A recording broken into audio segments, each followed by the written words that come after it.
All right. Good morning, everyone, and welcome to the 8th Inter-University Students and Researchers Conference on Modernism Revisited.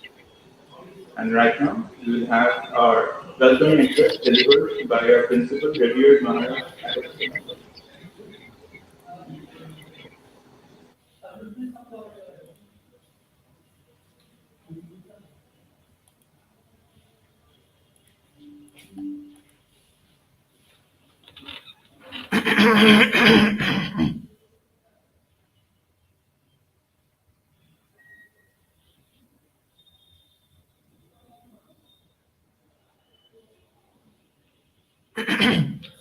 ॐ श्री गुरुभ्यो नमः हरिः ॐ सहना भवतु सहनौ भुनक्तु सह वीर्यङ्करवावहै तेजस्विनावधीतमस्तु मा विद्विषावहै ॐ शान्ति शान्ति शान्तिः हरिः ॐ.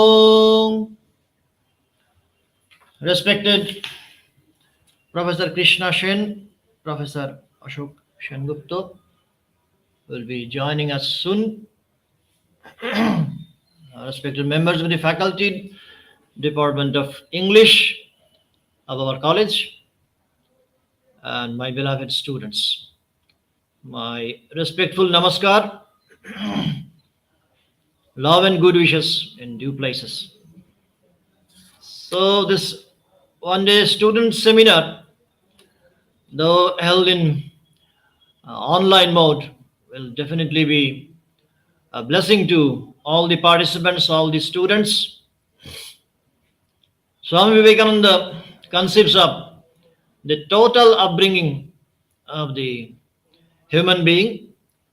So here is an opening for our budding talents to unfold their inherent divinity. I'm particularly thankful to Professor Divakar Sarkar and all other members of the Faculty of English for organizing this seminar. And I do hope and pray to the Holy Trio for successful completion of the day-long event. Om Shanti Shanti Shanti Hari Om.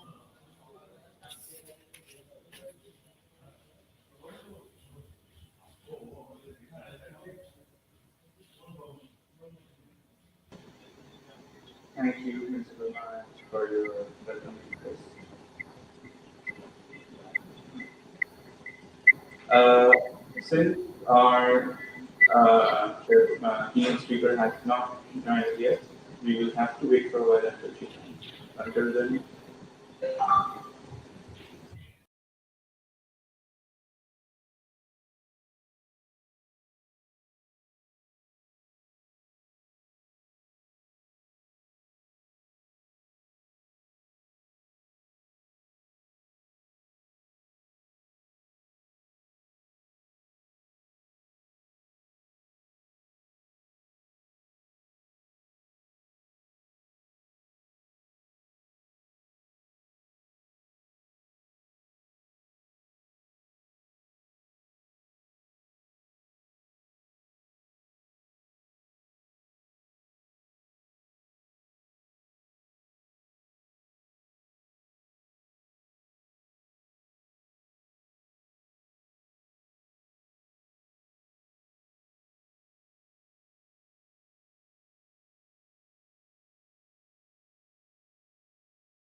I apologize for the delay. Our Zoom speaker is currently facing some technical difficulties. I would request all of you to have some patience while we sort out things out.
তোমার সাথে কথা বলছি। হ্যাঁ, Enter Studio হাত লাগিয়েছো? You're in show. Everyone can see and hear you. ওকে, তাহলে আমাকে দিয়ে দাদা এখন তুমি দাঁড়াও। ছিল না আচ্ছা আচ্ছা। আগে তোমার hello Arya, can you see me? Yes, ma'am, you can hear. আচ্ছা, কথা শুনতে পাচ্ছো? হ্যাঁ, শুনতে পাচ্ছি। তাহলে এবারে আমার ফোনটা ছেড়ে দিই, তাহলে ওর ফোনেই বলি, ওর ফোনে যখন সেট আপ হ্যাঁ, হয়েছে হ্যাঁ। এই ফোনটাতেই বলি, ঠিক আছে? আচ্ছা আচ্ছা, ঠিক আছে, তাহলে তোমরা শুরু করো এখন। এই আমার গলার অবস্থা শুনছো?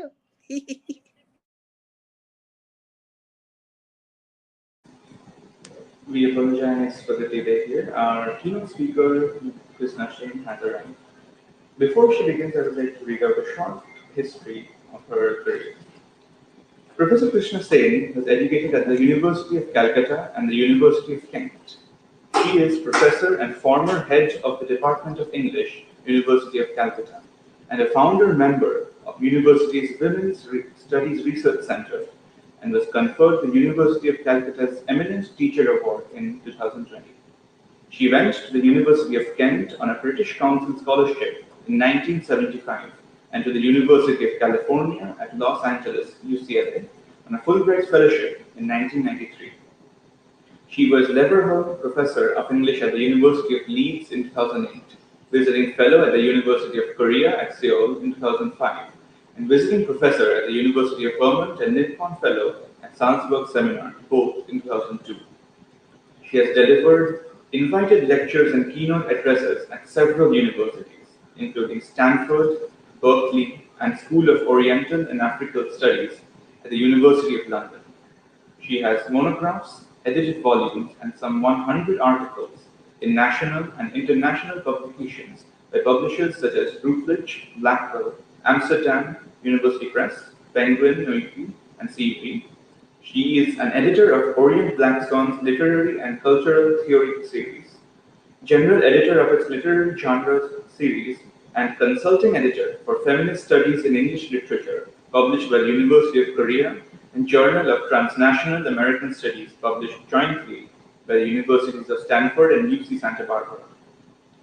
She belongs to international research groups, Center for Ibsen Studies at the University of Oslo, and International Convention of Asia Scholars at Leiden, the Netherlands. She is active in social work, is a member and former director of the Rotary Club of Calcutta, and a Paul Harris Fellow of Rotary International. Ms. Krishna Singh, please, and thank you, welcome and to our conference. Thank you very much for that very generous welcome. I hope I'm being heard clearly by all of you. Is my voice going through? Yes, ma'am, you're absolutely audible. Okay, thank you so much. I would like to apologize beforehand to my audience. You know, many of you have heard me before, and I never have a problem in delivering lectures. But today, the change of season has got into my throat. So I am going up and down, like a teenage boy with a breaking voice. So please, I apologize for if I'm not very clear. And I would request any one of the organizers to break in. Don't raise your hand, I may miss it. Just break in and say, ma'am, please speak louder, and I will do so. So, as I said, thank you very much for that very warm welcome, that very generous introduction.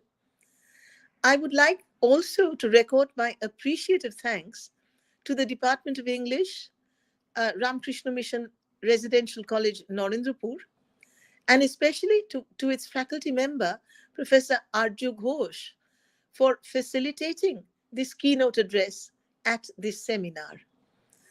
The seminar today, as you all know, is entitled Modernism Revisited, and my paper is entitled Modernism Revisited, the New Modernist Studies. So, as all of us know by now, 2022 is the centenary year of the publication of two of the greatest works of British modernism, two of the most seminal works, in fact, T.S. Eliot's The Waste Land and James Joyce's Ulysses. Now, 1922 was indeed the year of publication of The Wasteland. But Joyce's Ulysses has had a far more checkered publishing history.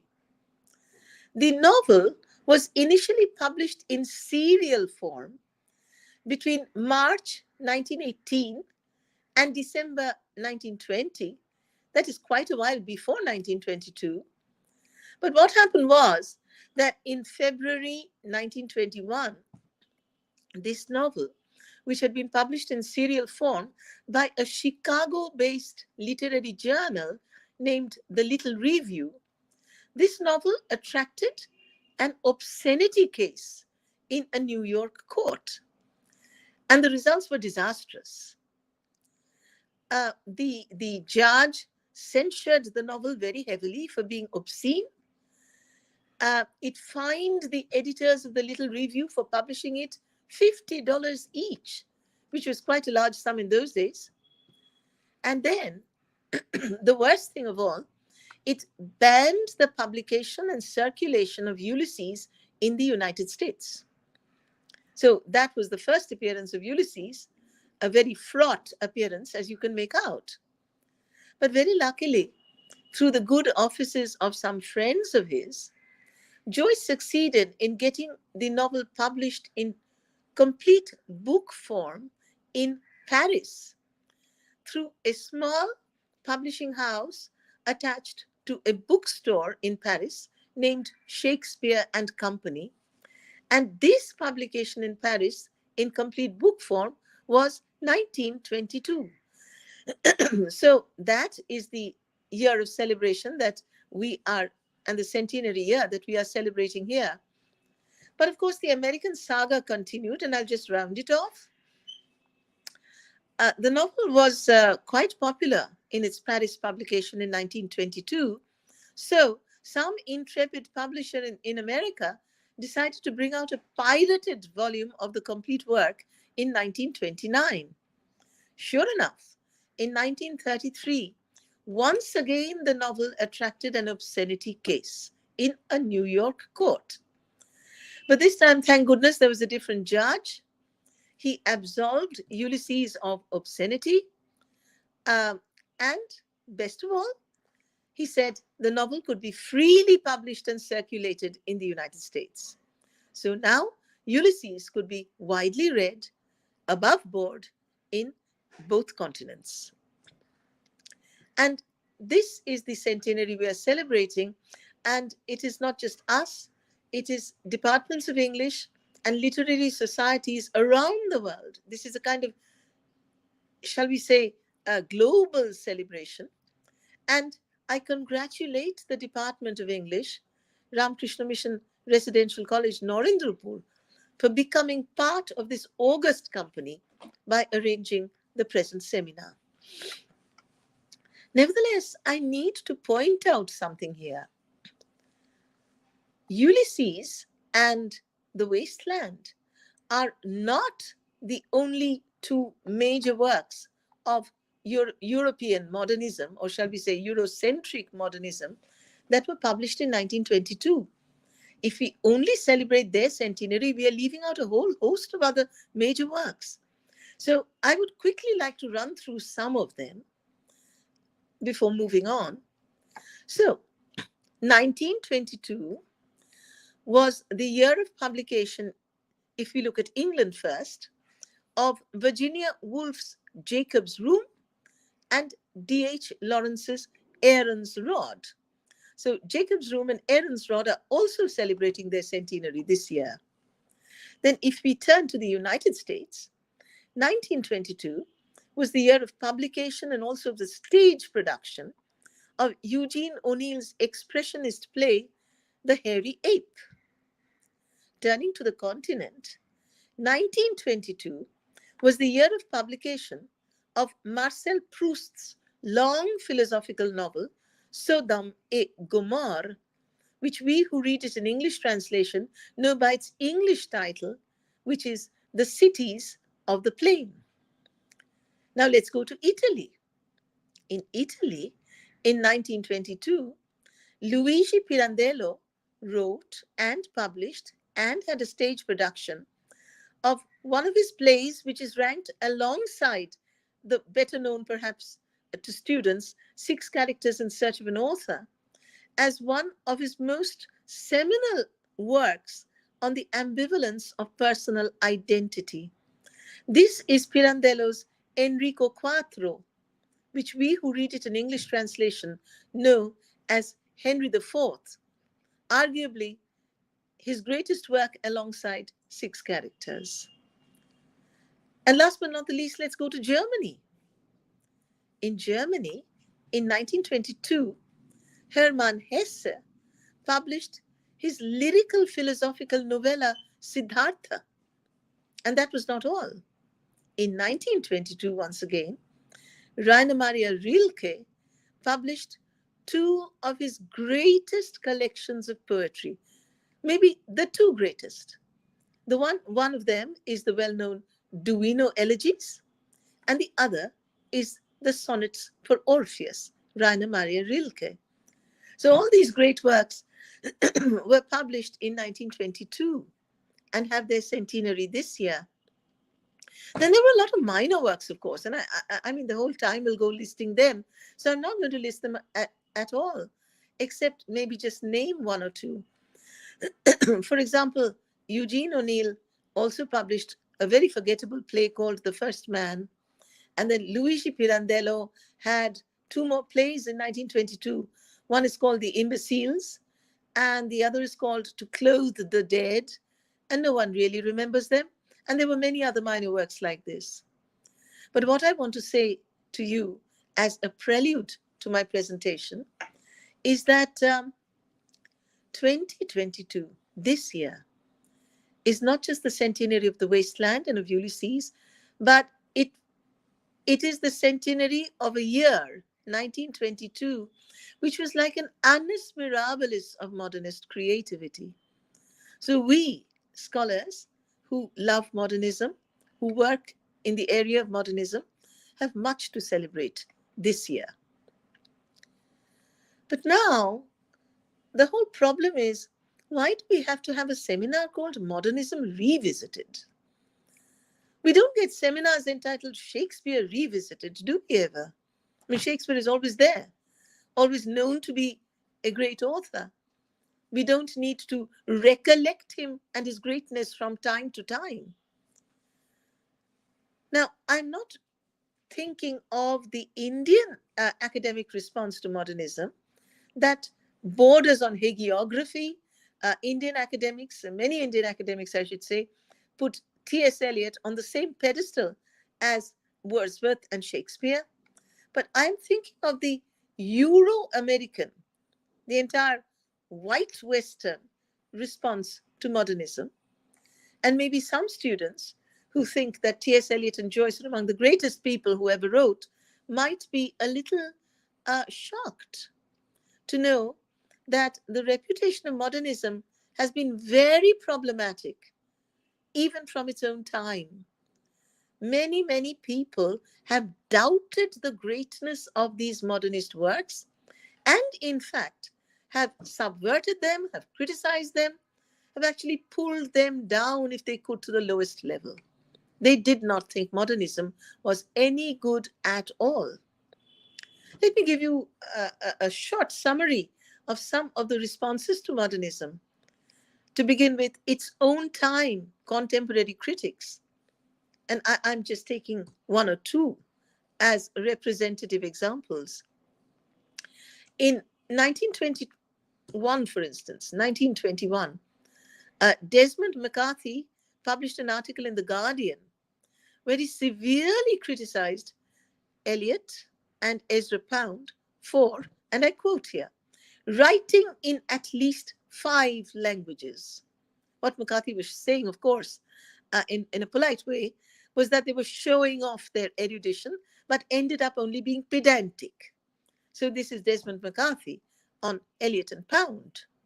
Then in 1922, the very next year, Marion Strobel, a literary critic, severely excoriated Marianne Moore, a fairly well-known modernist novelist, for, quote, her literary contortions. You know, the way Joyce writes, and it's very difficult to understand at the first reading. So she said, these people indulge in literary contortions.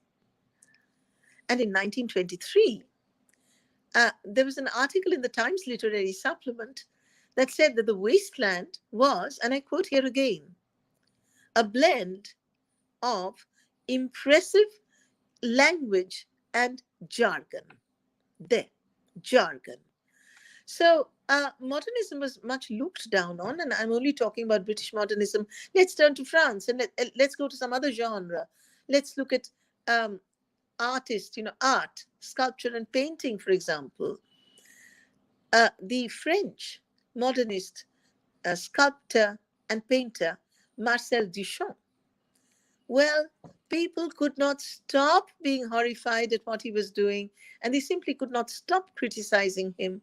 And I'm referring to Marcel Duchamp's works, such as, this was in 1917. He actually, this was a sculpture, you can Google it. It is called Fountain, Fontaine in French. And do you know what this fountain was against an elaborate Rococo marble background? It was a urinal.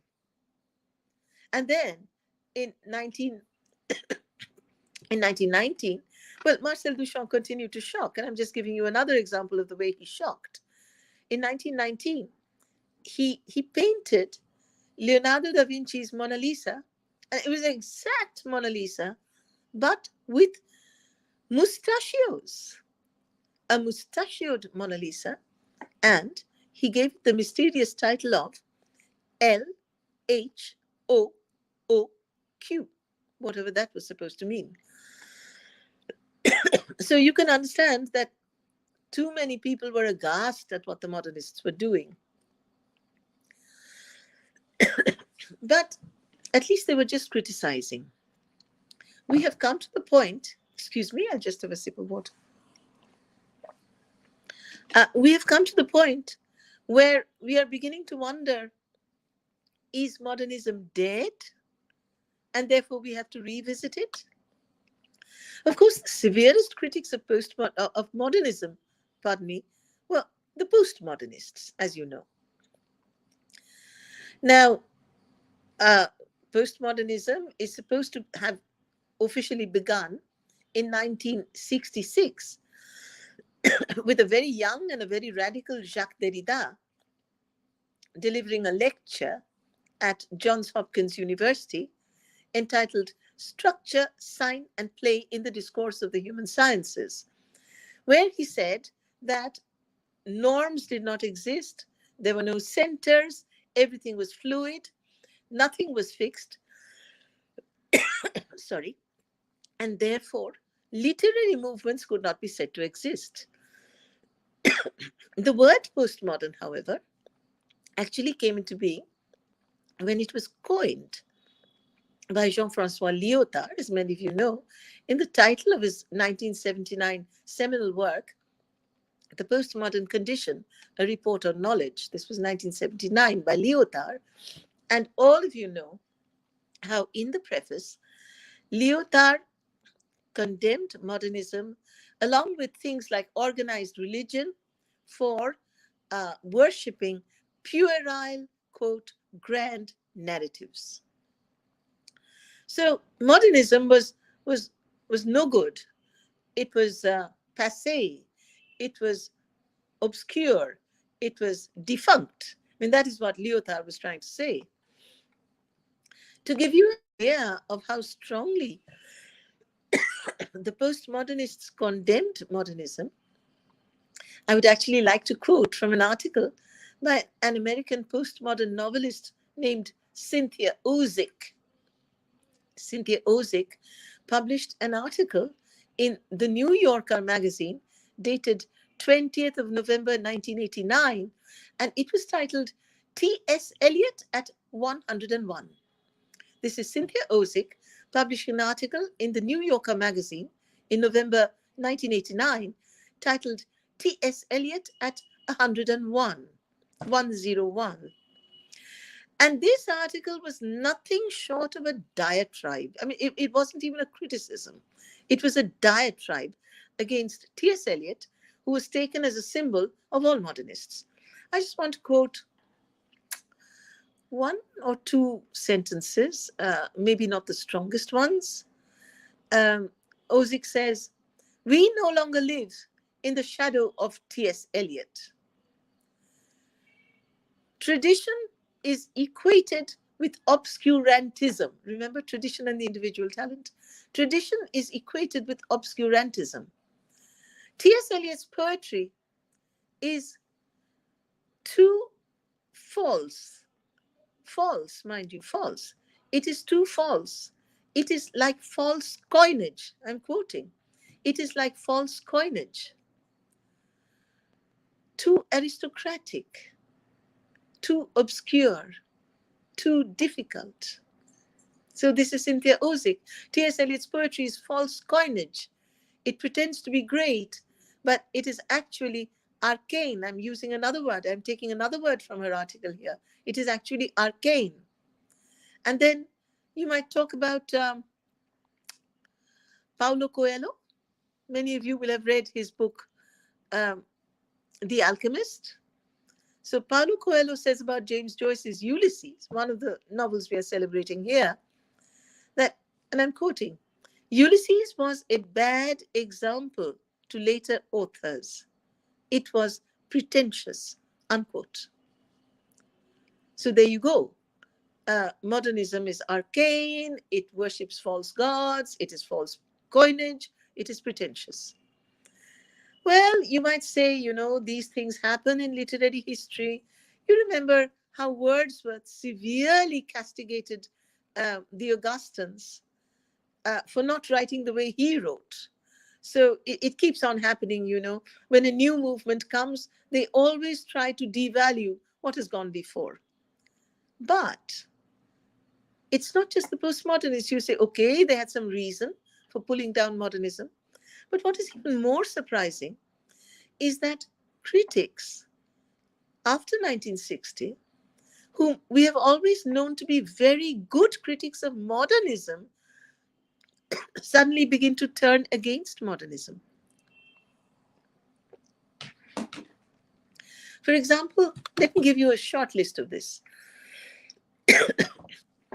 All of us have, well, many of us actually, the more senior people in this audience, have read and thought very highly of Harry Levin's A Critical Introduction to James Joyce, written sometime in the 1940s. I think it was 1947, but I'm not absolutely sure.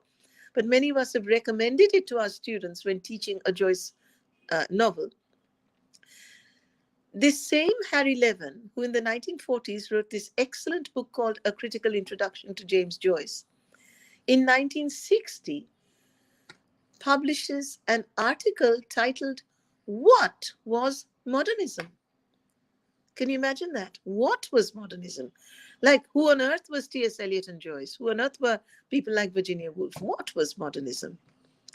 Then in 1965, Lionel Trilling, who has also written well on modernism earlier, he wrote this book, which is very well known, Beyond Culture. And in Lionel Trilling's Beyond Culture, Trilling said, well, these modernists, they followed Ezra Pound's dictum to make it new. The title of Ezra Pound's collection of essays, Make It New, which he published in 1930. They did it much too literally. And so all they did was they were trying to shock. They didn't have an aesthetic. They kept breaking norms, breaking traditions, jumbling words, only because they wanted to shock. Then in 1967, Irving Howe, the American critic, published, and he used to personally know T.S. Eliot, by the way. Irving Howe publishes a book in 1947 called Literary Modernism. And there he says the same thing. This is no good. It's not good. It's only shocking. And of all people, Frank Kermode, in the sense of an ending, also in 1967, says modernists, well, the modernist avant-garde, he didn't name Eliot, but he said the modernist avant-garde were only trying to titillate the audience. They didn't have anything to say. They were trying to gain fame by being shocking. And this goes on. And what I thought was most upsetting for me was, many of you know this book that we almost took as a Bible of modernism, The Penguin Modernism. It's called Modernism, sorry, published in 1976 and edited. It's edited by Malcolm Bradbury and James McFarlane. Many of us have it at home.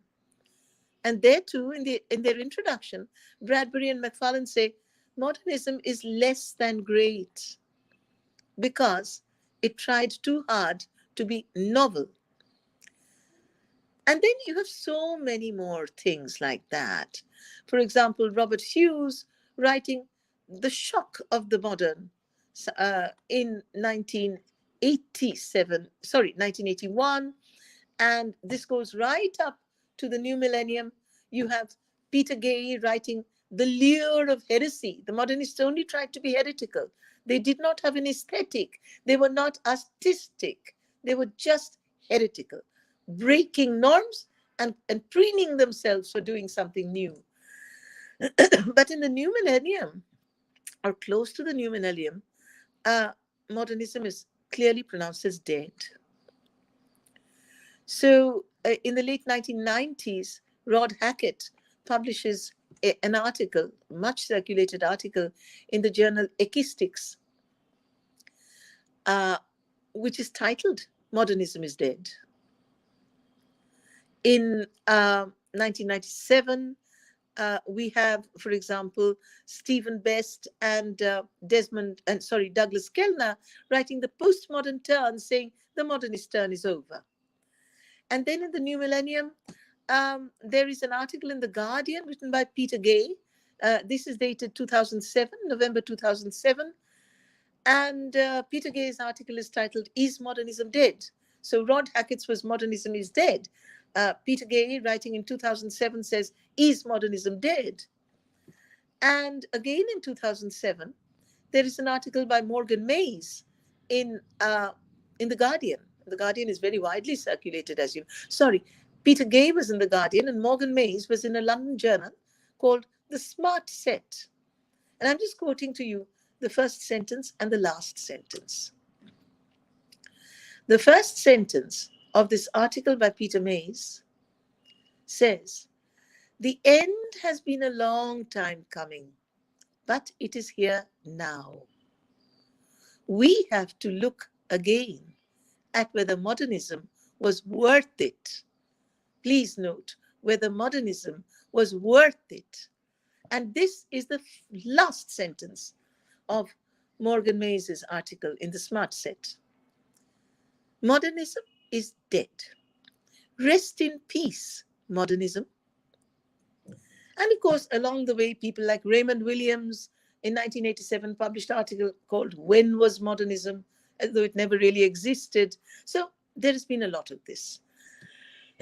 All I wanted to point out in this brief survey of critical approaches to modernism from its own time to postmodernism to beyond in the new millennium is that, yes, modernism needs to be revisited, as the present Department of English of Ramakrishna Mission Residential College, Narendrapur, has chosen to title their seminar. Many people don't believe in it at all. But now, what is the current condition?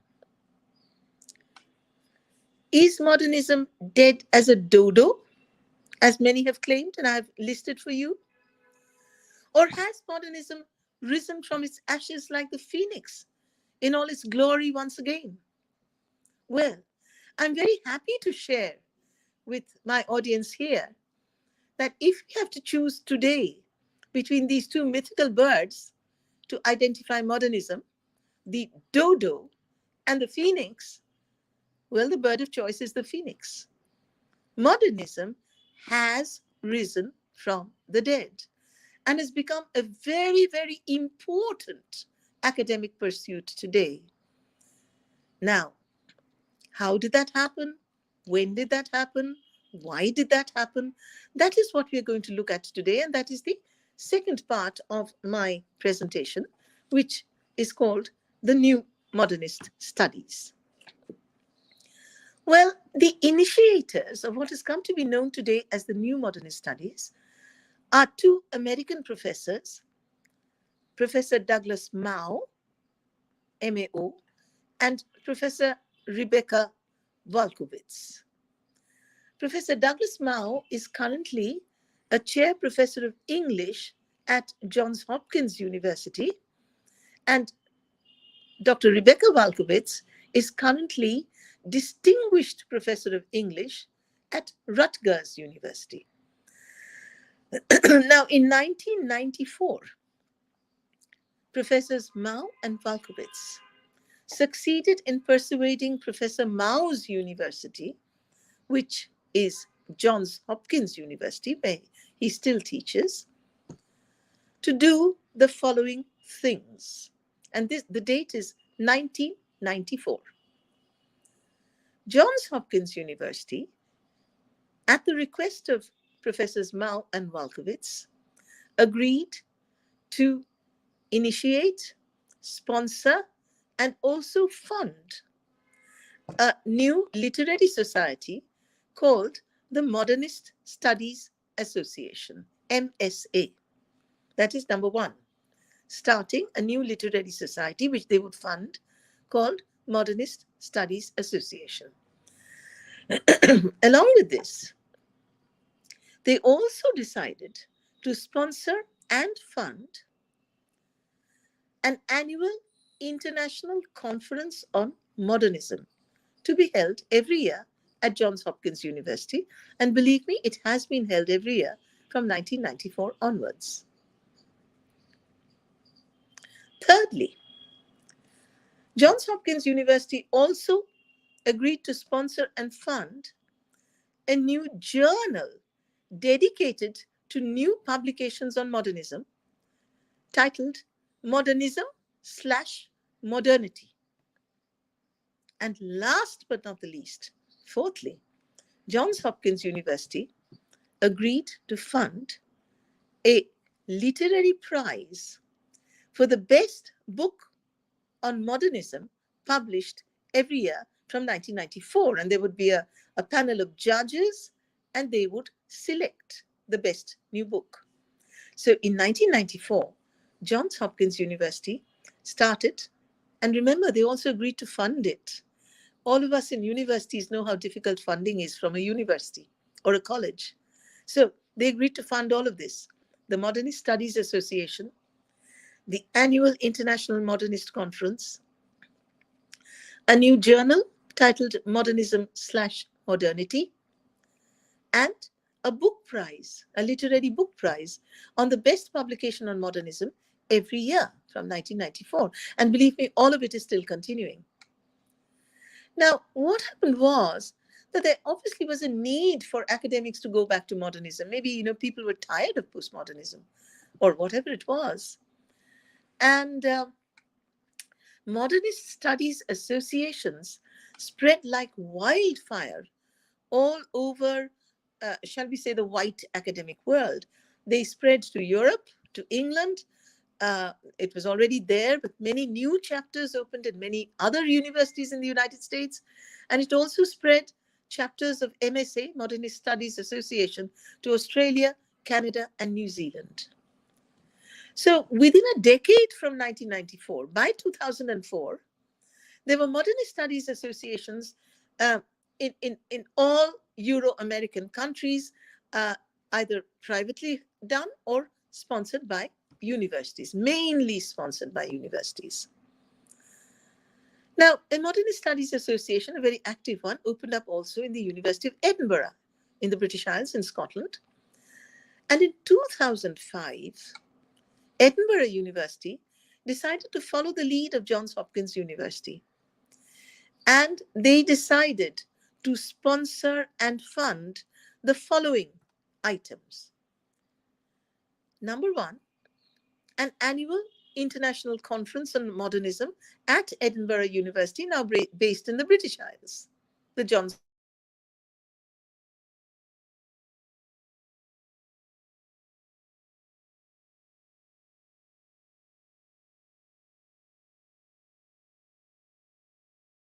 journal, which would be published 3 times a year, called Modernist Cultures. And thirdly, Edinburgh University Press did its own contribution, if you please. They initiated a monograph series on modernism. So you could actually publish a book on modernism through the Edinburgh University Modernist Monograph series. Now, the blurb of the first monograph had this to say, that this monograph series is aimed at new interpretations of modernism. This is a very important phrase, new interpretations of modernism. Like people of our generation who worked on modernism or did their PhDs on modernism or have published on modernism till some time back, we were doing the traditional things about modernism, weren't we? The influence of Nietzsche, Freud, and Jung, modernism through the lens of myth criticism, modernism through the lens of symbolism and imagism, and then looking at the structures of modernist narratives, writing your PhD on the Stream of Consciousness novel in the hands of Virginia Woolf, all that stuff. Freud, Jung, Nietzsche, symbolism, stream of consciousness. That was the old modernist criticism, the old modernist academic work. Let me just give you, I have quite a list here, but let me do it at random. Here are some titles from the Edinburgh Modernist Monograph series. And they don't sound a bit like the PhDs we wrote on the stream of consciousness narrative or the reinterpretation of Greek mythology, that was my PhD, in modernist works, etc. Here are some titles, and I'm just giving you 3 or 4 to keep within the time. Hieroglyphic modernism, lesbian modernism, cheap modernism, CHEAP, cheap modernism, modernism and the Frankfurt School. And now, which other one? I like this one. Modernism and magic. I didn't know there was magic there. I haven't read this book, but there must be. So now, modernist studies well underway and doing things in a new way from the old modernist studies that we knew about. Now, within another 5 years or so, by 2011, all the big publishers spotted the trend, right? And they saw that these books were popular, they were selling fast, good scholars were writing them. So in 2011, that is 6 years after Edinburgh's initiative, Oxford University Press started a monograph series, the OUP Modernist Monograph Series, titled Modernist Literature and Culture. They started it from 2011, and again the publishers' blurb said, we want to do new things. So let me give you some titles from Oxford University Press Monograph Series on modernism, which started actually from 2012. The first book came out in 2012. And here are some titles. Blasphemous Modernism, Digital Modernism, Modernism and Little Magazines, Modernism and Copyright. Again, so different from Freud, Jung, and Stream of Consciousness. We will look very soon as to whether this was all rubbish, just being smart, or good critical work, but we'll look at that just a little later. Let me list out some of the other publishers who jumped on this bandwagon, the new modernist bandwagon. And so any of you who wish to publish, all those publishers are waiting for you. So Oxford University Press started its modernism series, Modernist Literature and Culture, in 2011. In 2013, Cambridge University Press, they published The Legacies of Modernism, which was a collection of articles by noted contemporary modernist scholars. The Legacies of Modernism. Then, let's see, Wiley Blackwell in 2015, they brought out a handbook of modernist studies edited by Jean-Michel Rabaté with all new articles on modernism. Then in 2017, Routledge brought out, if you please, a 616-page The Modernist World, a 616-page volume with 60 new essays titled The Modernist World. This was 2017. And as recently as 2018, just a little before the pandemic, Bloomsbury, they have launched its new Modernisms series of monographs. So publishers are waiting now for work on modernism, but new work. They don't want to know about Freud, Jung, and the stream of consciousness anymore, as in terms of Euro-American work. And I just want to finish off the list of the universities that are now sponsoring modernist studies. We had Johns Hopkins University, then we had Edinburgh University. In 2014, the prestigious Sorbonne University in Paris, they started Le Société d'études modernistes, the Society for Modernist Studies, and they too sponsored an annual conference from 2014. I have a list of the CFPs here. I'll just give you one of the titles of their international conferences. This is the 2017 conference in Sorbonne, where you can speak in English. If you want to go to the 2023 international conference, you can present in English. It is called Modernist Communities. I just wanted to show you how different modernist scholarship has become, how the rubric has changed entirely. The CFP of Modernist Communities says that this conference is not interested in textual scholarship of modernist works. It is not interested in analyses of modernist art and sculpture. It is not interested in analyses of modernist architecture by people like Le Corbusier, etc. But it will focus the many types of communities that fostered modernism. What sort of communities? Well, little theater groups, small publishers like the publishing house attached to Shakespeare and Company in Paris, that bookshop that was bold enough to bring out the Ulysses, the novel Ulysses, small publishers, little magazines that serialized modernist works when they could not find publishers because they were so radical. The writings were so radical that they could not find publishers. So the bold little magazines, the bold small publishers, the little theater groups.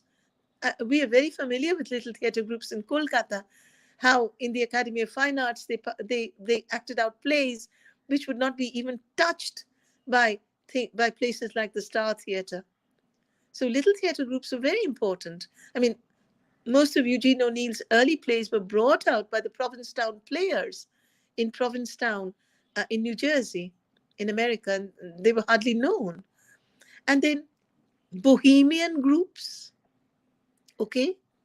So the communities, the many communities that fostered these radical writings, paintings, etc., when the big-time publishers, the big-time literary magazines like Times Literary Supplement did not want to look at them very much.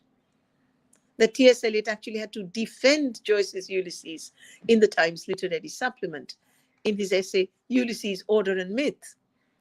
So all the small communities that fostered and allowed modernism to burgeon, well, the conference was on that. So see how many kinds of topics one can find when one is working on modernism. Now, in fact, Amsterdam University Press has also got into the fray. Many other universities have. And so, to round up this part of my presentation, I want to make 3 observations.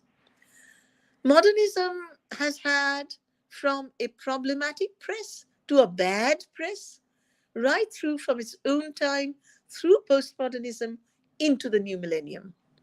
However, in 1994, these pioneers, Professor Douglas Mao and Professor Rebecca Walkowitz, succeeded in turning the whole thing around, in making the phoenix rise from its ashes, with a beginning in 1994 in Johns Hopkins University.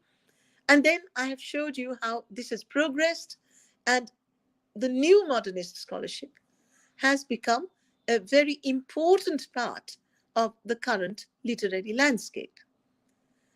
Now, this new modernist scholarship is in no way, you will find, at all concerned to defend modernism against its detractors, whether they be the postmodernists or anyone else.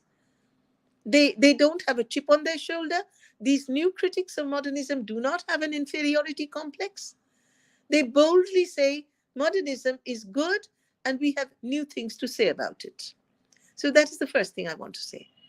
The second thing, which I've already mentioned, is that the old modernist scholarship, myth criticism, psychoanalytic criticism, stream of consciousness analysis, the impact of Nietzsche or Freud on modernism, the impact of symbolism and imagism on modernism is out. The new critics are, and I will come to that theorization right after this, they are not just looking at the texts as we did, but also at their contexts.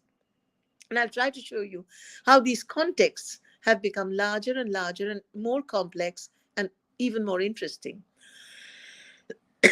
Excuse me.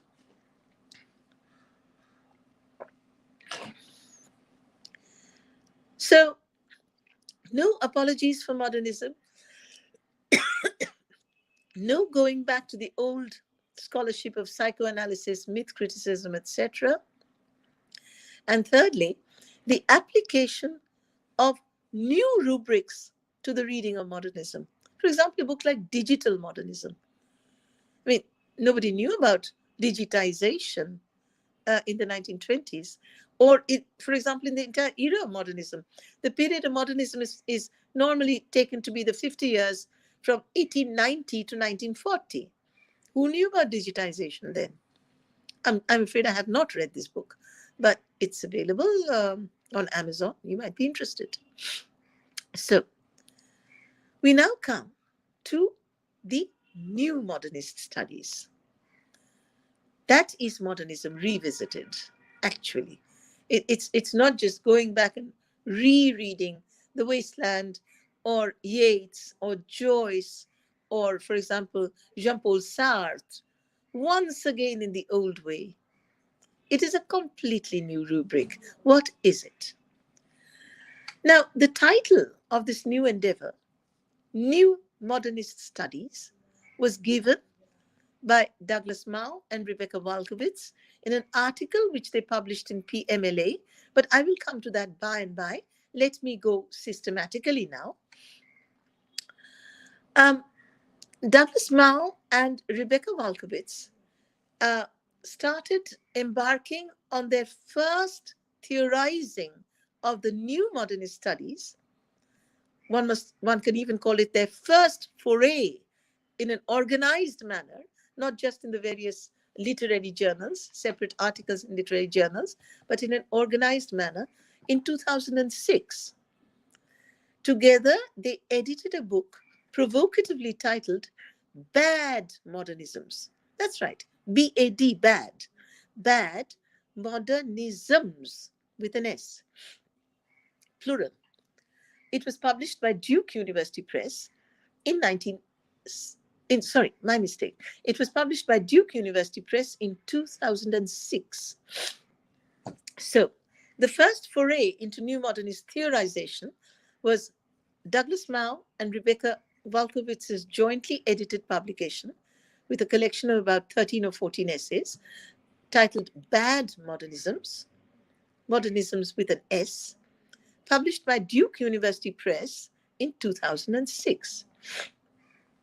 I'm going to look quite closely at the introduction, which was jointly written by Mao and Walkowitz. So Mao and Walkowitz start off the introduction by saying that they actually need to explain to the readers the two extremely provocative words in the title, bad and the plural modernisms. So to take up bad first. So bad for them is a collective term for all the criticisms against the modernist avant-garde, that they only tried to make it new. They had no aesthetics. They had nothing really profound to say at all. They only wanted to shock and titillate, that they were obscurantists, they were obfuscatory, they were obscene, they were OTOs, I mean, anything else you can think of. So all those charges against the modernist avant-garde that I've listed for you earlier, they put together collectively under this word bad, and then they say, well, it's not bad. It's not bad at all. So this word bad is being used ironically. Okay? They don't believe it is bad. But the more important term there is modernisms. And this is where I will have to explain the whole thing in some detail. Mao and Walkowitz say that what they want to approach in the new modernist studies is what they call the entire modernist ecosystem. They wish to access the entire modernist ecosystem. Now, what is this entire modernist ecosystem? Well, yes, there were the intellectual influences of Nietzsche, Freud, and Jung. We know that there was William James and his term stream of consciousness. We know all that. There was Laforgue and his symbolism, the French symbolists. We know all that. Then, so one part of this ecosystem is the intellectual ambit that we know. Then, of course, there is the political ambit that we know that greatly influenced the modernists, that made them think that their world was breaking up, fragmented, that they needed to make sense of this extremely dangerous new world that they had got into. And those events, of course, the Russian Revolution, the First World War, the Irish Uprising, and then the gradual, shall we say, expansion of capitalism, materialism. So those things. Okay, we know that. The social background, the intellectual background. Now comes the cultural background. And some of it was not so well known. We tended to put everything under, okay, the Second World War, and okay, Nietzsche, Freud, and Jung.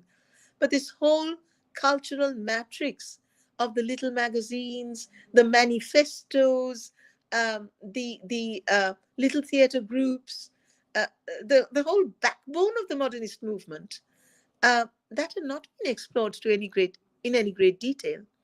So here is something new now in the ecosystem, the cultural matrix. And something, incidentally, number 4, that all of us in the English departments very neatly tend to forget. And this is the technological matrix of the modernist ecosystem. The technological matrix. And what is this technological matrix? The 50 years of modernism, 1890 to 1940, also were the decades that were first exposed to what Mao and Walkowitz dub the new media of the early 20th century. And what is the new media? Radio, the telegraph, and above all, cinema. We can't forget the cinema and its influence on modernism. The silent black and white film up to the middle of the 1930s, and then after that, the color film with sound. And so, in looking at these new dimensions, these new paradigms within the quote unquote, entire modernist ecosystem, uh, let us look at some of the new things we can do. Well, I'm going to list only one because, I know I will soon be running out of time. The organizers have been very kind to give me 15 extra minutes, but if I don't move on, I'll run out of time. So just let me name one part of this modernist ecosystem that we can really do good work on. For example, the film. And what about Charlie Chaplin? Charlie Chaplin was one of the greatest personalities of the modernist period, was he not? Now, Joyce actually writes that he was greatly influenced by the films of Chaplin. Have we studied the impact of Chaplin on Ulysses? Then, to go to the United States, Eugene O'Neill married Charlie Chaplin's daughter, Una Chaplin. Now, obviously, he knew his father-in-law's work quite well. One can expect that. What is the impact of Chaplin movies on Eugene O'Neill's plays? Have we studied that? Well, wide open canvas for new modernist studies. What is the impact of film, black and white and silent, later color in the mid-1930s onwards, and sound on modernist texts? That's something we can do. But of course, I'll talk about what we can do, especially here in Kolkata, at the end of the paper. But I'm saying, in general, for modernist scholarship, that is something we can do. The next thing that Mao and Wolkowitz talk about, so the first new thing is this entire modernist ecosystem, which now includes the new media, and they are inviting us to look at the impact of the new media on modernist art and literature. Okay. Second thing, intersectionality. So the first was the entire modernist ecosystem. The second demand is to pay attention to intersectionality. What is this intersectionality? Well, Mao and Wolkowitz say that we must look at all, not just the influences. Influences are a top-down thing. Something has happened and something that comes later gets influenced. Not just the influences, but the interrelations, the interfaces, and the collaborations that happened in modernism. That, they say, is a huge new field to study. And let me give one major example, which is now taken as part of modernist studies in the new modernist rubric. We know that there was a modernist period in the United States. And if I say to you, okay, tell me the names of some great modernist authors, you will say Ernest Hemingway, and then you will say Robert Frost. You will name authors like that. But an enormous influence of Euro-American modernism was on the Harlem Renaissance. Now, all of us know that the Harlem Renaissance took place from the mid-1920s to the early 1930s during the period of the Great Economic Depression in the United States. And what happened there in a locality called Harlem in New York, there was a congregation of Black people, Black musicians, painters, authors, dancers, okay, and other such practitioners of other such genres in the locality known as Harlem in New York. And where did they come from? They all came either from the Caribbean islands, the West Indies, the local population of the West Indies, or they came from the American South, the descendants of the slaves who had been brought to America in the 17th century to work on the plantations. And there are two very important points to make here. All of them were Black, and all of them ultimately had their cultural roots not in Europe, but in Africa. So now, think about this. We only think of modernism as a white Euro-American modernism. All the great authors, painters, artists, music composers like Stravinsky, their skin color is white. Now we have concurrently in the same period 1920s and 30s? Black modernism. Okay? So here is a new modernism to study, Black modernism, and look at what happens. Now, America was still very racially segregated at that time. You know that the black people, I mean, we now use the word black, but in the 1920s and 30s, they were still called Negroes. Remember? They were called Negroes. They were not allowed to ride in the same buses. They were not allowed to go to the same schools. They were not allowed to drink from the same water fountain. They were not even allowed to walk on the same side of the street as white Americans. So, what issues enter Black modernism? And it is a modernism because many of these authors had gone to Europe, had met the white modernists, lived in the modernist communities there. They had even studied in Europe. Two of them, Alain Locke and I think Marcus Garvey, I'm not 100% sure, were Fulbright scholars in Cambridge, UK. So they really knew white modernism. And then they came back and tried to translate it into their own culture. Why did they translate white modernism? Because what they found in white modernism was a rebelliousness, a desire to break norms, a desire to break traditions. Okay? And that is what they wanted to do in racially segregated United States of America. Remember Langston Hughes's poem Harlem? That the American dream has been deferred and one day it will explode. So they were attracted to modernism because of its rebellious form and content. But what they did, what was new, was that they translated it into their own cultural terms. And so what do we get in the Black modernism of Harlem that we do not get in the white modernism of white America or the British Isles or even Europe? We get issues of politics, of racial segregation, of class distinction, race and class. Race and class are not part of the work of Jean-Paul Sartre or Robert Frost or T.S. Eliot or James Joyce or Yeats. But they are a core element in the Black modernism of Harlem. Okay? And now, why do we call it a modernism? Because they were writing stream of consciousness, but the psychology they were using was different. It was not Freud and Jung. Do you remember W.E.B. Du Bois writing in his book, his seminal work, The Souls of Black Folk, that Black people are so tortured and tormented by white society that they suffer from what he called double consciousness.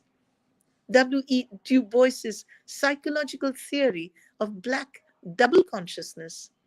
You will find the same thing in Frantz Fanon's book, Black Skin, White Masks.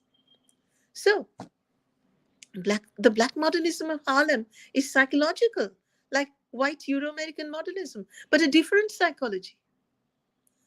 The Black modernism of Harlem breaks narrative forms in a stream of consciousness manner, but they incorporate into their narratives genres that are specifically Black and not known to any of the great white authors of Euro-American modernism. Things like the blues, okay? Things like gospel, the beat of gospel, the weary blues, the beat of the weary blues. Langston Hughes has a poem called The Weary Blues. So their stream of consciousness technique incorporates the blues, the gospel, the earthy humor. I mean, one is hard pressed to find a lot of humor in Virginia Woolf, but here the humor of the Brer Rabbit stories, which were Black stories, Black folk tales. And finally, in Harlem, they created totally new genres derived from Africa. And this was especially in the music. We know that white modernist music, the Russian composer Stravinsky, who composed, you remember his famous works, The Rite of Spring and Firebird. And he was so iconoclastic. And they nearly burnt the concert hall where The Rite of Spring was being performed, because instead of using trumpets for his orchestra, Igor Stravinsky, the Russian composer, he used car horns, the horns of automobiles. Automobiles are a new thing in the 1920s. Very few people had seen them before. In fact, Apollinaire, the French modernist poet, has a beautiful four-line poem. It's 4 lines in French. I'm just translating it briefly into English. He said, the poem goes, and I'm paraphrasing. One day a friend of mine said, would you like to go for a picnic in my car to the Bois de Boulogne? The Bois de Boulogne is a picnic spot just outside Paris.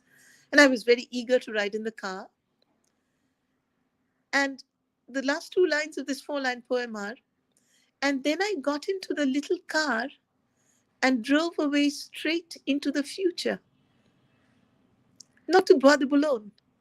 This was something new. Automobiles were the future. And Stravinsky used car horns instead of trumpets for his orchestra. But what did Harlem musicians do? They brought in a totally new form. This was jazz. Remember Duke Ellington, Bessie Smith, so many other great names, not coming to my mind at the moment, but all of you music aficionados know this very well. So can you imagine Africa filtering into modernism? It's a totally new kind of modernism, new modernist studies. And actually, Harlem has become so much a part of the standard scholarship on modernism that Peter Nichols's book, published in 1995, just after the founding of the first Modernist Studies Association, he calls it Modernisms. And the Harlem Renaissance, it's the first book on modernism, Peter Nichols, Modernisms, 1995, that has an entire chapter on Harlem. So, first then, we are talking about the entire modernist ecosystem, of which technology, the new media, are a part. And one can actually study the impact of Charlie Chaplin's films on modernist writing. Then secondly, we are looking at intersectionality, the way one culture interpolates another culture. But you know what? The Harlem Renaissance was an example of white forms influencing Black artists who then made them Black, so to speak. But intersectionality can work also the other way. We all know about the great French Impressionist painter, Paul Gauguin. After he traveled to the South Seas and came back to Paris, his painting changed. It no longer reflected the traditional European visual culture, but the colors and forms of the South Pacific Islands. Very, very loud colors that you don't see in European painting.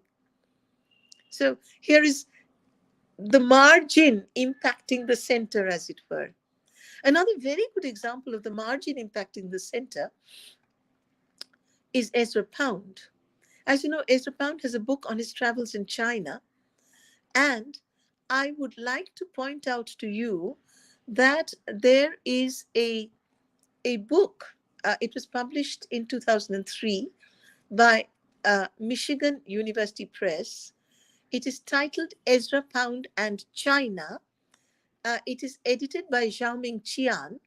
And there are about 10 or 11 essays there, all by Chinese origin scholars of Pound. They may now be settled in the United States, but they're all Chinese. And what this book, titled Ezra Pound in China, seeks to establish is that Pound's entire theory, concept, and practice of imagism derived from Chinese calligraphy and lexicography. It's quite a fascinating book and shows how what would be considered a margin in relation to Europe and the United States, that is China, impacted a major white modernist author. So intersectionality can work 2 ways. The essays of bad modernism, well, they look at the many ways in which the definition, the location, and the producers of modernism can be rethought. So there are essays even on Walter Pater, because his aestheticism, claims the writer of that essay, impacted modernism, and we don't give him enough credit for it. There is an essay on the British philosopher Ludwig Wittgenstein, who wanted to make sense of fragmentation.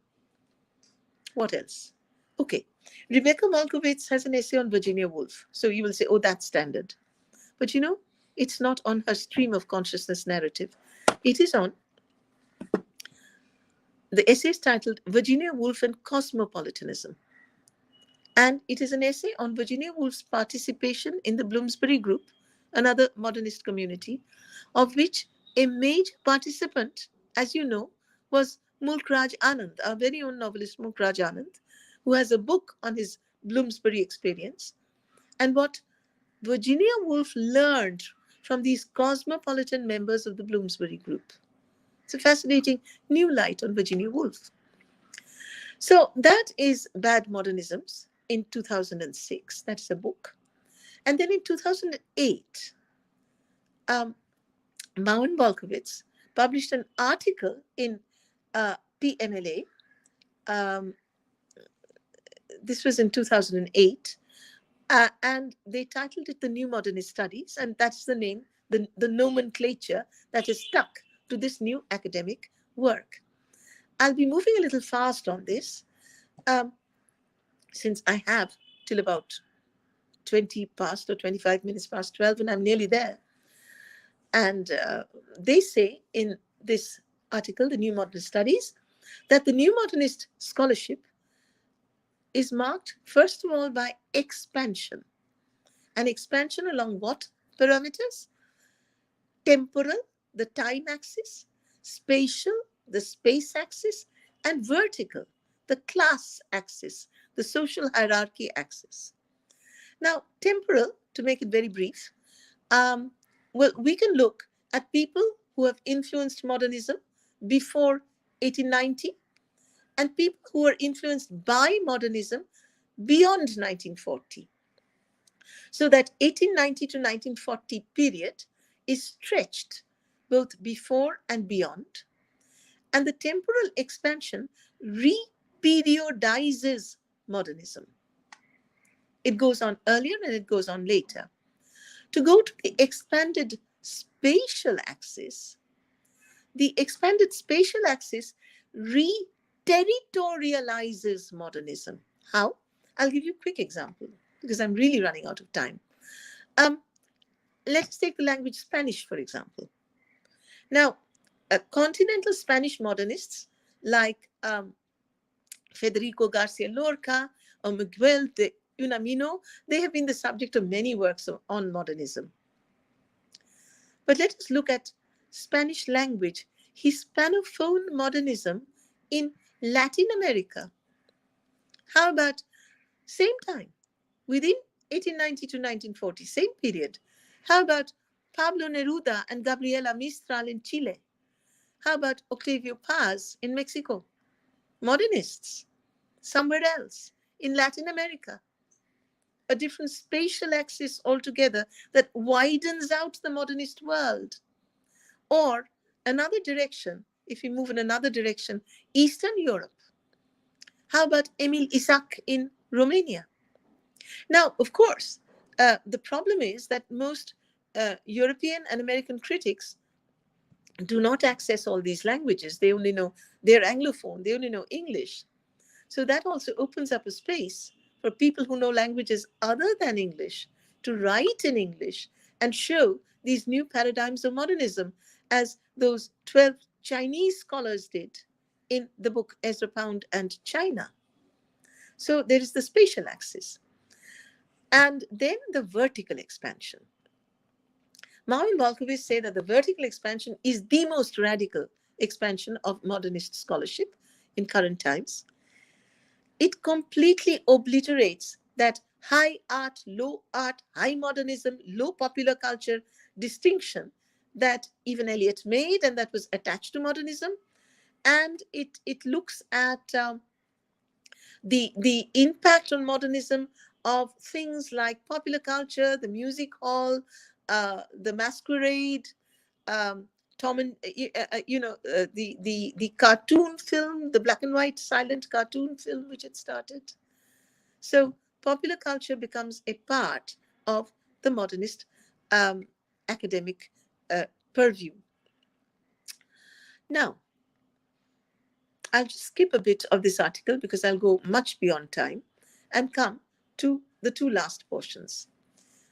Why did these new modernist studies happen? Why did it happen at that time? In 1994, in the 1990s? Well, maybe people were getting a little tired of postmodernism. I'll come to that in a minute. But I would say that there were two major works written in the late 1980s that Marwan Walkowitz mentioned. But they should really be giving these two works much more credit for preparing the ground for a new reading of modernism. The first, published in 1986, is this book by Andreas Huyssen, Huyssen, Andreas Huyssen, and it is titled Modernism, Popular Culture, Postmodernism. Andreas Huyssen, 1986, Modernism, Popular Culture, Postmodernism. And what Andreas Huyssen does is he breaks the watertight boundaries between modernism and postmodernism. He says that the modernist avant-garde, which was very responsive to popular culture, though traditionally we did not think so, actually led the way to postmodernism. Postmodernism was not all that new.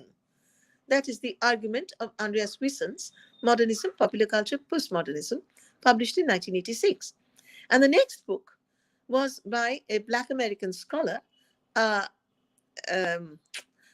He was in Cornell. He was in Cornell University. Houston A. Baker Jr. And in 1987, he published a book with a self-explanatory title, Modernism and the Harlem Renaissance. So these two books actually bridged the hiatus between modernism and postmodernism, and it seemed that postmodern insights could be applied to modernism. Okay, second reason, why did this happen? I would say, being in the Indian academic situation, where even to get out a 10 rupee funding from the authorities makes you break out into a cold sweat, the contribution of Johns Hopkins University and the University of Edinburgh, unless they had stood behind this new literary endeavor, well, it would have fizzled out for lack of money. Then, the free application of postmodern critical terminologies and approaches to modernist works. So you have lots of works here. I don't have time to read them all out. Post-colonial modernism, that's not your Eliot and Joyce. That's Harlem. That is modernism in Africa. There were authors there. Post-colonial modernism, the experimental stream of consciousness, Arabic novel. I'm reading out some titles. Feminist modernism, queer modernism. Okay, so applying postmodern literary epistemologies to modernist works. You know, queer studies, it didn't exist then, but we can do it now. And many of them were queer, and we know that. So, and lastly, why has it become so popular? Well, you know, postmodernism is very, shall we say, mistrustful of structures and forms, and perhaps there's a need to go back to structures and forms. I'm thinking of the French philosopher Jean-Luc Nancy's new philosophical turn in the early part of this millennium called postmodernism, where he says, instead of thinking of I, we have to think of we, the community. And, you know, postmodernism was all breaking away, hyper reality, you know, not relating to anything. Well, there is a need to relate, I guess. Maybe that is why it happened. I'm just guessing. Even Derrida, you remember, in his epitaph to Levinas, talks about affect. I mean, Jacques Derrida talking about affect, talking about emotion in his epitaph on Levinas. Maybe times changed from his 1966, Structure, Sign and Play in the Discourse of the Human Sciences, to 2004, I think, his epitaph on Levinas. Finally, and here I'm really winding up, what can we, sitting here in Kolkata, do to contribute to the new modernist studies, remembering that there are many journals waiting to publish us if we choose to publish? Well, as Marn Wolkowitz have said, people who know languages other than English have a great advantage in the re-spatialization, the re-territorialization of modernism. For example, in South Korea, and I have, because at one time I was doing some teaching in South Korea, in Seoul, I have some English translations of Korean modernist works, stream of consciousness narratives written in the 1960s. So if you know that, or you have access to the English translation, one can write on that. But let me talk about us, Bengalis in Kolkata, and then I wind up. So many papers have been written in Bengali on the impact of T.S. Eliot on Vishnu De. Not one of them have been published in Modernism Modernity or Modernist Cultures. Why not? We know this. We can put it out to the world. They don't know it. Or, for example, the stream of consciousness novels written in Bangla. Buddhadev Bose's Tithidor, Dhurjyoti Prasad Mukhopadhyay's trilogy. Do you remember the trilogy? The last two are called Abaho and Mohana. What is the first one called? Antoshila. Dhurjyoti Prasad Mukhopadhyay's Stream of Consciousness trilogy in Bangla. Antoshila, Abaho, Mohana. Europe and America and Australia and Canada and New Zealand and even South America and even Africa know nothing about it. We know because we read Bangla. We should foreground all this. I don't know everything, but we should foreground it. And lastly, the new modernist studies is not interested in texts, but in contexts. And what it does, which is seminal, is to bring in the issues of modernity and culture into the reading of modernism around the world, before and after 1890 and 1940. And so, I congratulate the present department for revisiting modernism. There is this exciting new way in which modernism is being revisited all over the world, and I invite you to contribute to it. Thank you very much.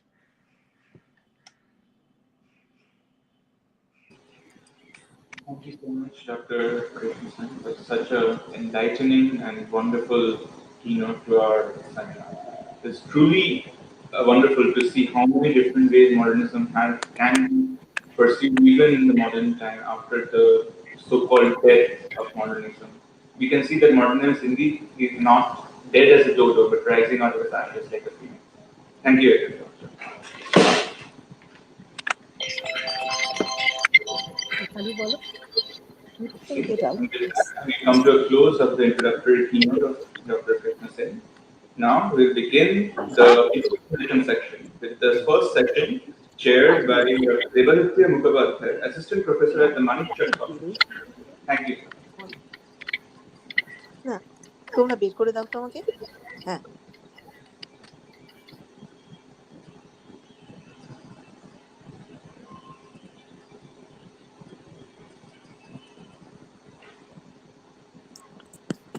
Okay, am I audible? Yes, sir, you are.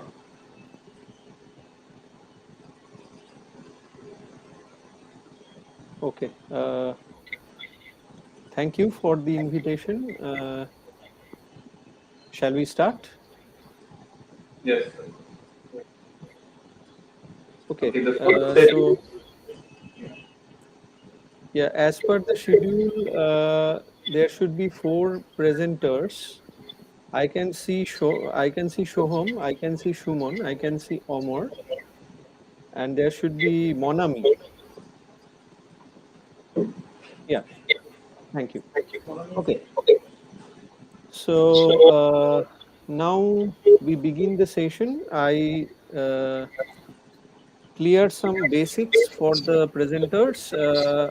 As per my estimation, all of you should take about 15 minutes for finishing your presentation so that we can have another 15 minutes at the end of it all for discussions, questions, comments, observations. So I first request Omar to begin his presentation. He is a UG third year student at Ramakrishna RKMRC. That would be Ramakrishna Mission Residential College, Narendrapur, I guess. Okay. So Omar, over to you. Am I clearly audible? Yes, yes, you are. All right. So, a very good afternoon to one and all present here. I would like to thank the Department of English for giving me this opportunity. And I would also particularly like to thank Krishna ma'am for such an engaging talk, or although it doesn't really require me to mention that specifically. Why I'm mentioning this specifically is because, as ma'am has already mentioned, that the new studies related to modernism uh, need something new. It does not fall back upon the old interpretations which we already have existing. So, in the passing, she has mentioned digital modernism and the technological modernist matrix.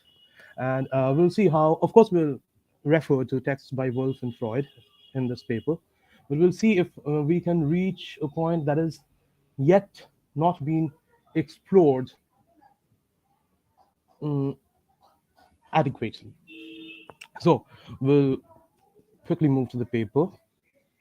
I'll present the screen, but if I'm having any internet issues where you cannot hear me properly or see the screen, then please stop me in between.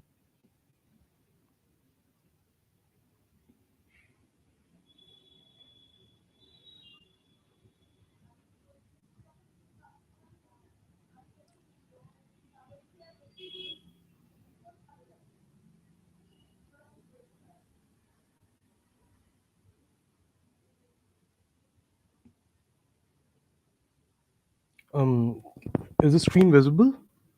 No, not at least to me. I would ask the organizers to confirm if his screen is visible. No, it's not visible yet. Is it visible now? Yes, something is coming. Okay. Yeah. I think you need to adjust the settings of your sharing because it's show. Yeah, right now. Okay. Fine. All Yeah, right. all So, good. as you can see, the title of my paper reads, Where Life is Not a Series of Gig Lamps Symmetrically Arranged, Revisiting Modernism in the Post Pandemic World Through Memory and Digital Fragmentation. As one may note, the words at the head of the title stand reminiscent of Virginia Woolf's words from one of her most celebrated essays, Modern Fiction. We will take into note only certain sections from the quotation that has been referred to in the title, which are the mind receives a myriad impressions, trivial, fantastic, evanescent, or engraved with the sharpness of steel. Number one. Number two, certainly life is not a series of gig lamps symmetrically arranged. And finally, a question. Is it not the task of the novelist to convey this varying, this unknown and uncircumscribed spirit, whatever aberration or complexity it may display, with as little mixture of the alien and external as possible? Now, the present situation forces me to agree with the last claim. There is a question, only partially. We'll get to know why as we proceed. A pertinent question that arises as an obvious juxtaposition to these words by Woolf is that how can a novelist, an individual situated on the external plane, cogently and correctly convey the convoluted intricacies of an individual's mind? This paper aspires to answer this very question while also situating the same in the present day world as a reflection of the age of modernism. I've tried structuring the reading of the paper in a reverse order for the sake of convenience, as the explanation preceding the observations may help us get a better understanding of the subject matter. So, uh, as we all know, following the Great War between 1914 and 1918, that's at the beginning of the 20th century, consciousness as an entity got associated with new notions. The Descartesian homunculus, the concept that there is a distinct space in the brain occupied by the knower function or the little man, which possesses the knowledge required to interpret the images formed in the brain, got challenged. And Freud came up with his view of consciousness as a fragmented entity within the tripartite structure of mind. I would hereby like to propose the obvious culmination of this fragmentation of consciousness as the interpenetration of the internal with the external, the personal with the social, which will henceforth guide the rest of my argument in this paper. A tangential point was raised by Freud in one of his essays titled Creative Writers and Daydreaming, though a bit different in the specificity of its immediate context. Uh, which was that Freud decants the world of play from the world of work, as he talks about fantasy, that is, the urges or instincts incongruous to the domain of a grown up's situatedness being guided by a date mark, where desires castigated as childlike in an adult world stir memories of the past, which in turn make the adult given to fantasying as imagination allows indulgence in the futuristic possibility of the adult's wishful thinking. Now, Freud argues, following this, that a piece of write up takes up the form of such imaginative daydreaming and thereby throws a question which remains unanswered till the end of the essay, that how does the product of an author's individual imagination earn the general approbation of the readers uniformly? This is where I would like to draw your attention to the thin thread tying the present society to that of the early decades of the 20th century. Over the years, developments in the field of memory studies have zeroed in on what may answer the question that Freud had left unanswered. All right, I'll explain this part a bit slowly. As you can see, here I have divided memory into two different simultaneously functioning categories.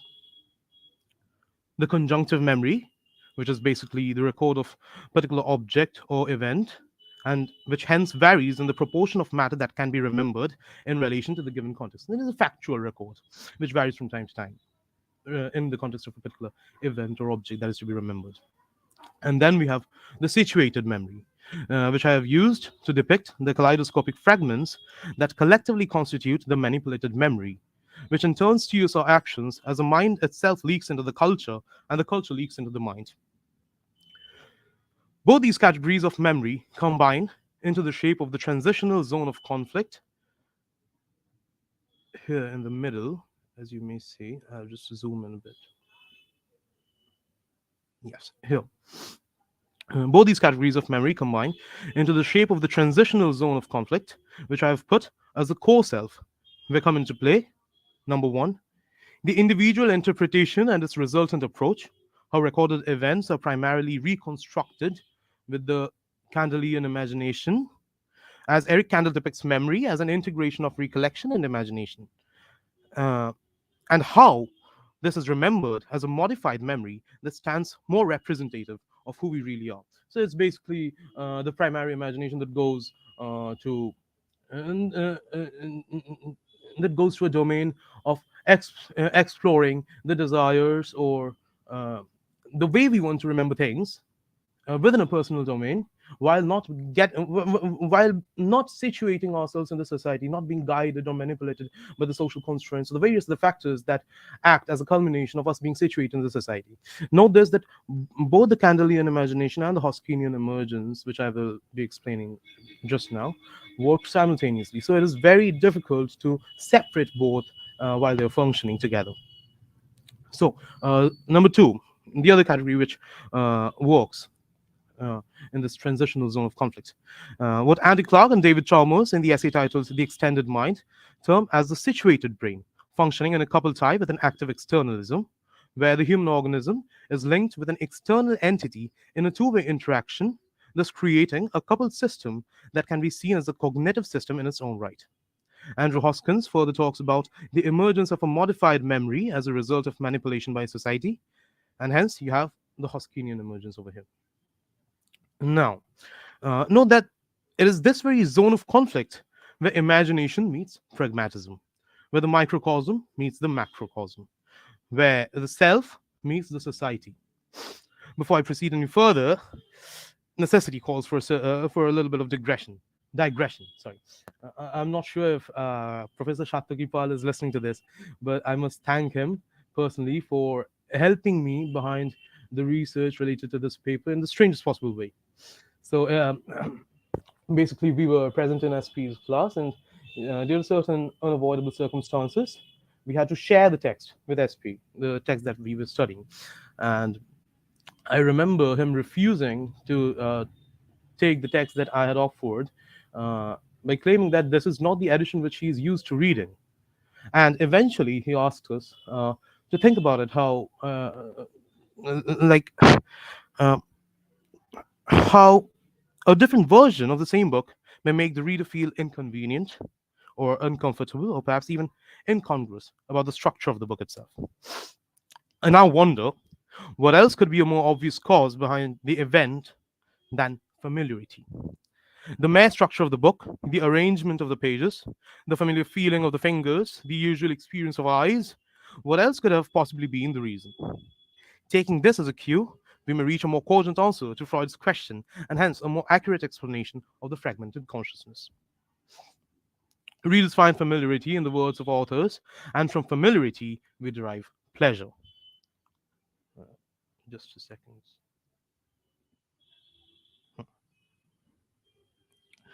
The imaginative expressions of the writer are the products of a shared imagination. Indeed, the myriad impressions, individual and collective, that Wolff talks about, merge with imagination to produce numerous iridescent impressions in the transitional zone of conflict. Hence, empathy builds up in the zone of conflict, as I have depicted in the diagram. Here you have empathy. With a fragmented consciousness, with a fragmented selves, we keep striving to grasp at something we can relate with, something that gives us a feeling of who we actually are. And in the conflict among these varied perceptions, ramifying from our fragmented consciousness, we situate ourselves from time to time. I wish I could elaborate further on this, but we may run out of time, so I'll move to the next point. So now, it is not required of me to comment on how the pandemic has affected the world and made us all the more fragmented as individuals. One instance that made this all the more evident was when I had conducted a very short survey for one of my papers, which I had presented at the University of Cambridge. The survey had recorded the responses of individuals ranging between the age of 6 and one's early 20s to a set of very simple questions that were expected to portray the binaries of a child's reaction in terms of her or his physical and psychological space after the pandemic. Omar, you have 2 more minutes. All right. Two more Hurry. minutes. There's the responses had revealed individuals torn among multiple identities at the same time, who were joyfully creative yet emotionally dry, willing to socialize yet anxious and gauche, and caught in the conundrum of self-identification. I'll share the link at the end. Now, what I eventually gathered from the survey was that the same fragmentation of consciousness has ramified into individuals of all ages. This particularly tapped my mind as I visited the official Instagram page of the much popular writing platform, Terribly Tiny Tales. Here at the top, you can see the section Writing That Sells. This is the first story that they have put on their homepage. I would particularly like to point out the advice given by the third speaker under this section, who talks about the necessity of detachment during writing, as you must give up on certain ideas and engage in a constant process of construction and reconstruction, while she also suggests, at the same time, to keep the temporarily rejected ideas at the back of one's mind for future use. Note once again that this throws light upon the constantly shifting sensations of an individual, hence once again being a reflection of one's fragmented identity. I'll finish with just one more instance, which when viewed clinically may lead us to the picture of a fragmented consciousness. Jessica Pressman, in Bookishness and Digital Modernism, talks about the intermingling of book as a commodity and writing in digital mode. I quote, "This is what I describe as bookishness, creative acts that engage the physicality of book within a digital culture, in modes that may be sentimental, fetishistic, radical. Cell phone covers, crafted to look like old books, decorative pillows printed with beloved book covers, earrings, rings, and necklaces made of miniature codices, store windows that use books as props, altered book sculptures exhibited in prestigious collections, and book bound novels that revolve around a book as a central character. Reading this, I took the cue from Shamabrata Roy's article titled Indian Solo Electronic Writing and Modernist Print Anxiety, where he takes up the above mentioned work within the framework of digital writing platforms and interprets the same as a modernist angst to recreate the print aesthetic while writing in a digital mode. Now, it forces me to zero in on how the aforementioned point of the modernist angst Omar, also, please wind up. yes, I'm 15 minutes already already. near the conclusion. I'll wrap up in a minute. Now, it forces me to zero in on how the aforementioned point of the modernist angst also and again indirectly portrays the putting together of the pieces of a jigsaw puzzle that our consciousness is, as our fragmented selves find recognition through a fragmented sense of perceiving or experiencing. Hence, reaching the conclusion, in this age of digitization and digitalization, particularly post the pandemic, diversification has only been made more fluid. And Catherine Hales comments on the interactivity or fluidity in the ethos of digital space in terms a unit of this cultural form as the flickering signifier, where she says, extending the Lacanian notion of the floating signifier, that neither the signifier nor the signified stays static, and it's constantly flickering in and out of existence. As a matter of fact, one realizes that the way we know ourselves and the way we know the society we live in both are constructed of a consciousness engaged in a constant process of exchange and modification. Antonio Damasio portrays this as the core consciousness and comments on this as an unvarnished sense of our individual organism in the act of knowing. Through digital fragmentation, then, we get to know our fragmented selves, still living in a continuous wave of transient, transitional pulses that also defined the world in the early 20th century as we struggle with a shared imagination for a collective identity. Thank you. Okay, thank you, Omar. I'm sorry for hurrying you, but time constraints compel us to do Absolutely. certain things. Okay, so I now request the next speaker, as per the schedule, Monami Chatterjee, PG final year student from the University of Calcutta. Over to you, Monami. Very good morning to everyone present here. So today I'm going to, like delve into a untrodden topic in this modernist studies. So my topic is silences and imposed muteness, unheard mothers of modernist literature. It is not surprising that with modernism making its advent into British and European literature, the entire landscape of literary traditions underwent a paradigmatic shift from the romantic understanding of life to something that can be termed as a more practical approach towards life. In this regard, it stands necessary to understand the new ideologies that were being propounded by the stalwarts of this era and how these ideologies compelled artists to engage in a more nuanced process of practicing art. The first revolutionary step in this aspect probably can be traced back to Freud's unprecedented study of the human mind and psychology coming into existence at the turn of the century and revolutionizing the way every human being perceived themselves and the world.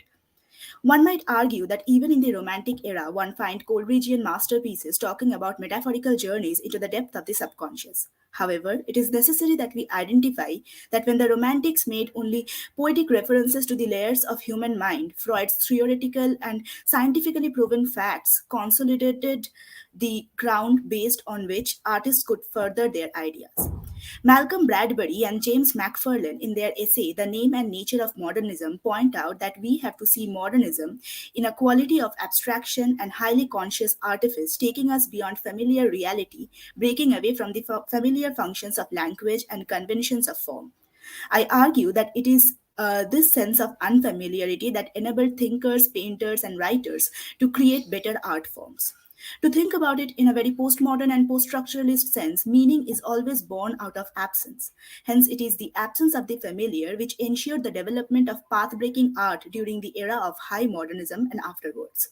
Here, Virginia Woolf's observation becomes crucial because she argues how the modern stylistic revolution came from the historical opportunity for change in human relationships and human character, and that modern art, therefore, had a social and epistemological cause by granting artists the change to develop an intuitive artistic consciousness and allowing the art to fulfill itself. It seems really fascinating to note that these ideas of newness and unprecedented form that the modern artists found themselves to be in failed to somehow accommodate women's narratives. The terrain of modernist literature remains to be predominantly dominated by male voices, though it is true that there is only that this is not only symptomatic of modern age, rather the very foundation and continuation of European literary canon can be traced back to this male-centered point of view owing to the gendered politics that have begun unfurling since the beginning of time. Keeping this in mind, the aim of this paper hence lies at attempting to hear the unheard voices in modern literary texts. It would be untrue to say that we do not find modern narratives centering around women. But even amidst that, not all categories of women can be accommodated within modern texts. Here, I'm talking about women who are also mothers and are often overshadowed within the textual periphery by the presence of their male counterparts. As it is, in literatures from all over the world, motherhood remains to be a conflicted area of discussion. This becomes heightened in modernist texts, which, in the compulsion to show the alienation of modern man, often trace Odysseus like journeys undertaken by male protagonists at the cost of muffling the voices of women, especially mothers. One important text in this context is James Joyce's A Portrait of the Artist as a Young Man. Joyce's seminal text introduces us to Stephen Dedalus and his journey to become an artist. It is interesting to note that Joyce's text begins with showing a strong bond between Stephen and his mother. Stephen is ideally represented as a child who, unlike other children of his age, wishes to transcend the corporeal reality and dwell into the world of imagination. The Stephen we see at the beginning of the novel is a sickly child who finds it difficult to mix with his contemporaries in his boarding school, and when suffering from a bout of fever, writes to his mother, "Dear mother, I am sick. I want to go home. Please come and take me. I am in the infirmary." This letter almost reminds us of Omol from Tagore's Daghar, and we as readers often feel compelled to place Stephen in the category of those sensitive children who often rely upon the mother's warmth to supplement their sustenance. This impulse of going back to the mother's warmth can be, in the language of psychoanalysis, termed to be a latent desire to travel back to the pre Oedipal phase. In Joyce's text, Stephen does exactly that. He travels back to his pre Oedipal state that brings with it the warmth and comfort of imagination, a safe haven where the child can dwell on his own imaginary world. Up until this point, readers are convinced that Stephen's mother plays a very important role in his life, and hence we look forward to being introduced to her in greater depths in later chapters. This is where we encountered the gendered politics because, as the narrative continues, Stephen's pre Oedipal harmony is perforated with experiences from the adult Oedipal world, and with each incident, his mother recedes further away from the text.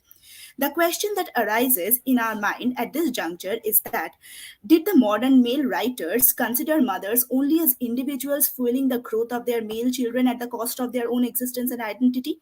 Another unsettling observation that comes forth is then, does, according to modern psychoanalysis, a mother's relationship with the child exist only in connection to this highly sexualized Oedipal bonding, and can no other bonding beyond this even exist between a mother and a child?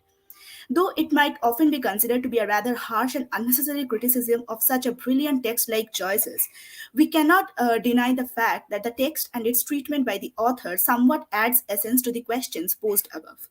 Joyce's novel only introduces us to Stephen's mother as Mrs. Dedalus. We never hear her name, we hardly hear her utter a word in the entire novel, and as Stephen grows up, he almost instinctively develops a certain dislike and negligence for his mother and his entire family altogether.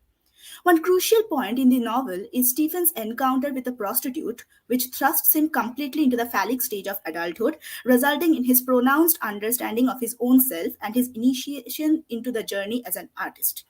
As he leaves his pre Oedipal and begins his journey of traversing the adult world, he starts to follow the patriarchal world order. Hence, it is the law of the father that guides him. The law of the father becomes a next stage of the Oedipal warfare, where the son does not displace the father, rather, psychologically molds himself to grow up and become a patriarch just like his father. In Stephen's story, he notes his experiences with his father but hardly ever mentions anything about his mother. We soon realize that the text proceeds without even bringing a concluding statement about what happens to the mother figure. We must note the use of language in the novel that marks this changing dynamics of the relationship. In the first chapter, Stephen's language corresponds to that of a nursery rhyme. But in the later chapters, this feature is lost, and gradually, by the end of the novel, Stephen develops a intellectualized language.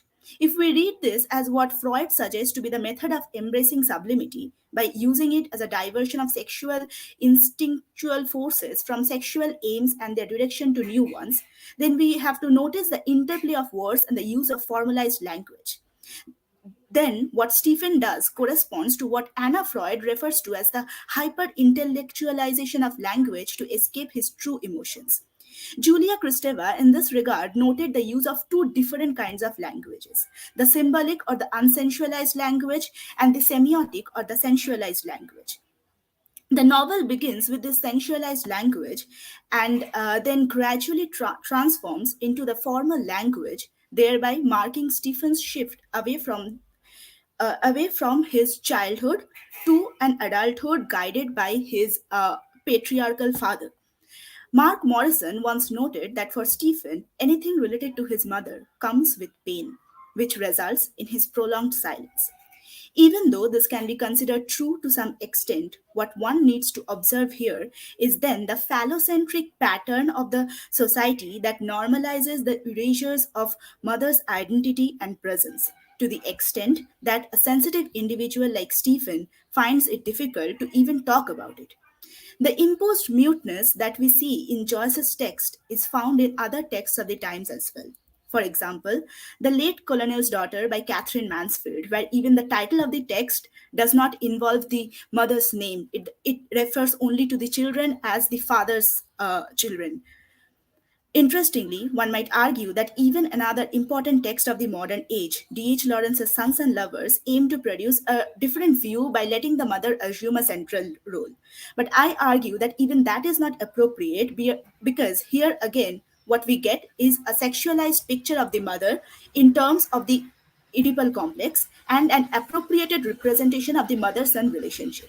Hence, it can be concluded that as we revisit modern literature, it stands necessary that we pay attention to those unheard voices and recognize this mutedness as a common affliction of modernist literature.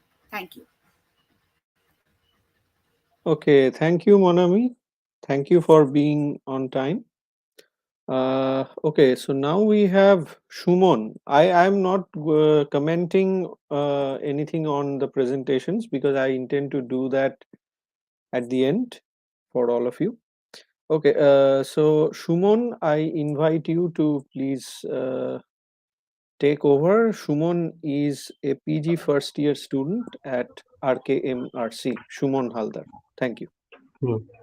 Thank you, sir, for giving the opportunity to theorize myself. First of all, I would like to share my idea, the reality in modernism, the idea of reality. In this ultra-modern period after the pandemic era, we are here to revisit modernism. But much has changed to the idea that how do we accept modernism, how our need is shaped and reshaped in modernism. For that, we have to know what is modernism. Is it a constructive idea or mind or a reality at the background where many texts flourished and became literature? As for modernism, there is no reality, as everything is a fact, fiction, and illusion. But that is also reality, whose impression we are now bearing. For that, we call what the idea of reality is: a state of mind, a condition. Then where we are, our literature, isn't it the reality? It is not true that reality brings the true identity or intellect of a person, but it is absolutely opposite. The human beings brought reality. It is like a canopy of vapor where every individual and thought compelled ourselves to the reality, both subjectivity and objectivity. As in literature, protagonists blossoms as per the hardship they follow in their life. So we can call that thus our thoughts made our yellowest reality. On the other hand, today's reality is the dream of yesterday. What we hope, expect, and optimize about today's are the realities of today's. As for Marxism, we are our own reality and bounded by some circles of reality as our dependency, duty, and many of them as truth. We can be called nothing but a product of society, a subject of creating a critical, a social reality in which class of us and our recognition matters. We are nothing but the faceless identities to make a society and their demandable reality. The greatest reality of human sentimentality and imagination. It is not an imitation of imitation according to Plato, but a reproduction to the ideal world.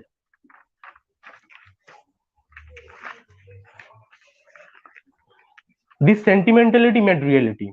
Always tried to find out a pain, relation, and self through the world, like pantheism. But when the sentimentality broke into the numbers, came the imagist poets. A static image or new world. Our existence shook. Understanding the fact suddenly loosed away in stream of consciousness. Another point of view that we can judge reality, that reality of human being resides on what they think, in which ideology they believe. The reality of abstract idealism is far different from the real world, as the surrealist or magic realist did. A basic features of the reality of modernism, we can say that there is a social dilemma for existential crisis, as we can see in Ibsen, Shaw, and Chekhov's dramas, or disillusionment for being alive or dead both at the same time, at the absurd date. On the other hand, some modernists depicted reality as a game, a desire to find and a compulsion to making a reality. Psychologist Sigmund Freud opened the way to unconscious mind and identity, where several realities lived under our own one masked reality. The idea of pantheism again returns to literature, where everything in the materialistic world is nothing but one masked reality. Suddenly, the atoms of earth can absorb each other's pain, and humanity started crying for unusual matter and in abstract way. That can be the basic features of modernism reality. The imagist poet paints the reality as an image, a static, lifeless, isolated world. It describes the numberless, voiceless faces flowing to the known universality named life. In art, modernism also gave a new birth of aesthetic. One consequence of this condition was a freeing of an artist from the restrictions. But a question can be asked that what is the relevance of reality in modernism? And uh, the answer could be modernism. We can see modernism as a background.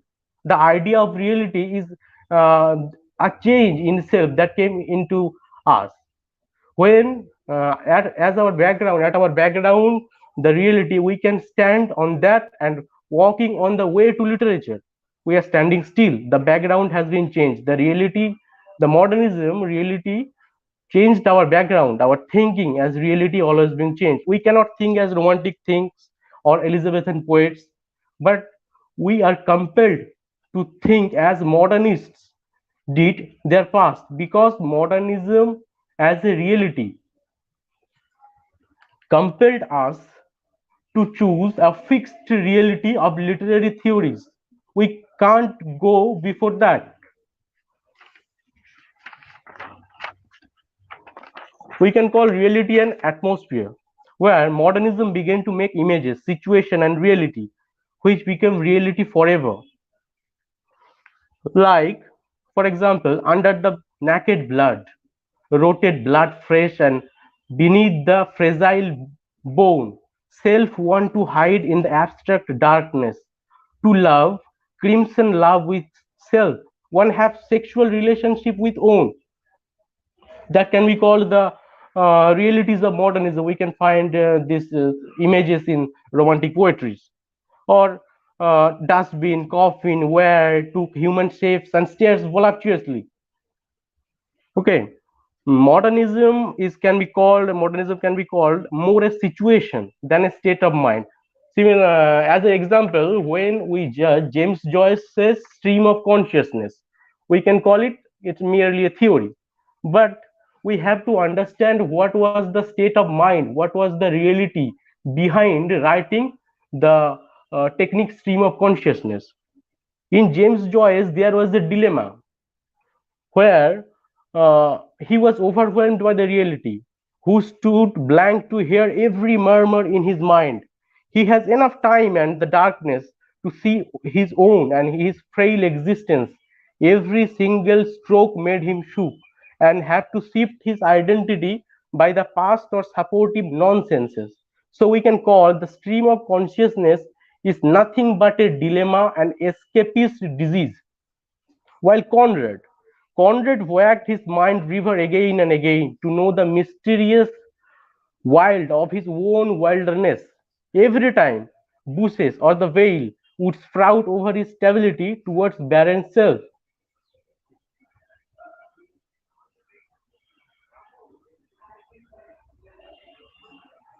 So each trees of his separate existence made him lost his subjectivity. And to conclude, I can share with you an imaginative study on the reality of fiction in reader's mind. Uh, this is how the reality constructed by the fiction of modern age in the modern reader's mind as a realist. Suppose it was Jacob's room where Stephen Dedalus and Mrs. Dalloway were playing the game of consciousness in the city of Westland. On the table, a book is placed named The Way of All Flesh. There was a painting in the room named Darkness of Heart, not Heart of Darkness, Darkness of Heart, where one river lonely waddling towards the lighthouse. But under the light, there remains darkness, where some lord of flies are humming the power. Besides the room, from an animal form, a second baby is coming to the earth with a vain and hopeless revolution. And Mrs. Dalloway was telling Daedalus about her beloved child, who whose ghostly intellection was stacked to the world of yellow wallpaper. Though a new sun is rising in her poisoned womb, her own identity, a mark of malice, prostitution, of being raped and free. But what she can say that every woman should have a daughter for one's own. Then Stephen said, I am a son of Dubliners in many lives, or could be in imagination, lived many lives fragmented.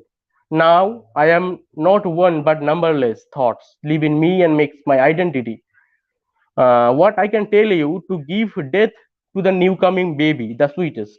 Maybe the world knew it was a infanticide, but you would know that it is a murder for the brave new world. Suddenly the phone rings, and it was Big Brother, who wants the boy, who was born by the illicit imaginative marriage of both in their mind. He has to go to the war. Outside the road, mad Tono Bange is shouting, Smith's mustard is the best, aimlessly. The baby, hopefully named Orlando, who would travel by the time for a reality to live, knowing the idea of motherhood.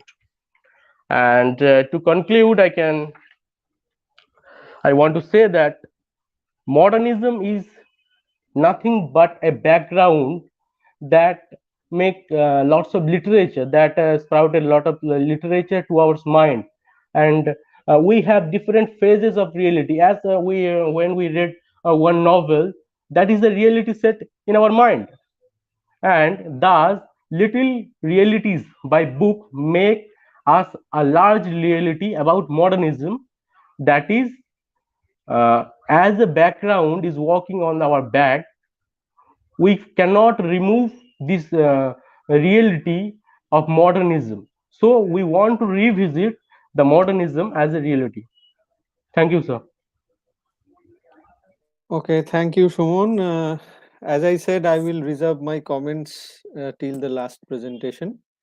So we have our final presenter for this session with us now, Shoham. Shoham is Shoham Dash, UG second year. Shoham, over to you. Thank you, sir, for providing me with this opportunity to speak on this very deep and complex topic. I would firstly like to thank the English department at RK Mercy Narendrapur for allowing me to speak here. My topic is pretty self-explanatory from the title. The significant modernist features in T.S. Eliot's The Westland and its role in serving as a brilliant foresight to the current generation. I would choose to begin now. Thomas Stearns Eliot, winner of the Nobel Prize for Literature in 1948, is often considered synonymous with modernism. Everything about his poetry bespeaks high modernism. Two of the most prominent poems where Eliot shows his modern orientations are the love song of J. Alfred Prufrock and The Wasteland, the latter of which, now exactly 100 years after its publication in 1922, highlights itself as one of the most relevant pieces of modernist literary work. Set at the violent backdrop of the First World War, it is of little doubt that the images portrayed in the poem mirrored those of current times, illustrating the state of the world, especially those of the last 3 years in a way that almost eerily hits a little too close to home, prompting a much needed revisit of this work, rightly acclaimed as one of the masterpieces brought forth by the era of modernism. The paper will thus attempt at highlighting the various events described in the 5 sections of the 434-line poem, beginning with a brief overview of Eliot's life, which led to the inception of the poem. The objective of the paper will be to focus particularly on the themes and the key features of the events, attesting to its modernist identity, and through that, aim at determining the reason behind it, resurfacing now and showcasing the impact the poem has had and continues to have on multiple facets of the current generation. Due to the innate basis of modernist idea, it is difficult to argue for The Westland being a personal poem. The attempt is particularly inadvisable because Eliot, in formulating his theory of impersonality in art, speaks about the role of a great poet who transmutes his personal emotions or experiences into universally felt artistic experience.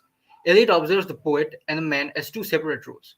Poetry, he says, and I quote, is not turning loose of emotions, but an escape from emotions. It is not the expression of personality, but an escape from personality.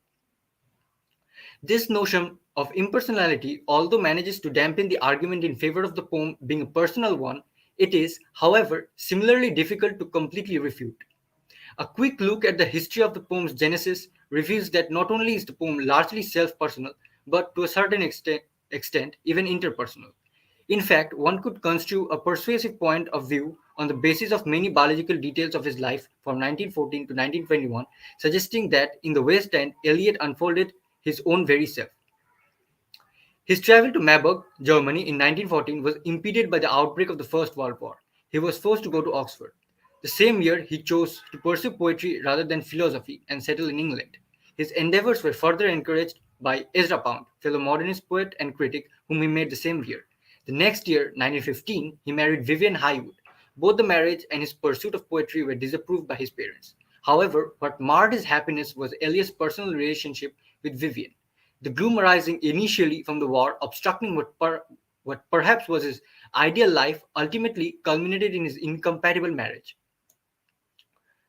The first section of the poem, Burial of the Dead, sets the stage for the entirety of the West End. The West End begins with an excerpt from Petronius' Arbiter Satyricon, in Latin and Greek, which translates as, "For once I saw with my own eyes the Cumæan Sibyl hanging in a jar, and when the boys asked her, 'Sibyl, what do you want?' she answered, 'I want to die.'" Sibyl is a mythological figure who asked Apollo for as many years of life as there are grains in a handful of sand. Unfortunately, she did not think to ask for everlasting youth. Having asked for something akin to eternal life, she finds that what she most wants is death. Death alone offers escape. Death alone promises the end, and therefore a new beginning.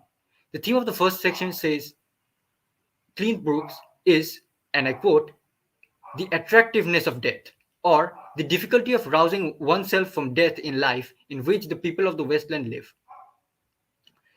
Labeling his first section "The Burial of the Dead," a title pulled from the Anglican Book of Common Prayer, he has been careful to lay out his central theme before the first stanza even began. Eliot's vision is of a decrepit land inhabited by persons who languish in an in-between state, perhaps akin to that of Dante's limbo. They live, but insofar they seem to feel nothing and aspire to nothing. They are dead. Eliot once articulated his philosophy concerning these matters in a piece of criticism on Baudelaire, one of his chief poetic influences. In it, Eliot intimated that it may be better to do evil than to do nothing at all. Then, at least, some form of action means that one exists. The key image in the Westland may then be the Sosostris' vision of crowds of people walking round in a ring.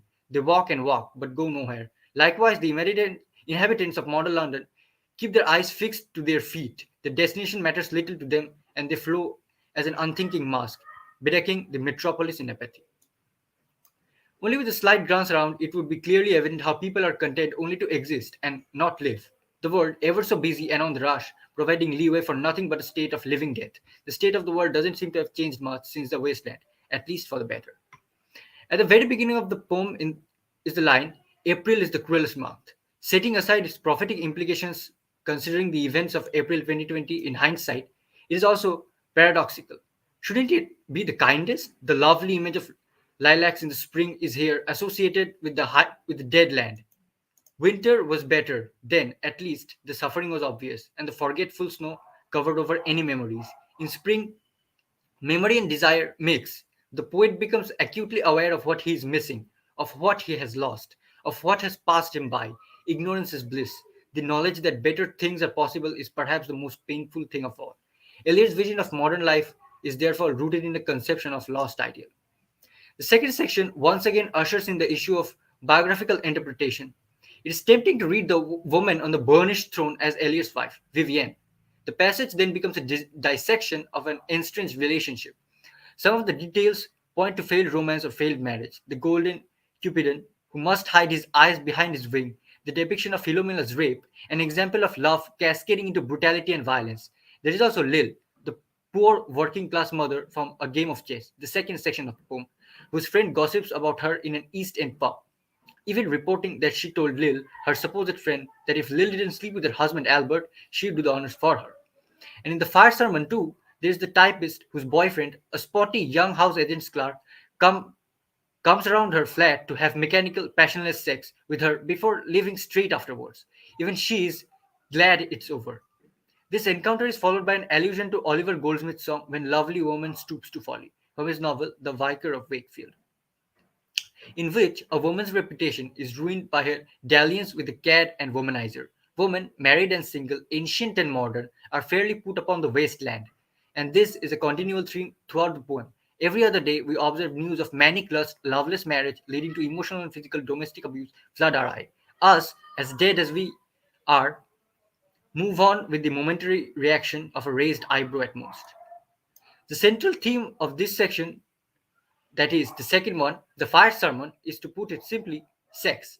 If death permeates the burial of the dead and the tragically wronged woman, be it Philomela or Ophelia, casts a pall over a game of chess. The Fire Sermon is, in a sense, a sermon about the dangers of lust. It is important to recognize that Eliot culminates this passage with an invocation of both Eastern and Western philosophy. He even says so himself in his notes. To Carthage, then I came. Refers to Augustine, burning, burning, burning, burning, recalls Buddha's fire sermon, in which all things, O priests, are on fire. Both Augustine and Buddha warn against purely physical urges, as they must inevitably serve as obstacles or barriers to true faith and spiritual peace. The image of fire, familiar from countless representations of hell in Christian art, is here specifically linked to animal drives that push men and women to commit sinful acts.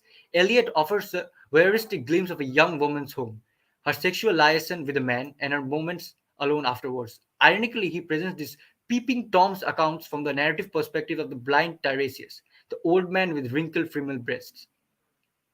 The decrepit prophet who once lived as a woman recalls his encounters with Antigone and Oedipus Rex and Odysseus in Hades, while witnessing a quintessentially modern beat of business. That Eliot resurrects ancient tropes and characters within such a vulgar scene is an act of audacity that was shocking in 1922 and still packs punch. Readers today are perhaps less surprised by the episode, but that only serves to prove Eliot's point that people are increasingly more indulgent in physical passion than emotional. Eliot describes the post-coital woman pacing about her room when lovely woman stoops to fall. An image of potential perfection has been spoiled. Lust seems to portend sorrow, and that sorrow seems in turn to be an integral feature of the modern world. The typist in this section is never named because she is ultimately a type, a representation of something larger and more widespread. Eliot is diagnosing his London and his world, and in turn ours, with the disease of senses, through which sex has replaced love and meaningless physical contact has subsumed real emotional connection. Fragmentation is both a major theme of the wasteland and a key feature of its style and layout, especially when we come to the final section, what the thunder said, which Eliot wrote in a trance as he himself agreed to. Note how all punctuation largely vanishes from this final part of the poem, as if mirroring the cracked voices and dry throats of those who are longing for rain. The poet's references to a heap of broken images and fragments that have been showed against my ruins reinforce the notion that modern European civilization has become fragmented and is breaking apart after the First World War. The alienation and social dissociation imagined in the poem feels far too relevant, especially looking at the increment following the past couple of years of lockdown, which in turn gave way to an increase in digital communication, setting up a vicious cycle which only seems to conclude with further fragmentation of physical human interaction. The Wasteland is often interpreted as a bleak poem, which sounds a note of despair about the state of modern world. Certainly, as the last dozen or so lines suggest, all that remains of civilization is so many questions and snippets from great works of literature: Dante, Thomas Kyd, Gerard de Nerval, the Upanishads. Even nursery rhymes are included. London Bridge is falling down, though also summons the idea of London itself collapsing, like Shelley's Ozymandias. The notion that the sun is perhaps setting on the British Empire just as it had previously set on other great centers of empire.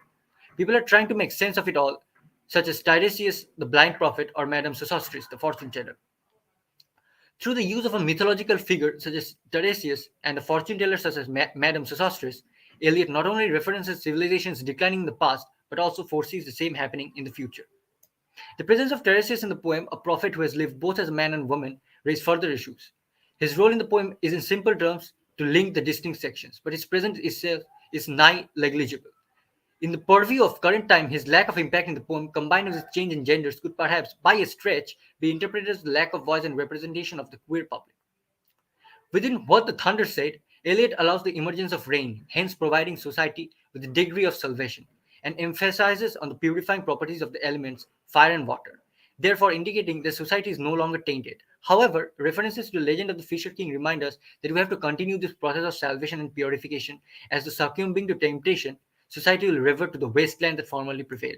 Shoham, you have 2 more minutes. Okay, sir, I'll just wrap it up. While sterility plays a major role in the poem, likely stemming from his own childless marriage with Vivienne, fertility plays its role as yet another major theme. Consider, for instance, that image of the lilacs being bred out of the dead land. The wasteland offers a land that is not wholly waste. It is a land where things are growing, but they're growing amidst the waste and devastation caused by the war. If we read the wasteland as a vision, we will pick up hints and guesses of something that is not a wasteland. That is, in fact, an anti-wasteland. In the Wasteland, Eliot delivers an indictment against the self serving irresponsibility of modern society, but not without giving us, particularly the youth, a message of hope at the end of the Thames River. And in Ash Wednesday, Eliot finally describes an example of a small, graceful images God gives us as oases in the wasteland of modern culture. Eliot constantly refers back in unconsciously to his childhood responsibilities as a missionary in an unholy world. It is only through close, diligent reading of his poetry that we can come to understand his faithful message of hope. Eliot indicates that society has completed its journey from hell to heaven, and the falling of London Bridge, a symbol of materialism and corruption, indicates the demise of the wasteland. Eliot concludes the poem on the peaceful note of Shanti, Shanti, Shanti. We are not far removed from the masses crowding London Bridge, their eyes fixed on their feet. Modern city dwellers who float along in a fog are neither dead nor living. Their world is an echo of Dante's limbo. Chase belongs, therefore, to this lifeless life. It is the quintessential game of the wasteland, dependent on numbers and cold strategies, devoid of feeling or human contact. Interaction is reduced to a set of movements on a checkered board. I would choose to stop here. Thank you very much once again for providing me with this opportunity to present this paper. Thank you, thank you. Thank you, Shoham. So first, I would request the audience here to raise their questions, make comments, observations, if any. Even the presenters can be asking each other questions, making comments, sharing observations.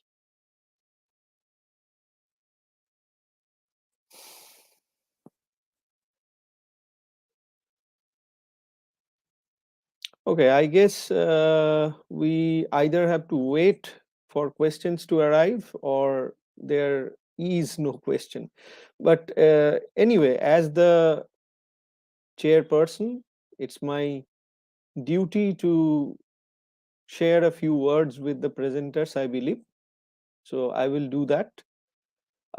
First, let me congratulate each of you for being so brave, being so confident.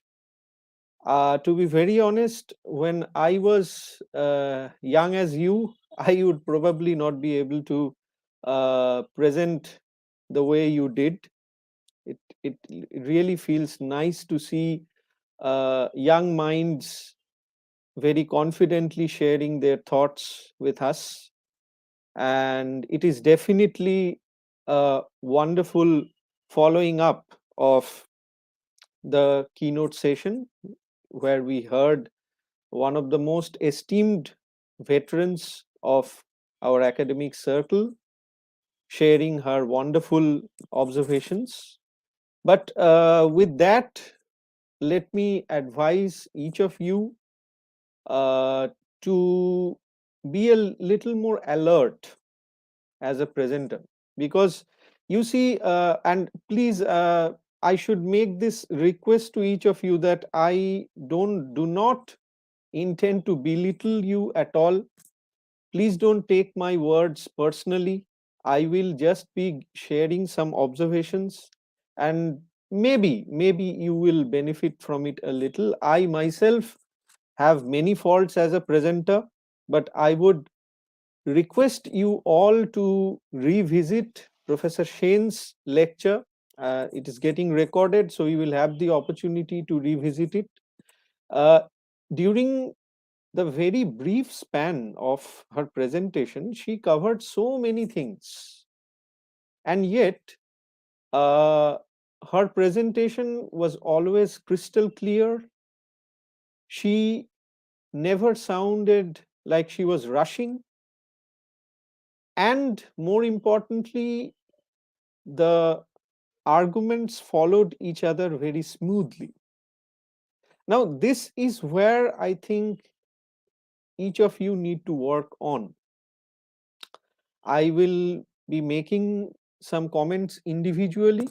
For Omar, I would request you to update this presentation further. It is a very interesting idea, but today's presentation spent too much time talking about the modernist era, and which I believe your idea was to show parallels between their time and our time.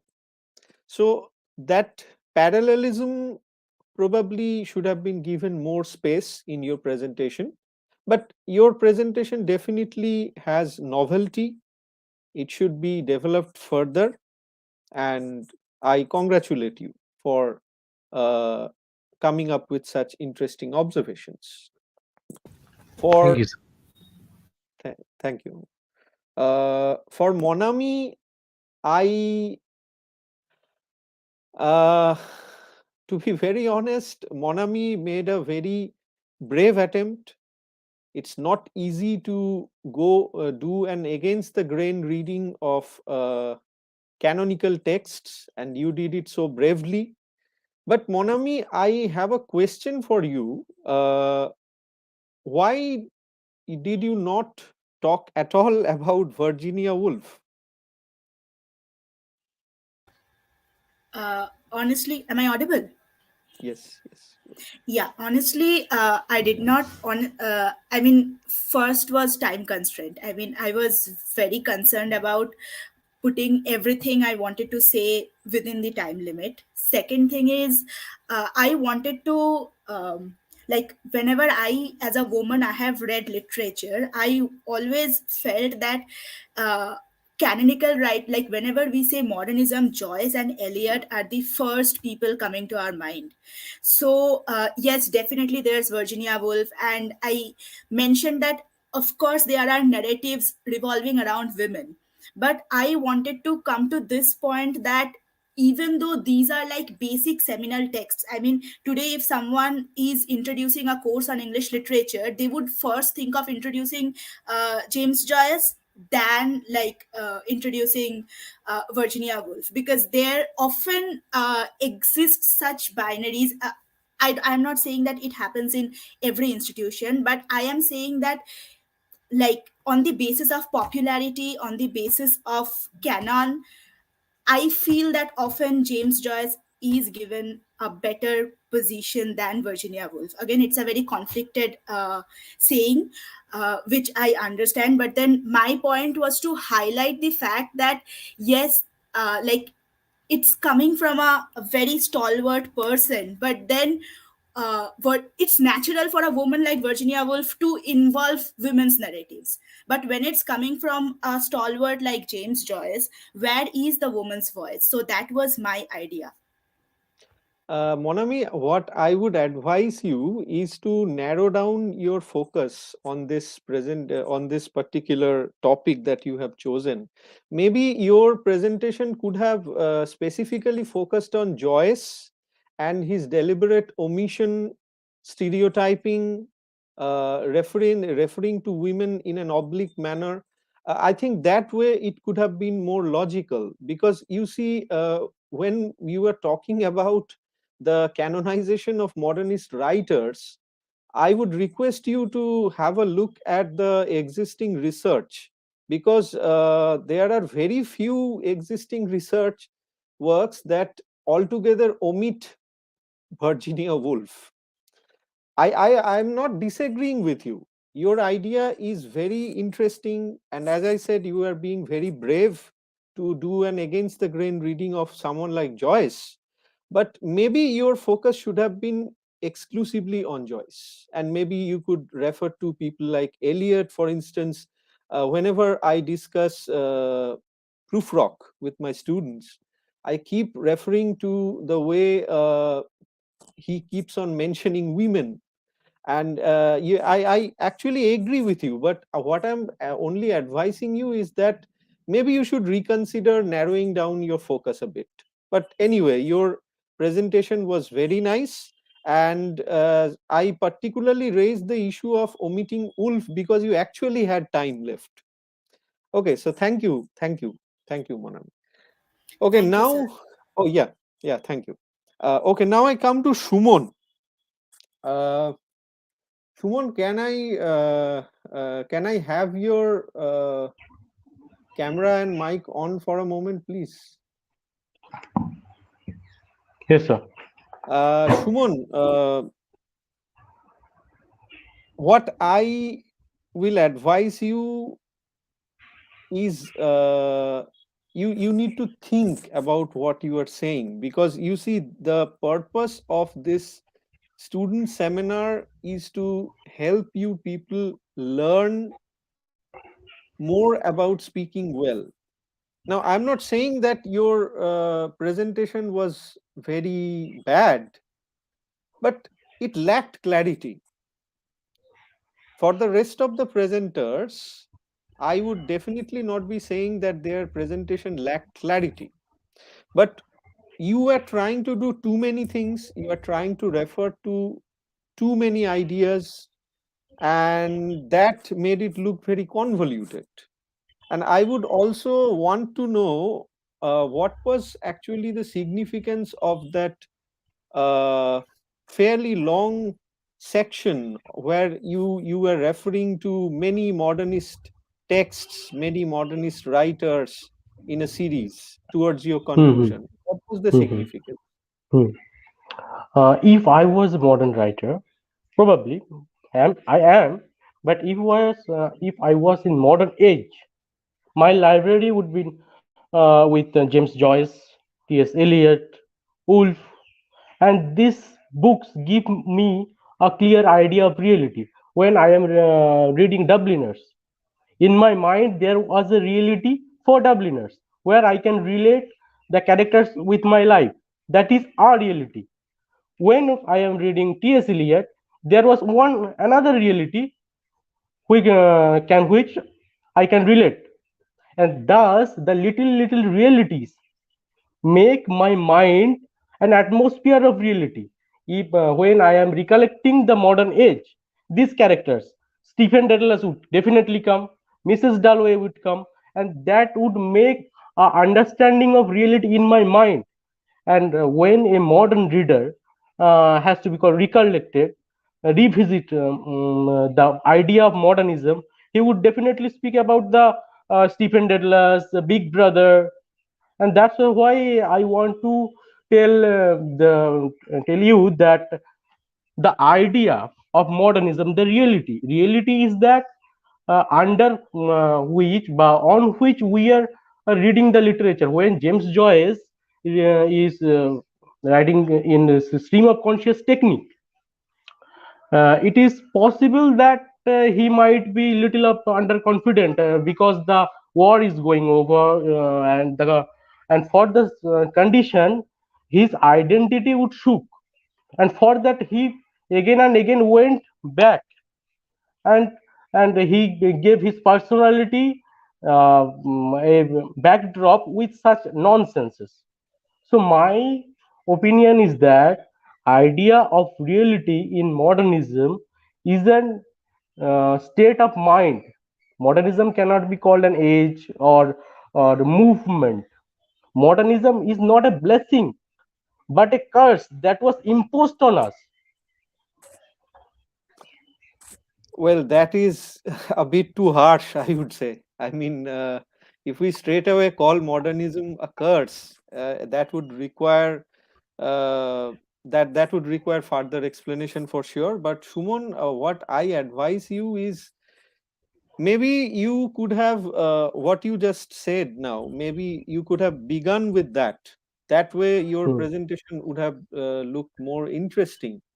And I would advise you also to consider defining what you actually mean by the word reality, or any such word that are very loaded words. Because you see, the Hmm. word reality, if you start looking it up from the perspective of an academician, not the literal meaning, the word reality is a very loaded word. It can Hmm. have n number of meanings probably, but you had to specify what exactly you mean by reality in yes, yes, thank you, Ashok sir, thank you. Shumon, would you be responding to Ashok sir's question? No, no, no. One cannot call there is one particular reality in modernism. That is Exactly, true. But exactly. this many numbers of reality is a reality. Is in itself is a reality. Then probably you should have explained that by reality you mean realities.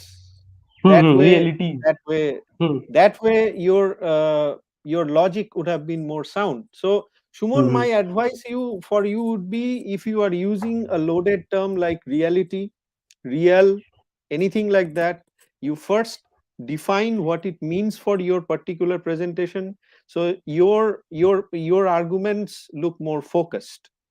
Okay. Hmm. So Hmm. thank you, Shumon. Okay, Thank you, so sir. now I come to the last presenter, Shoham. Well, Shoham, I believe, were the youngest of all the four, and I, I, I, I should definitely add that I would not be able to do a presentation like you when I was in UG2.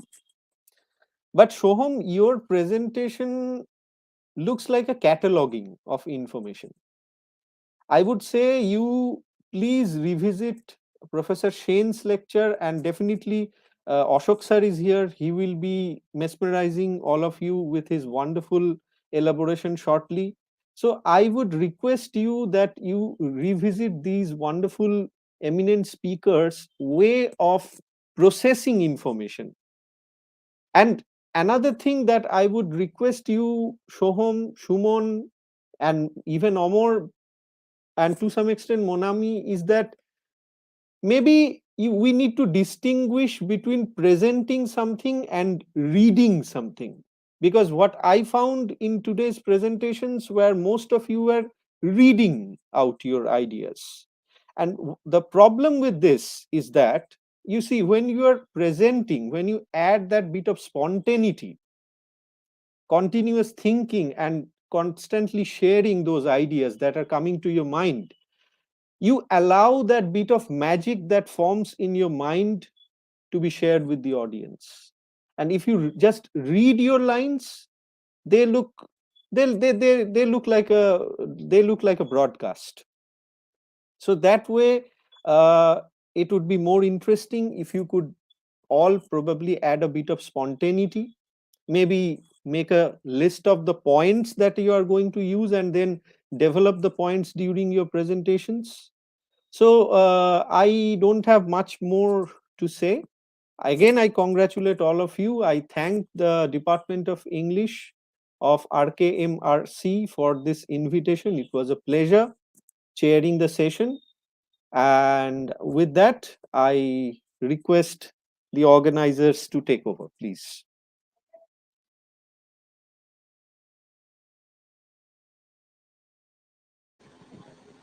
Thank you, sir, for your delightful insights into the speaker's presentations. I'm sure we'll all have a lot more development after your insights have been implemented.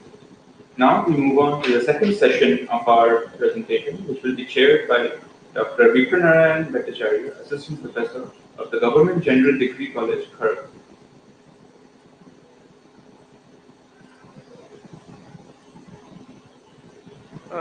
Good afternoon, everyone. I'm audible, right? Yes, sir, you are. Okay. Not so much long ago, I used to be a student of this very department, and seeing you people here, I mean, since it's primarily a student seminar, I'm reminded of when I was in my UG third year, and I went to present the first paper in my life. It was in AJC Bose College, if I'm not mistaken, and I was almost escorted by the inimitable Espisa and Shojolda. Both of them were faculties in this department back then. Uh, so the department gave me innumerable beloved memories, and I feel absolutely grateful to be back here to do something that will benefit my beloved department. In this session, we have three presenters. Shoham Haldar, UG second year student, RKMRC Narendrapur, Trijon Bishwas, and Anurag Ghosh, I believe, since Samantak Bhattacharya is not presenting. So, without much ado, let me get down to the main business. The first presenter is, of course, Shoham Haldar, UG second year student, Ramakrishna Mission Residential College, Narendrapur, my junior, of course. And the title of his paper will be Revisiting Henrik Ibsen's A Doll's House. I have read his abstract. It's very interesting. It looks like he will try to compare. He will try to discuss this play and its continuing significance in the present age, even bringing topics such as the COVID-19 lockdown and the rise in domestic violence during that period. So let's hear to him. It's over to you, Shoham. Begin. Yes, before I begin, am I properly audible? Yes, you are. Yeah, you are. Okay. So good afternoon, everyone. I'm Shoham, and this is essentially my maiden attempt at writing anything that resembles an academic paper. And I hope everyone present today can bear with me for the next few minutes as I read my paper titled Revisiting Henrik Ibsen's A Doll's House. Right. So, ever since its first staging at the Royal Theatre in Copenhagen on 21st December 1879, Henrik Ibsen's A Doll's House has become one of the most performed plays in the world. It has also been widely recognized as a seminal work of feminist literature. Ibsen himself, however, disregarded the claims of it pertaining to the woman question, as issues related to women were termed back then. On 26th May 1898, at a birthday banquet organized by the Norwegian Women's Rights League in Ibsen's honor, the playwright remarked, "I thank you for the toast, but must disclaim the honor of having consciously worked for the women's rights movement. True enough, it is desirable to solve the woman problem along with all the others, but that has not been the whole purpose. My task has been the description of humanity." However, Ibsen's blatant proclamation has not deterred several critics who remain steadfast in their opinion of the play and believe that Ibsen's attempts to clarify his intentions do not mar its feminist character. It is very crucial to understand and recognize the identity of a text if we are to debate its socio-political and cultural pertinence at any point of time. By the identity of a text, I mean how the literary artifact has been perceived by different people across geotemporal boundaries and how it stands as a unified whole in the literary register. The identity of the text evolves and is affected by the latest trends in literary theory. Attempting to clinch the identity of a play has its own pros and predicaments. Owing to its performative nature, drama stimulates an instantaneous reaction from its audience and critics. However, different productions of the play by different directors who make varied changes to the script complicate the process. In the discussion of the Norwegian play, the arguments that are mentioned and made will pertain to Henrik Ibsen's original, unaltered production. The translations that I refer to are either William Archer's from 1879 or Henrietta Francis Lord's from 1890. In his research paper titled To What Extent is Henrik Ibsen's A Doll's House a Feminist Play? Author David Wheeler states that calling Ibsen's play feminist is an anachronism in itself, since the feminist movement did not begin until the late 1960s and early 1970s. Regardless, there are unquestionable feminist ideas that come to life in the play. This brings into question the dilemma surrounding how much does an author's intention have an impact on the outcome of a text.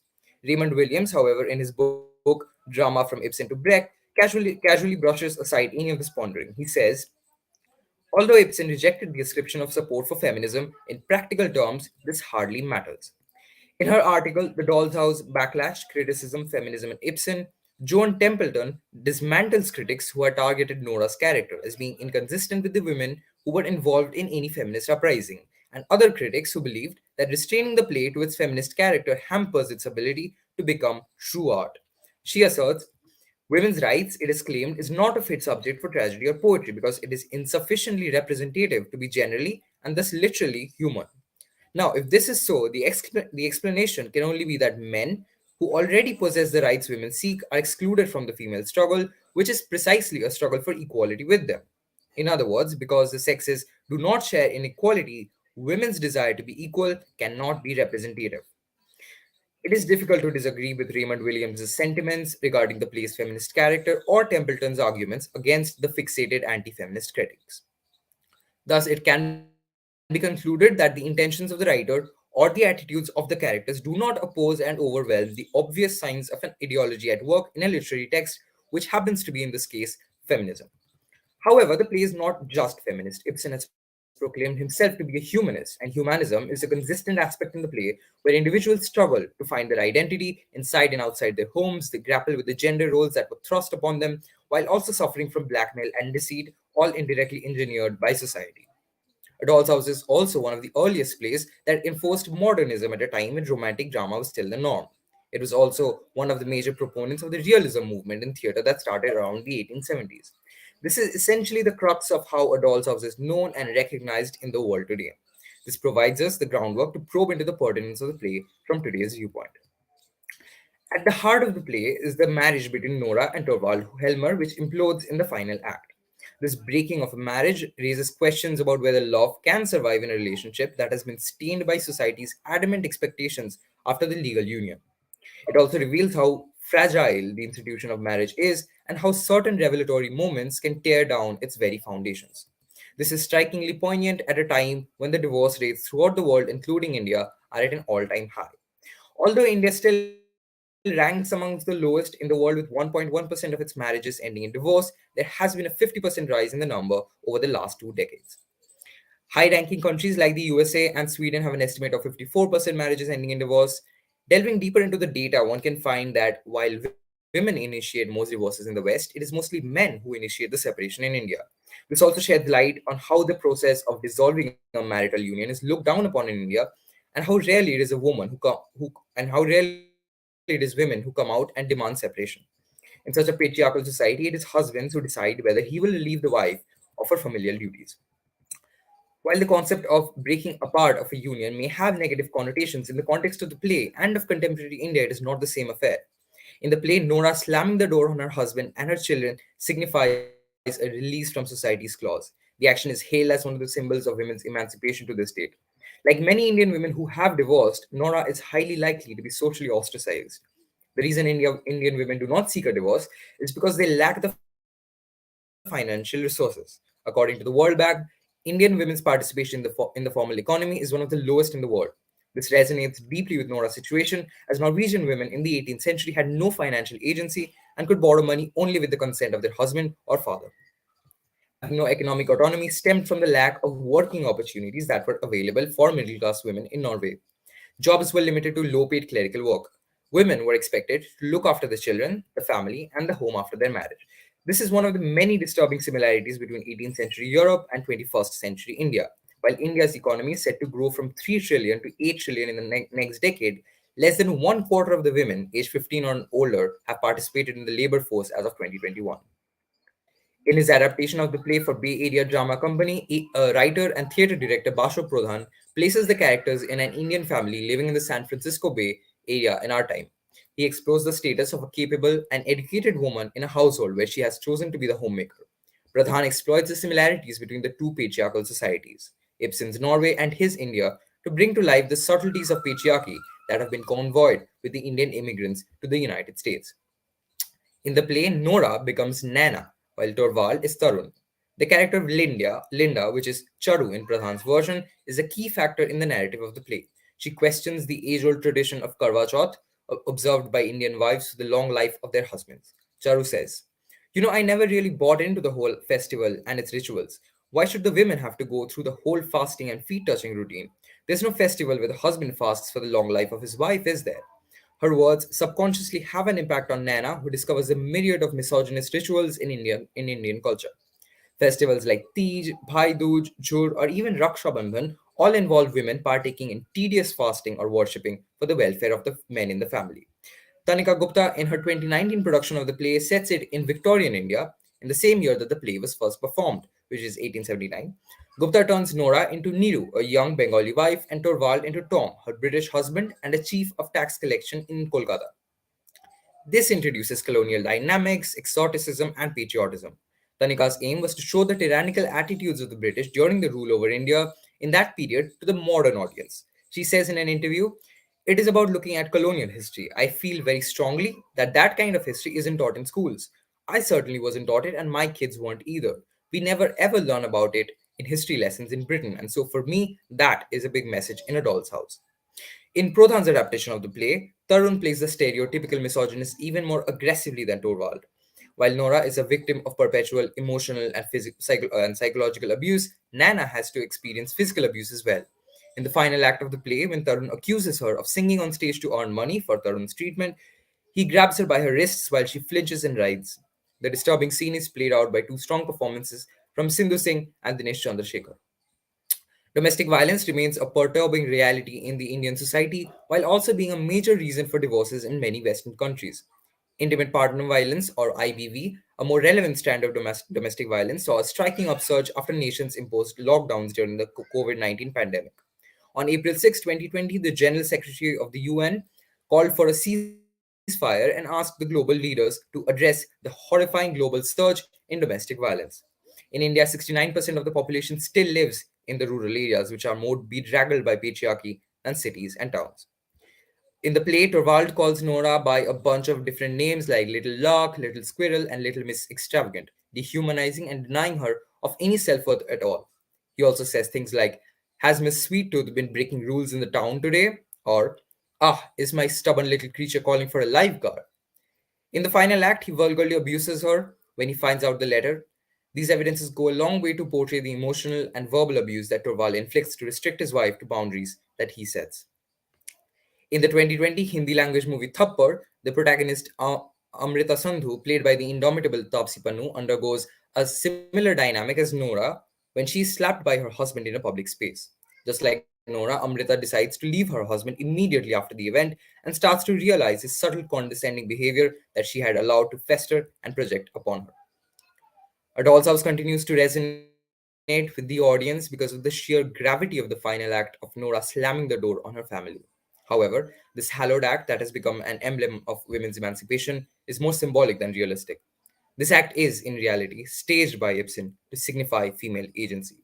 The fact remains that doubly colonized women, oppressed by both their race and gender, have very limited choices if they aren't restricted altogether. Movies that are considered pro-feminist like Anubhav Sinha's Thappad or Shujit Sarkar's Pink suppose that this choice or act of free will is available to all men across the Indian demographic. Not all women can be Nora, and will not be so until a utopic equilibrium is reached. Hence, the play continues to raise questions of the woman problem and allows itself to morph into the larger context of the issues that continue to plague humanity. Thus, in a way, the play can be considered both feminist and humanist.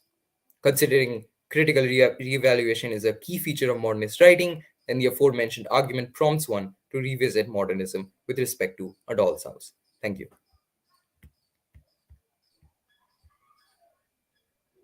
Thank you, Shohom, and I mean, you deserve a special pat on the back because you kept it within time. I mean, you in fact finished 3 minutes before time, so that's something to be really appreciated. I liked your paper. I liked it really. There are some comments, not comments, but suggestions more of it. And I think we can make it at the end of the presentation of all the three papers. Uh, and let me say here that each presenter will have roughly 15 minutes. Shoham has, of course, finished his 2 minutes before. And then we might take all the questions for the next 15 minutes. So the next presenter is Srijan Bishwas. He's from RK in Narendrapur as well. He's a UG third year student. And the title of his paper is Theme of War in WBS as Poetry. Well, of course, WBS is not really the first name that comes to our mind when we think about anti-war poetry. I mean, he is rather a bit eclipsed by names like Siegfried Sassoon and Wilfred Owen. But if you read his poems between the lines, war is always an underlying theme in a large number of his poems. Of course, poems like An Irish Yeoman Foresees His Death takes it very clearly, but in other poems as well. I mean, I'd even suggest that in a poem like, let's say, An Acre of Grass, the the very idea of premature, I mean, let's say the premature aging and how to re-innervate a civilization. I mean, these are ideas which were being dealt during this period, right? And it was because the world wars had created a space where the souls of the people were getting old. So, how to re energize Western civilization and all those things, they were there at the back of the people's minds. So, we cannot really read a poem like even An Acre of Grass separated from the post war scenario. So, we'll listen to Srijan, Theme of War in WBS's poetry. Srijan Bishwas, it's over to you. You can begin. Thank you. Thank you. I'd like to start with my topic, which is theme of war in WBS with poetry. So, yes, this paper I'm at contextualizing. I just need to ask one thing. Should I start my camera? Yes, that would Yeah, be. it be better. Yes, if we can see your face. Otherwise, it gives that eerie feeling that someone ghostly is reading out the paper like a planchette or something. So, yeah, you can turn it on. Okay, so this paper aims at contextualizing William Butler Yeats as a modernist poet through an exploration of the theme of war in his poetry. So many of his poems were written during the first half of the 20th century, which were occasioned mainly by the aftermath of the First World War. His war poems reflect his anti-war and anti-rationalistic attitude. So, in order to understand the British modernist poetry, one has to trace the roots of modernism, its shaping influences, and Yeats' appropriation of modernist impulses. Literary modernism is an aesthetic movement which originated in the late 19th century and early 20th century in Western European countries. Modernism poetry is marked by a pronounced disengagement with the conventions of the Romantic and Edwardian poetic traditions. This movement was specially influenced by the First World War and global industrialization, which shaped an emotive and innovative form of both poetry and prose. So, yes, the literature which emerged out of modernization during this time was more experimental and innovative in comparison with the Romantics and the other Edwardian poets. Yeats was one of the chief exponents of this artistic experiment in poetry. Yes, Yeats was one of them. Like most of his contemporaries, he regrets the chaotic state of the post-war modern world and mourns for days gone by. Yeats, a contemporary poet, exhibits an anti-rationalistic mindset through his love of occultism or mysticism. This reflects that the war changed the taste of literature in modern society. People are now more specific as their lives started falling apart, and so the society, when it came to literature, they seek for something that could well express their emotions and the critical conditions of the present modern world. Yeats addressed this need through his poetry. After a shift in modern writings, Yeats focused on the use of different landscapes in his poems that would best symbolize the spiritual and psychological states of modern man. Yeats' works on modernism can be best understood through the analysis of his poems, but before that, it is better to first study the background of Yeats, his researches and beliefs on mysticism and occultism that he used as an important feature in his modern poetry. Its investigations into similar commonalities among mediums, psychics, and eco-strict religious orders were not taken seriously. Though there are various reasons for such outcomes, we will not delve deep into these matters for today's discussion. This attitude of his towards occultism did not leave him without any criticism. The first was Auden, who resisted the fact of occultism defined by Yeats and responded in a very derogatory sense and pointed out that the supernatural world, as defined by Yeats, is completely a false one. And also, he mentioned that Yeats has become for me a symbol of my own devil of inauthenticity. His poems make me whore after lies. This carries on in the same manner in the dispute of Yeats' occultism with Eliot as well, who also has the same complaint that Yeats' supernatural world was a wrong supernatural world. It was not a world of spiritual significance, not a world of real good and evil, of holiness or sin, but a highly sophisticated lower mythology summoned, like a physician, to supply the fading pulse of poetry with some transient stimulant so that the dying patient may utter his last words. Yeats did not capture much of a place in the art of Auden and Eliot. He was false in their eyes. As per their view, Yeats created something powerful and unforgettable poetry without owing much attention to the subject matter, whether it was right or wrong, true or false. Rather, he focused on the flow of the occult or the mystic in his poetry. Yeats never left the idea of occult or mysticism in a state of unawareness in his verse. It was just that he had the belief that the modern man is shattered by the clashes of war, which is just a constitution of the modern day. If Yeats can be considered a haunting ghost to modernism, then similarly, we can also consider that modernism has haunted Yeats. For Yeats frequently portrays himself as the adversary of modernism. Yeats himself criticizes the modernist poets for their sloppy composition and lifeless vague diction. He never was interested in the concept of free verse in poetry.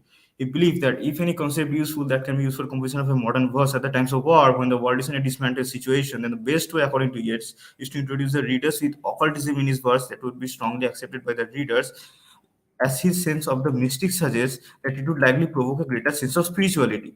Believes in the mysterious, a spiritualism that would act as a reason for the vitality of the demolished modern man.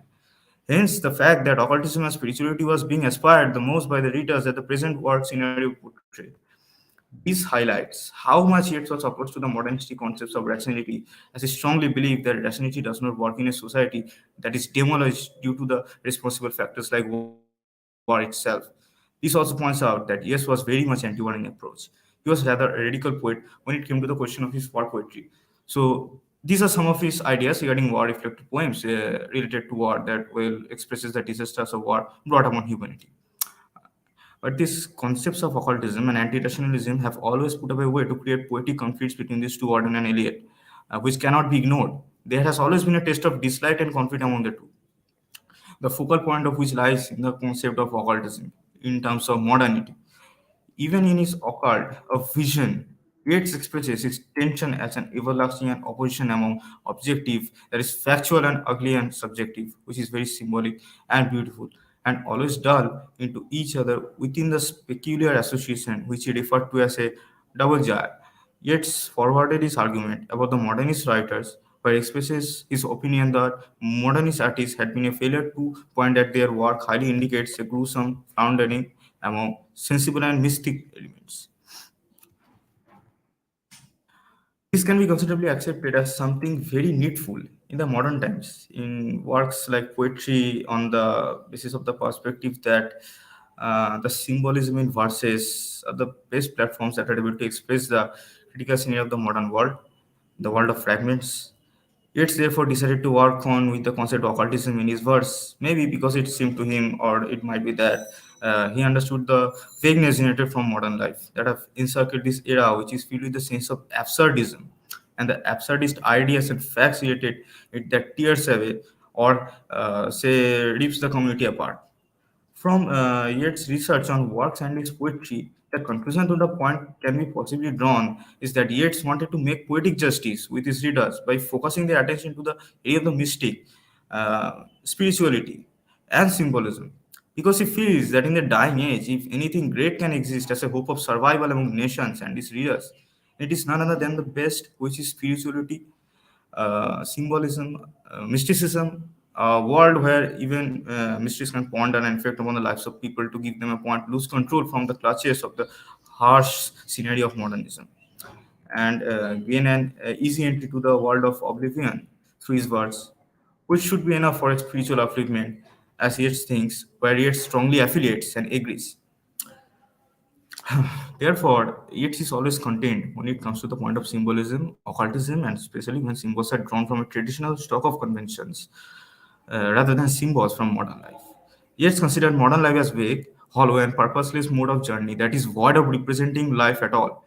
Its meaning and any other constituents related to it are not at all present. So now, when we study in his poems, we'll be able to identify and analyze the expositions of war in his poetry. Through his war poems, we get to identify the anti-war and anti-rationalist traits that Yeats marks him out to be a separate individual with such dissimilar attitude that recognizes him as a separate entity from other modernist artists. When we begin with William Butler Yeats as a poet, in his early life, it is found that he began his literary career as a romantic poet, but later, with the changing times, he evolved to be a modernist poet with a different set of ideas and approach to modernity. Most of his poems are concentrated around war as far as modernity is concentrated in his poetry. He sought to approach war as the best mode of discussion for modernism, through which he laments, or you can say he regrets, for the typical post-war modern contemporary world that is now more ravaged by disease and is in a dismantled, chaotic state of affairs.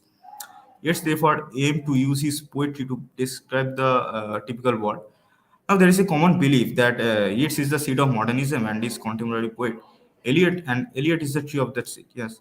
But before we move into Yeats' poetry, we should bring to highlight the similarities and contradiction of Yeats with other contemporary modern poets of his time. An important similarity of Yeats with other modern poets such as T.S. Eliot and Ezra Pound is that they lament for the loss of the past. And both of these writers have a tendency to hint at the way of escapism from the present critical scenario of the post war modern world. For this, they have chosen symbolism as a vital instrument in their poetry, which would also pave the way for the readers towards oblivion. But here we come across a disregard again, where the dispute lies between the two, Yeats and Auden. Where Yeats laments and paves the way for escapism, there Auden rejoices in the celebration of all sorts of disorder conditions of his time into his poetry. The best way to define or to discuss its use of symbolism and occultism in his poetry is through the analysis of his poems, individually to focus and trace out the modern elements. To start with the second coming, it would be a great example to define Yeats' modernism, as in this poem, Yeats portrays how the world has been fragmented in a disillusionment, and if it is seen from a very tropical point of view, then it is clear to us that as far as the modern chaotic and disorder condition are concerned, the saga still continues in today's world, and yet its relevance is to greatly fade in today's world, where everything and everyone more or less is almost in a dismantled state. The faith in the divine and symbolism has almost diminished among individuals like us, and we are shattered by the negative energy surrounding us, turning us into atheists, absurdists. The name of the poem, The Second Coming, holds a great significance. It symbolizes that with the upcoming modern era, there will be an upcoming of a prophet of destruction, because it is the only mode that surrounds us. Christianity, a religion like Christianity, will decompose into a memory, as it will no more be effective in people's lives. And this new upcoming will result in complete destruction of the world, as its age will be ruled and pursued by the wicked of all creatures, that is the curious part of what to discuss. Then, if we move to the next, it comes sailing to Byzantium. Now, the contents of this poem deals with the agony of old age men, and this appears right at the beginning of the poem.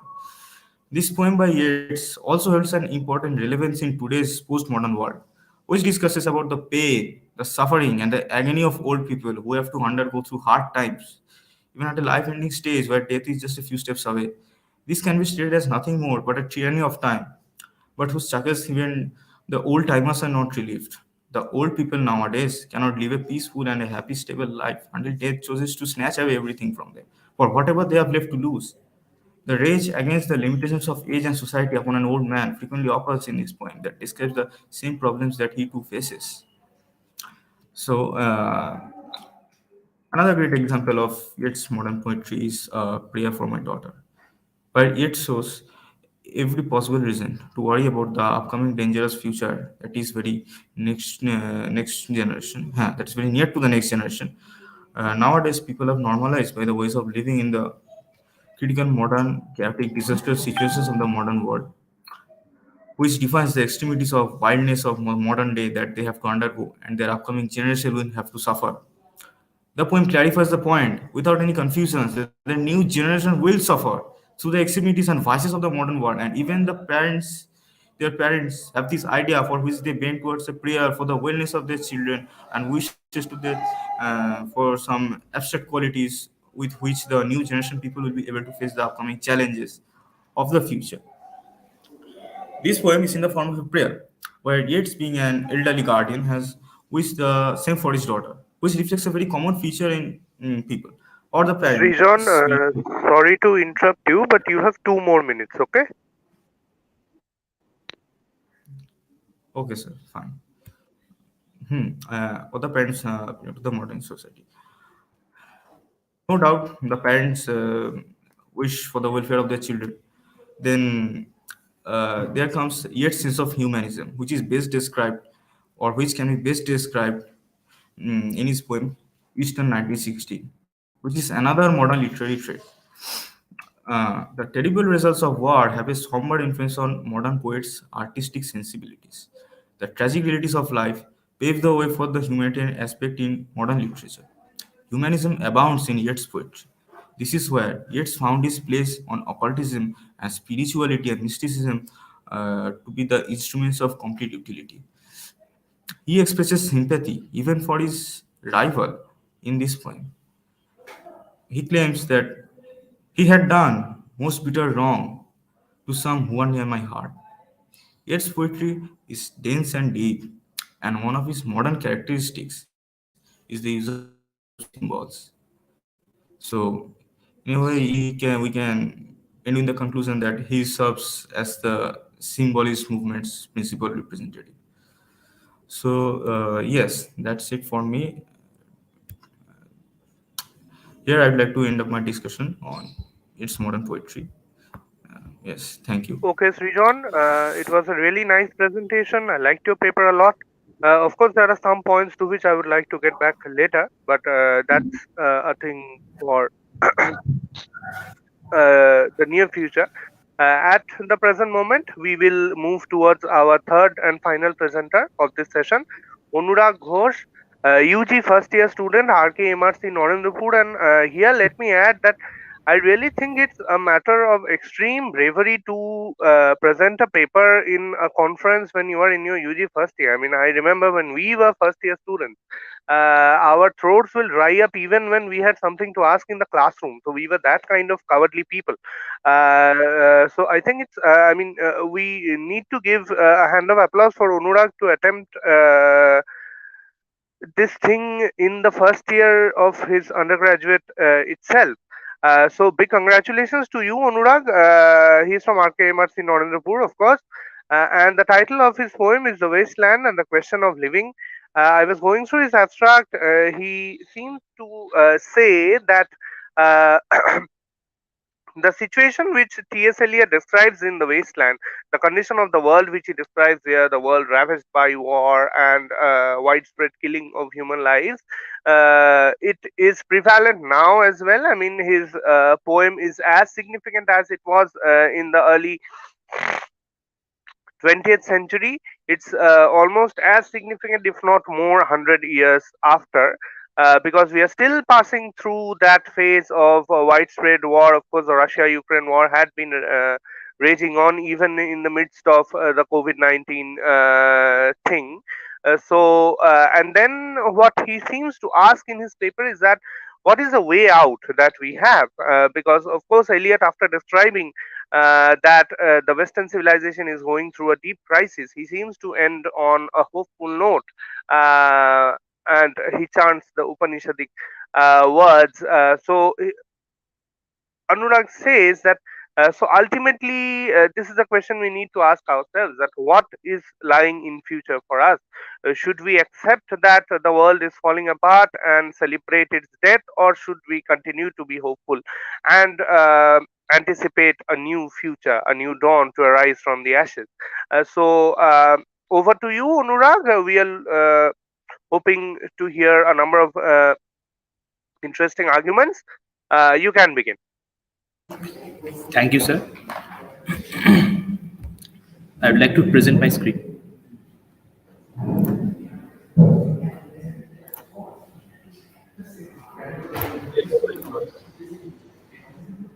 Sir, I think you can see my screen.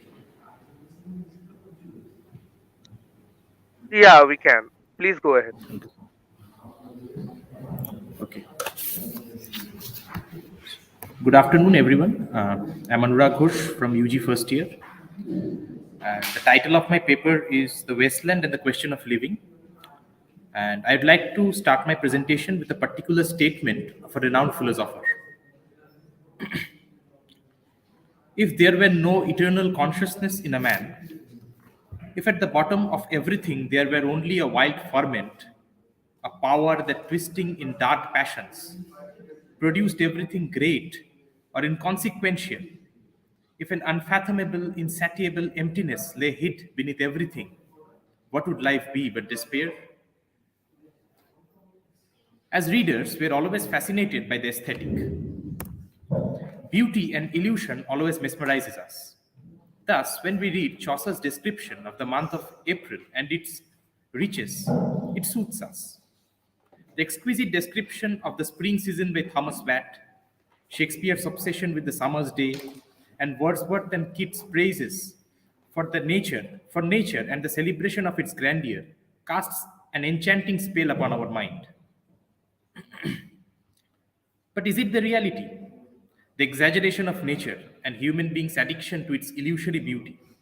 Is it really the truth? According to the dictum of Leibniz, if this world is indeed the best of all possible worlds, why then do we have deaths, destruction, decomposition, agony, famines, and bloody wars? All these incidents which started to take place on the chest of this earth right from the dawn of civilization points out one simple truth. This world, devoid of all romantic exaggerations, is not so great after all. Eliot suggested in his poem Burnt Norton, humankind cannot bear too much reality. Indeed, the naked truth is too terrible for us to bear. But as we live on this earth and not in some divine garden of the Lord, we are bound to face the truth. The 20th century was a horrible era in the history of mankind. The most significant pragmatic refutation to the optimism of Leibniz was posed in this very century. This age witnessed two horrible world wars, death of millions of men and women, starvation, growth of materialism, rationalism, and beastly scientific and materialistic instincts.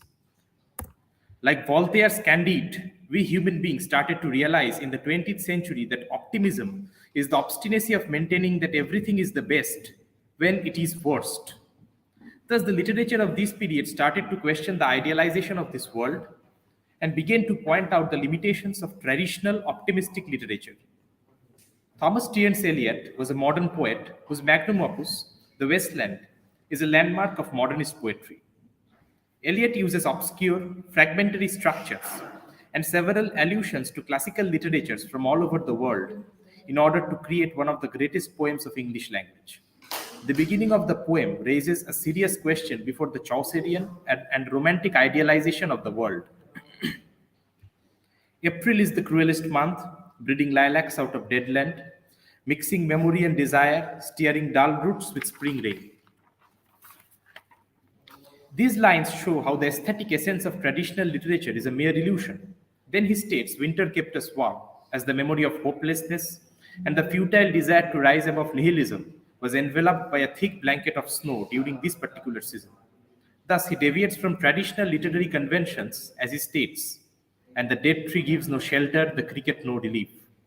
This suggests that in the New World, the Keatsian approach of taking refuge in nature has become useless as we are not living in a world, rather, we are living in a wasteland. As the poet equates the society of the Western world with a wasteland, he questions the materialist culture of Europe. Hence, this poem can be considered as a criticism of Western culture and much more. I have deliberately said much more because, unlike Dickens's Hard Times, Eliot's poem is not a mere criticism of material society. By raising questions related to the degradation of mankind, he actually questions the nature of human existence and its future. Here, we are reminded of Wordsworth's statement, "What man has made of man." Indeed, Eliot proves the apprehension of Wordsworth by showing the condition of humankind in the modern world. He shows how human beings have become beastly, not only by turning away from nature, but also by becoming alienated from themselves and by indulging themselves in primitive gratification. Here we can find a reflection of Aldous Huxley's Brave New World, which shows how a world of materialism and rationality becomes devoid of emotions and spiritual values. The theme of the lack of emotions recurs in the Westland. By alluding to the classical Philomela, who was raped savagely, and by introducing characters like Lil, who is used to pills in order to prevent unwanted pregnancy, Eliot points out how lust and the urge to satisfy oneself sexually has made the new world bereft of emotions. He shows how by stimulating ourselves for sensual satisfaction, we have made ourselves the living dead. Thus, the concept of a benevolent Almighty and the loss of his significance in the modern world come again and again in this very poem. For instance, the fifth part of the poem, What the Thunder Said, states, "He who was living is now dead. We who were living are now dying with a little patience." In this very line, he refers to Christ, and his death signifies the lack of faith and spiritual sense in an overtly secularized, rationalized, materialized, scientific, and authoritarian world. Hence, there is no water but only rock, rock and no water. Or, in other words, in this world, there is no life but only the mechanical. Again, it reminds us of Friedrich Nietzsche's eternal statement, God is dead, he remains dead, and we have killed him. How shall we comfort ourselves, the murderers of all murderers? Now, Eliot, by painting a dystopian picture, directly questions us. How are we supposed to live?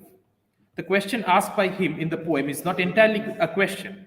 Rather, it can be considered as an eroticis. Thus, the answer of the question is concealed within the poem itself. Eliot's pessimistic voice takes a sudden change towards the end of the long poem. Bringing rain, Ganga was sunken, and the limp leaves waited for rain, while the black clouds gathered far distant over the Himavant. The setting of the poem switches from the apocalyptic, waterless, rock-covered wasteland, the unreal cities, Athens, Vienna, Alexandria, and London, to a soothing environment, the Ganga, the Himavant, and the long-anticipated rain. What does Eliot suggest? If he had been a nihilist, he would have ended his poem with the falling of the London Bridge. But instead of doing so, he transports himself to the Indian Ganga and not the anglicized Ganges, and seeks refuge in the spiritual dictum, Datta Dayadvam Damyata. Here, Eliot draws heavily from the Brihadaranyaka Upanishad, in which Prajapati, the creator, instructs his offspring, gods, men, and demons, by using this very statement. Datta stands for charity, Dayadvam stands for compassion, and Damyata stands for control over the senses and the mind. In fact, a closer observation of the entire poem will show that its structure is more close to the Upanishads than any other texts. The Upanishads adopt a similar strategy of fragmentary narrations, sudden changes of tone and characters. The Brihadaranyaka itself starts with a tale concerning gods and demons and then switches to hymns and invocations and again shifts to cosmological philosophy. In the next chapter, again the tales recur. The Westland ends with the three shantis of the typical Sanskrit philosophical method, which attempts to establish peace over three types of disturbances: disturbances coming from the mind or adhidaivik, disturbances coming from the world or adhibhautik, and disturbances coming from the self or adhyatmik. Eliot incorporates all the three disturbances in his great poem. When he talks about lust and sensual indulgence, he's talking about disturbances coming from mind. When he talks about war and its devastation, he's referring to disturbances coming from the world. And when he talks about the alienation of human beings from themselves and from God, he's referring to disturbances coming from the self. Hence, Eliot attempts to harmonize the Upanishadic thought with biblical spiritualism. The Shanti method of Sanskrit philosophy gets merged in the Philippians, chapter 4, verse number 7 of the Bible. And the peace of God, which passeth all understanding, shall keep your hearts and minds through Christ Jesus. By using the dictum charity, compassion, and control, Eliot shows how we ourselves have led to a degradation and how we ourselves can revive us. Here, one can think of Fyodor Dostoevsky's story, The Dream of a Ridiculous Man, which asserts that utopia is not an abstract ideal, but a living vision of a living person, and hence it is not entirely unattainable. The year 2022 marks the centenary of the composition of the Westland. Eliot wrote this poem at a time when the world was in an utter turmoil. But has the situation improved till now? No. Still, we can find bloody wars such as the ongoing Russia Ukraine crisis, the massacre of the innocents, starvation, overindulgence of human beings in sensual gratification, and the loss of faith in God. We have forgotten to be human beings and hence have become mere Homo sapiens. Now, what can we do? Eliot says, shall I at least set my land in order? And Voltaire said a similar thing a century ago. One must cultivate one's own garden. We must inculcate this message within ourselves. We must try to change ourselves individually. We must learn to give, love, and control ourselves. We must learn to take refuge in a benevolent entity, as our life would be made easier by that very leap of faith. Then only the kingdom of God would be at our hand. Thus, I would like to conclude my essay in the way Eliot concluded his poem: Shanti, Shanti, Shanti. Thank you.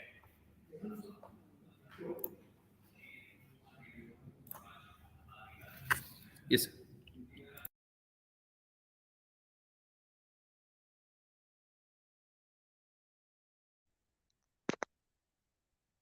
Yeah, Anurag, it was a really nice paper, and what I liked most about your paper is the way you paced it. You remained within time. In fact, you have finished 4 minutes earlier, and the way you steered your talk, the way you covered all the main points, it was really wonderful.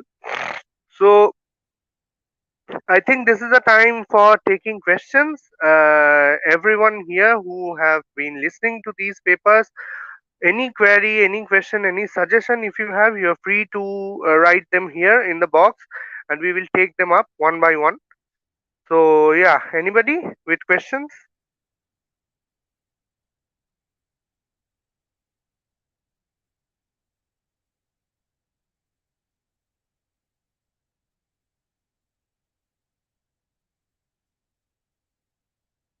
Uh, okay, it seems like nobody has any comment or question here. So, of course, I have a number of comments to make. I will begin by congratulating you all. A very big congratulations, because when I think of when I was in your age, and I was saying that I presented the first paper in my life when I was in my UG third year. And though I was being flanked by SP sir and Shojolda in both sides, and they were almost taking me, escorting me to AJC college, I should say. I still remember those palpitations and butterflies in my stomach as I went up on the dais to read my paper. So when I compare that with the sheer confidence and self belief with which you three presented your paper, I am just astounded to think that if you are like this in your undergraduate years, how much more development will we see when you people have reached our age? I mean, you people will definitely become young scholars of repute. I wish and I sincerely wish that you go a long way, all three of you. So, yeah, beginning with, I believe, Soham. Soham, I really liked your presentation and the way you tried to relate Ibsen's A Doll's House with the present times, and uh, how the text has been adapted and modified to suit the needs of the present society. Uh, I have just one thing to say, and this is something I will have to say to Srijan as well. I will just suggest you people that you need to manage your time a bit more carefully, because I found both of you speeding through your papers during the early part of the presentation, and after reading almost half of it, both of you seem to realize that, oh, we have a lot of time at our disposal, so why read so fast? Let's slow down. So the change in the speed was perceptible. I mean, I know it happens. It's a problem which we all of us have faced, especially during the early years of our seminar presentations and all.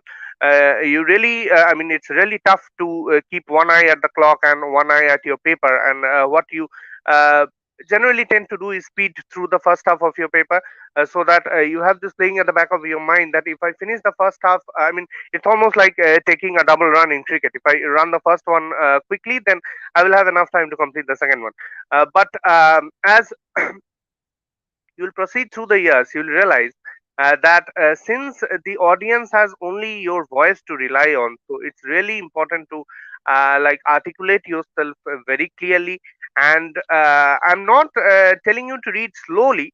Of course, reading with a minimal speed gives you a bit of extra confidence, that I believe as well. But you need to at least articulate every part of your paper clearly, so that everyone out there who's listening to your paper knows what's going on. This is perhaps even more true during an online presentation, because in an online seminar, the audience's concentration seem to waver a lot more than when they are listening to an offline seminar.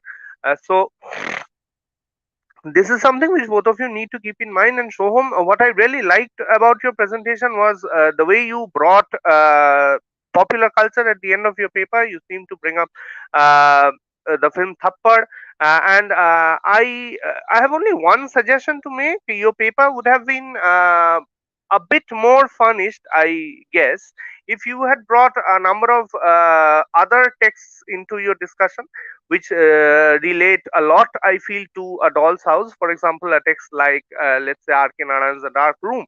Of course, you have heard about it. It's about a woman called Savitri. I heard you talking about how the Indian women, it's not so easy for them to do what Nora had done, to close the door on their husband and walk away, because in India, the women do not really have that economic means to do that. So when I heard you talking about that, I was instantly reminded of The Dark Room, because what happens in that novel, you see, this woman Savitri, she has children and she has an apparently happy household, until she discovers that her husband Ramani is having an affair with another woman. So she, like Nora, she goes through a bit of self introspection. She reconsiders her position in the household, realizes that, okay, my, uh, I mean, uh, I really have no freedom in this household, and I'm really an insignificant creature. She decides to walk out from the house. I mean, till this portion, she seems very much like Nora. She abandons her children as well. She tries to, and then perhaps the difference starts building up, because she tries to drown herself. Then she is, of course, rescued, and then she is employed as an assistant in a temple, and she is able to fend for herself quite nicely. But Narayan leaves the text in a bit of an open-ended tone. He shows how uh, Savitri is still passing through a lot of mental pain when she is repeatedly reminded of she's not thinking about her husband anymore. That's Narayan makes really clear. But she is reminded of her children and the absolutely flabbergasted look on their faces when they learn that their mother is going to leave this household. So that is where the difference builds up. I mean, the fact that Savitri has no economical means to support her unless and until she is employed in the temple, of course, out of compassion, more out of compassion than anything else. And then the point about her children. I mean, can an Indian woman, and the name Savitri is also very significant because it instantly brings to your mind the Savitri Satyavan narrative and how she followed Yamraj in the underworld in order to bring her husband back. So that makes you think that with all the, let's say, cultural baggage behind an Indian woman, the typical Ghar Ki Lakshmi image, is it really possible for a woman to, I mean, do away with the responsibility of the children? If not the husband, because in our Indian culture the responsibility of the woman has been given so much importance. A woman in the household, it has been raised into let's say semi divine stature. So I think this would have been a good text to bring in. And yeah, you brought in thappad. I would even say you could have brought in even populist I mean, there is another thing which could have brought in what actually leads a pair to break up. That is, even when I mean, Nora and Torvald, one significant feature about the separation is that in the eyes of other people, it was not really apparent that they were passing through any problem in their relationship. I mean, even Torvald himself is surprised when Nora says that I am going to leave you. So even if I mean, I read this in your abstract as well. You mentioned that it happens often that even when everything seems all right on the surface, the marriage can go through a lot of problems. I mean, here you could have even talked about. I mean, it's just a suggestion. You could have talked about. Even populist films like Prakton, where they tried to show how uh, a a marital pair who have already broken up, when they meet after separation, what really went on in their minds. And then even a film like Jyotugriho, starring Uttam Kumar and Arundhati Devi, they used to be a happy couple, but the problem was that the woman could not deliver a child while the husband was very fond of children, so they were forced to break up. And they of course faced a lot of questions from their friends, as I mean, who said that what happened to you two? I mean, you two were such a picture perfect couple in our eyes. So all those things, of course, it's not possible to incorporate all this in the space of 15 minutes. I know that, but these are some areas I'm suggesting which you can think about, which will, let's say, uh, I mean, which will help you to continue your stream of thought in this respect, because I really liked your paper, you see. And then, of course, Srijan, I feel that uh, though you have titled your paper "Theme of War in WBHS Poetry," your paper was more about, let's say, the theme of occultism in Yeats's poetry and how and his attitude towards modernism. I mean, I don't know. The theme of war remained a lot in the backdrop, I felt. You could have taken the matter up more openly, and especially in the last part of your paper when you were going through a discussion of various Yeats's poems, like, let's say, a prayer, and then even a poem like The Second Coming. I mean, I somehow feel that you could have related them a lot more to the theme of war in a much more direct manner, because The Second Coming, you see, it talks about a world which is openly falling apart, and the war has a lot to do with that very theme of things falling apart, because everything that people believed prior to the war, things like the idea of the nation state, the idea of the Western civilization, the idea of Christianity, even that killing another person is a sin, God saying vengeance is mine.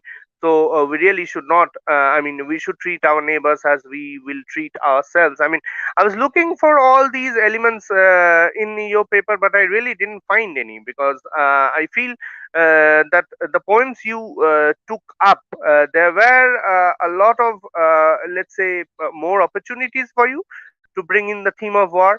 And there is another point which I would like to add, is that you said at one point in your paper that Yeats was more of an adversary to modernism. I mean, that is something which I would not agree, because yeah, of course, when Yeats begun, he is called the last of the romantics. Of course, you know all these things, and his writing style is much more different from Yeats, from someone like Eliot, or let's say Ezra Pound. But especially during the second part of his poetic career, he was influenced a lot by these people, and the difference becomes apparent when you keep, let's say, a poem like "The Lake I Love Ministry" and a poem like "An Acre of Grass" side by side. So his writing style has become more precise and more, let's say, cerebral, so to say, in the second part of his poetic career. So I would not say he was an adversary to modernism, but he looked, maybe his way of looking at this age, this modern age. Of course, all the modernist writers are looking at this age with a critical eye, right? I mean, that's the big deal about being a writer.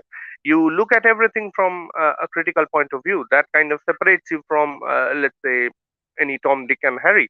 So I would say that his way of looking at modernism and critiquing it was a bit different from, let's say, someone like Eliot, or even someone like Ezra Pound. And Sijon, you seem to have that same problem with time management, which I told Shomik as well.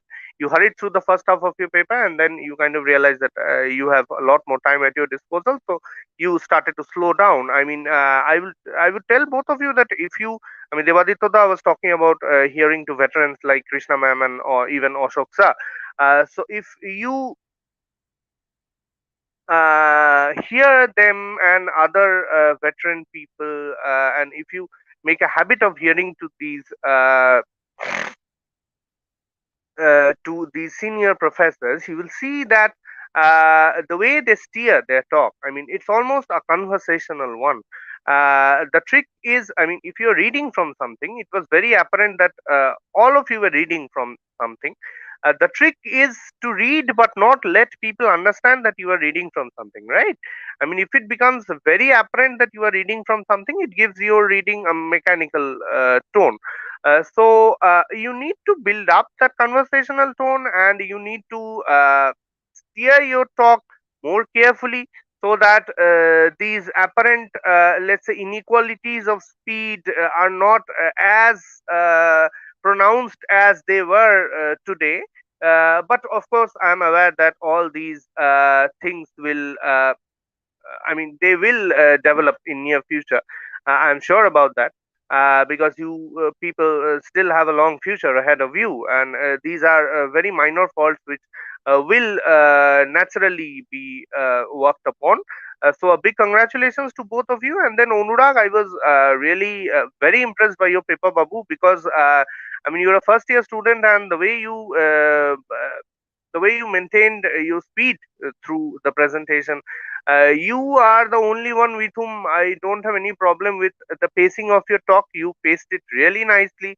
You articulated the entire paper very clearly, and the PPT as well. I mean, the way you prepare the PPT, I was watching it, and you have incorporated things like that Edward Munch painting, and the Pieta picture. I mean, when we were your age, I mean, again, I'm doing a bit of self remembrance. When we were your age, we didn't even properly know how to prepare a PPT, most of us. So I'm just astounded to see how long a way you people have covered in these, let's say, 10 to 12 years.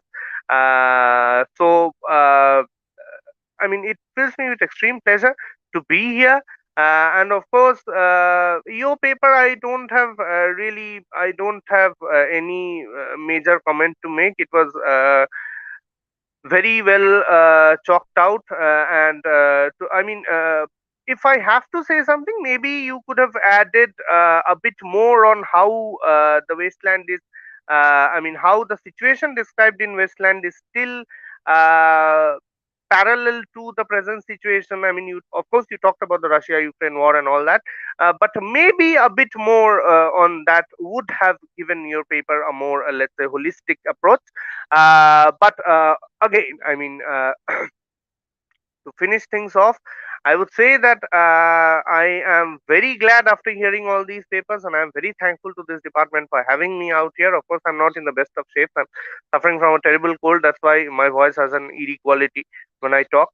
I'm very thankful to them, and congratulations to all the paper presenters.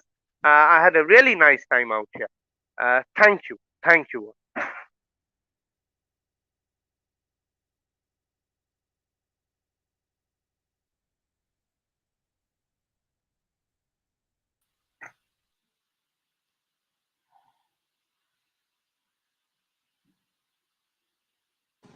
All right. Thanking Dr. Vipranaran Bhattacharya for his wonderful insights into the speakers. Now we will begin our final session for the day, which will be chaired by Professor Siddhartha Dey, Assistant Professor at the Lalgarh Government College. Welcome, sir. Yes, thank you. Am I audible? Yes, sir, you are. So, welcome all to this session, and I really thank the organizers of this seminar for having me. I believe that you all have been attending this seminar since the beginning today and have had enough of introductory lectures and keynotes. So, I would rather enter the session straight away and listen to the papers, after which we may have certain words in form of discussion and questions and answers. So, I think that would be a better mode of operation. Uh, in this particular session, we have three papers, if I am not wrong. One by Boijoyanto Mukherjee, who is a PG student from Vishwabharati University, followed by Augusto Chakraborty, who is a sophomore in Ramakrishna Mission Narendrapur College, and Bitan Marik with the same designation from Bidyasagar College. The papers are of a wide variety, and from the abstracts and the titles that I have with me right now, they seem extremely interesting. So, without much ado, let's straight away get started with the first paper of this session by Boijoyanto Mukherjee, a PG student from Vishwabharati University. The title of his paper is Modernism Then and Now. Boijoyanto, please. Good afternoon, sir, and good afternoon to everybody tuning in right now. So, before we begin with what is modernism, we need to understand where modernism begins and what does it mean to be modern, and where does postmodernism come in. So, am I allowed to present my paper, sir? Yes, sure, go ahead. So, where do I share my screen?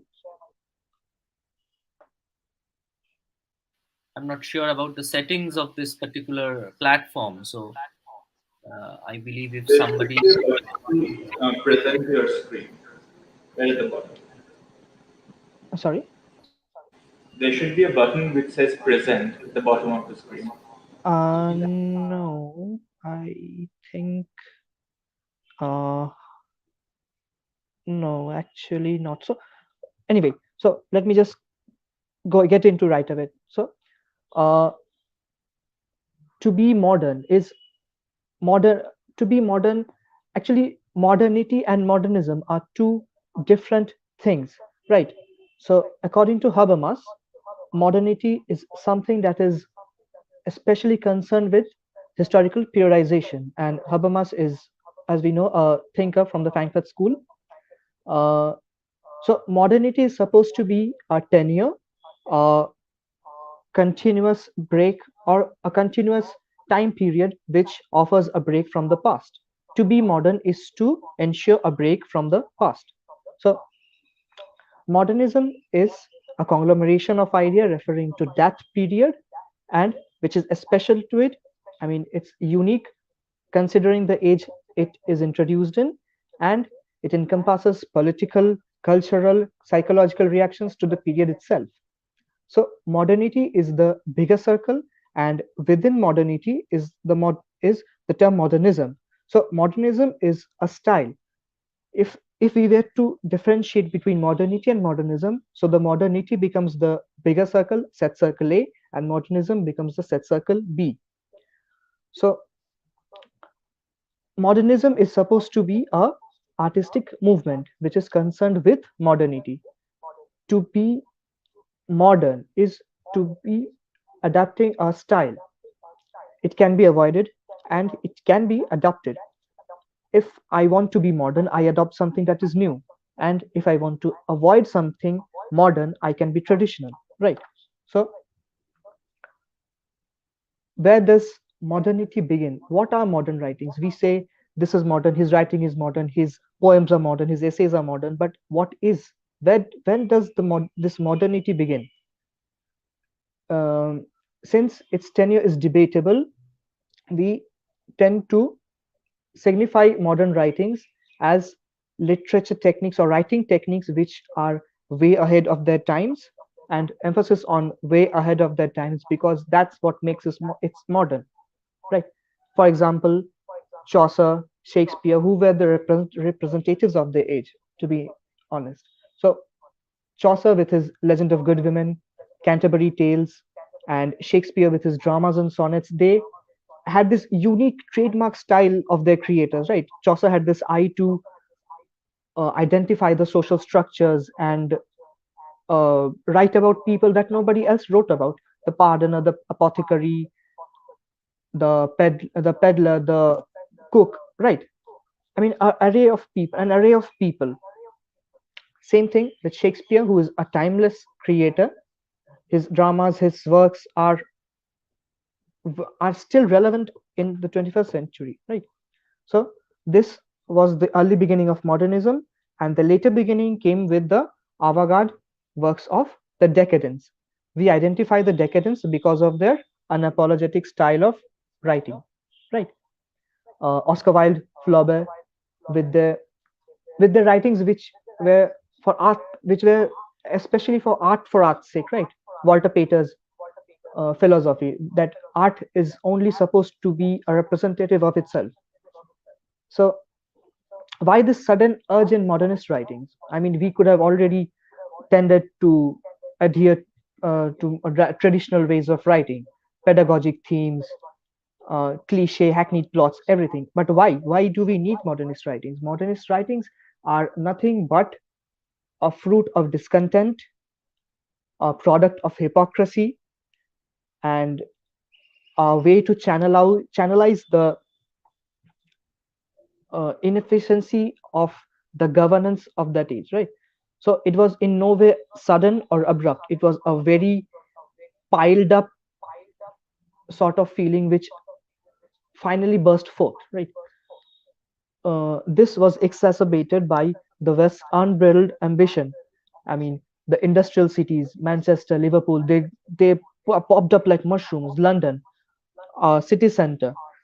London was filthy. It was uh, it has living conditions which was inhumane. There was basic lack of human values. The money owning classes ruled over the working classes, right? Add to that was the introduction of colonialism, right? The burdening of colonies. Somewhere, some of the thinkers of the age were for it, while some were definitely against it, right? So while this was carrying forth, there came in the wars. So heavy panzers, hell spy fewing, um, uh, flamethrowers, everything. I mean, bioweaponries, all came in one after the other. So this in turn led to the loss of center, right? So perpetual agony, disillusionment, a lack of faith in social structures. So this was the project of modernity that came after the loss of the center, or a loss of unifying faith in everything, practically everything, life, existence, God, right? So Habermas calls modernity a project, which he says is an unfinished one because because the problem of modernity and its solution are a continuous circle. I mean, you can't take the problem out and identify its solution, and you cannot call the solution different from the problem, right? So to be modern now was to be different, to disavow any kind of tradition, to not believe in any kind of center, no unity, and the extreme faith in the self. The I was the center now, right? Because there was nothing else. So classical structures of divinely inspired art went out the window. The didactic, the mimetic quality of art was now obsolete. There came in the decadent movement with the introduction of thinkers like Kant, Schopenhauer, Descartes, right? This began with the Enlightenment, sapere aude, dare to know, the difference between the differentiation between the thinking faculty and the aesthetic faculty, right? Human thought and rationality both were different, and language, which was supposed to be a bridge between the two, was supposedly very much markedly different. I mean, what appealed to my aesthetic sense would not appeal to my rational sense, and vice versa. So while this was the general trend that began gaining traction, there came in Sigmund Freud's literal H-bomb, I mean metaphorically, the interpretation of dreams. So psychoanalysis, the age of psychoanalysis ushered in, wherein he introduced the concept of conscious, subconscious, unconscious, right? So the structures of consciousness began an age of alienation of the individual with himself as well as the world around him, right? So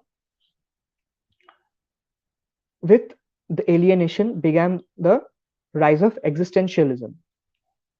Cut to Nietzsche's God is dead.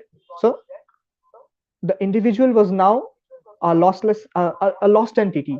There was nothing to identify himself or itself with, right?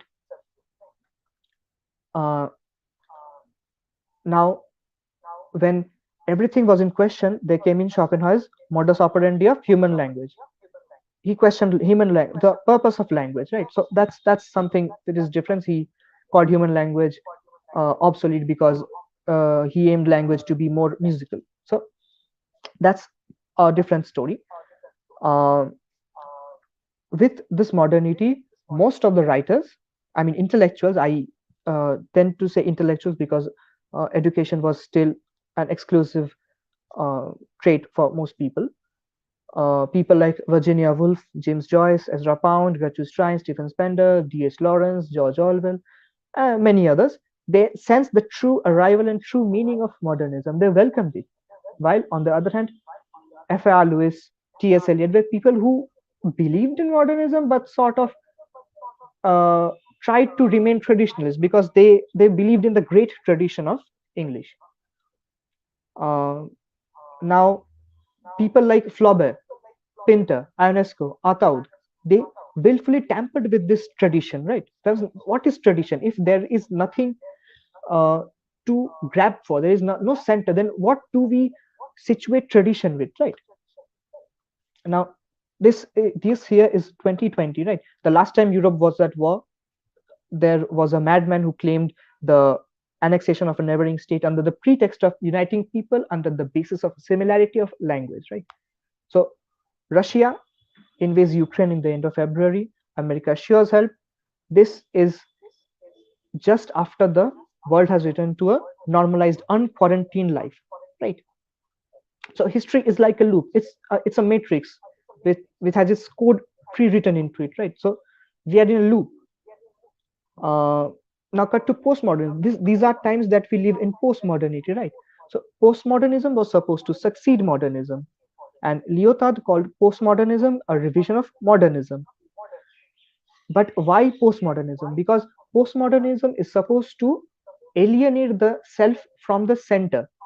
then I mean the self is nothing but a, uh conglomeration of ideas. There is nothing that we call a self, right? Every idea that we pile together creates ourself, right?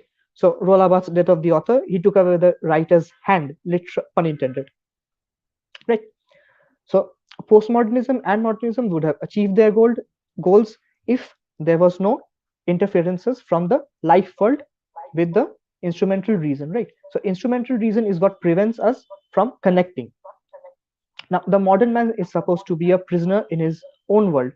We have constant routine, we have surveillance, we have dependence upon the state, we have constant um, interferences from various kinds of agencies, right? External, internal. We have discussions on mental peace now. This was not a topic of concern back in the day. Shell shock. They termed PTSD trauma as shell shock, and they just uh, glossed it over, right? Okay, you have institutions, you have uh, mental health hospitals, Foucault's uh, health and discipline, Foucault's Madness and Civilization, right? So in the 21st century, modernism is supposed to make and has made a return to the society because it it is it, ha- it has it's been a failed project, right? It was supposed to weed out some hypocrisy, some essential problems which it didn't, right? The infiltration of independent and state-owned media, the clash of public and the private sphere, Roald Dahl, Baudrillard, like they attacked the television culture. They specifically called it a corrupting instrument and a tool at the hands of state for false propaganda.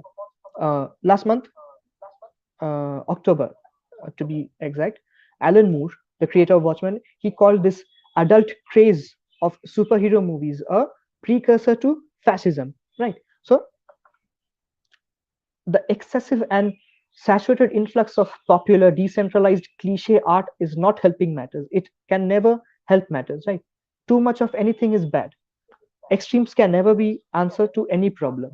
So modernism as a whole must take back control so as to fulfill the needs of our time. What are the steps that modernism must take?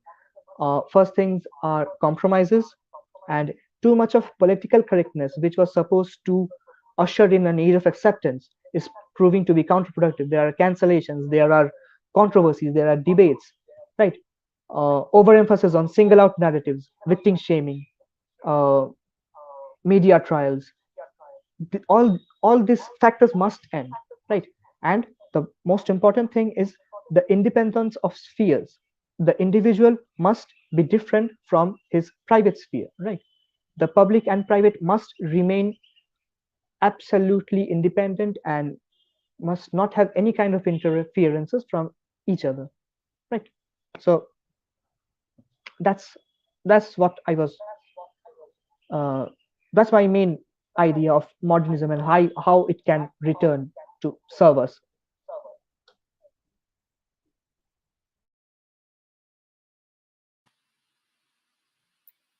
Okay, Boyjanto, that was some interesting deliberations.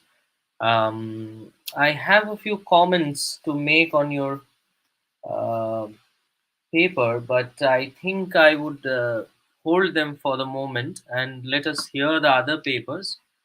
And at the end of the session, we might comment on all the papers collectively or one by one. I think that would be a more convenient way of operating.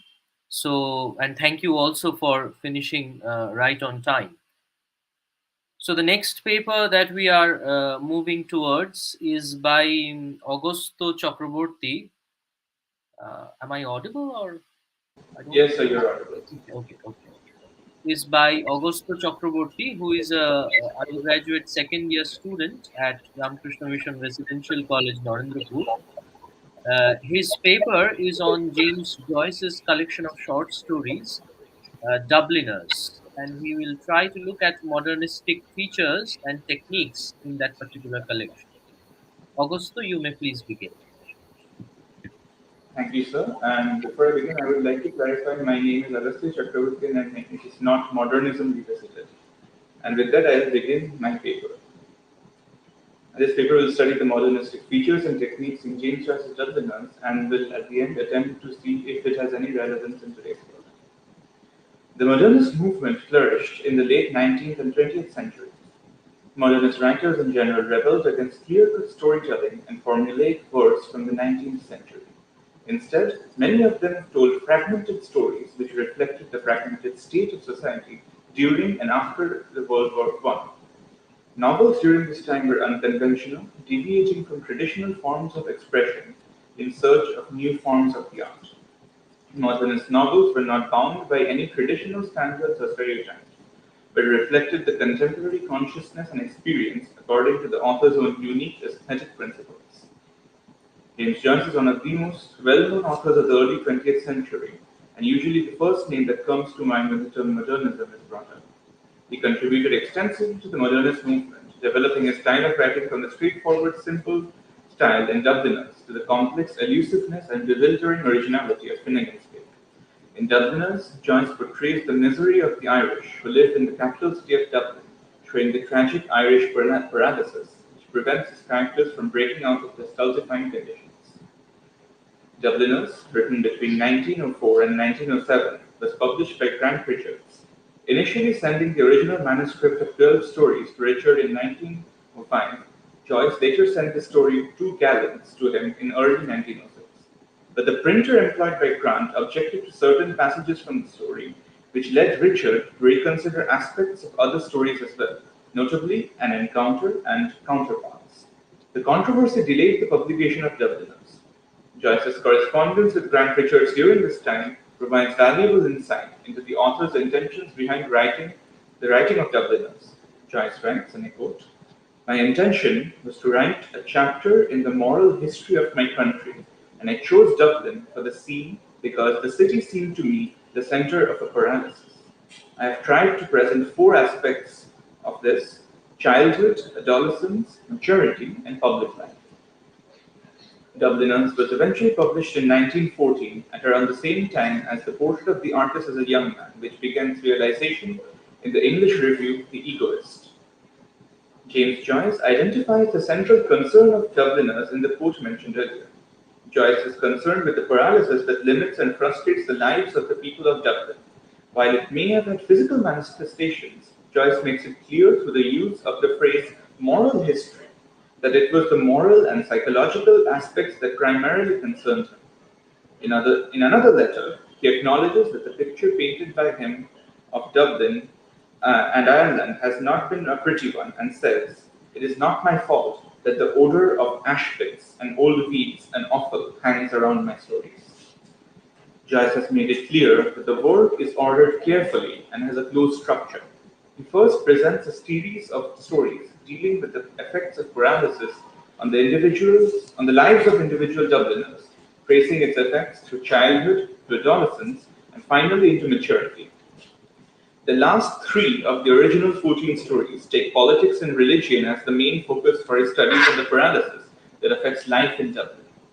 However, the final story, The Dead, was a late addition written in 1907. Joyce had come to feel that his portrayal of Dublin was too harsh and wished to complement it with an appreciation of its positive qualities, particularly the hospitality of the people.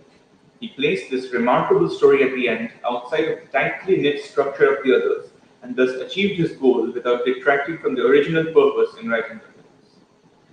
The concept of paralysis rivets Joyce because so much of his psyche and aesthetic style is based on the opposite, on movement, intellectual, physical, and emotion outside of Ireland. No one in the stories of Dubliners ever move out of the country, with the exception of the European drivers in After the Race and the journalist Gallagher in A Little Cloud. The starkest image of paralysis occurs in the figure of the paralytic priest in the first story, The Sisters. The protagonist, a young boy, is fascinated by the word paralysis, which blights people's lives and stunts them physically as well as both emotionally and spiritually. Dubliners presents one vivid scene after another, reflecting the thematic paralysis Joyce sees in his city. From the boy distraught at his failure to buy a gift for the girl he loves in Araby, to the young woman Evelyn in the titular story Evelyn, who seems frozen at the spear while the ship that would take her away from her life of certain hardship and dismay sails away to South America with a lover on board. Joyce was sketching out his autobiographical novel, Stephen Hero, at the same time as working on the early stories of Dubliners. As the young man in Stephen Hero wandered the streets of Dublin, he elaborated the image Joyce had already identified as endemic in his life. Quote, these wanderings filled him with a deep-seated rage, and whenever he encountered a burly, black-vested priest taking a stroll of pleasant inspection through these warrens full of swarming and cringing believers, he cursed the farce of Irish Catholicism, an island whereof the inhabitants of which entrust their wills and minds to others, that they may ensure for themselves a life of spiritual paralysis. While the paralysis that had coiled itself around the city of Dublin and its inhabitants fascinated Joyce, he also studied the simony surrounding the city. Simony has a very precise meaning in religious context, the material debasement of spiritual values, which is adapted from the name Simon Magus, the Samaritan who tried to buy the apostles' tricks in the New Testament. However, Joyce employs the word simony for all acts of devaluation, religious or secular. All the spoiled priests, mocking artists, posters, festers, and braggadocios of Joyce's world are simoniacs, including Simon Daedalus in the portrait of the artist and Ulysses. Simony is ungenerous in spirit, corrupt and corrupting, and humanely debasing. Joyce, in one of his letters to Grant Richards, says, and I quote, I think people might be willing to pay for the special odor of corruption which, I hope, floats over my stories. Acts of simony often center on the perversion or bartering of love.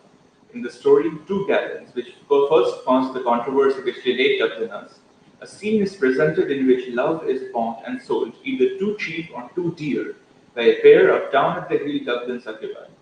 The structure of the story is about killing time, while the action that signifies the wresting of money from a young Dublin servant takes place just beyond the range of the narrative man. We can venture guesses as to both the motive and the result.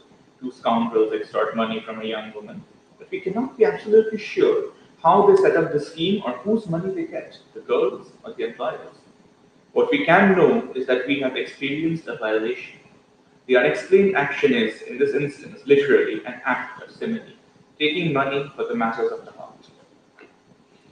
While Joyce presents Dubliners as a study of the social paralysis, corruption, and spiritual death of the city, much of the narrative of stories is driven through the absence of key information, rather than the presence of it.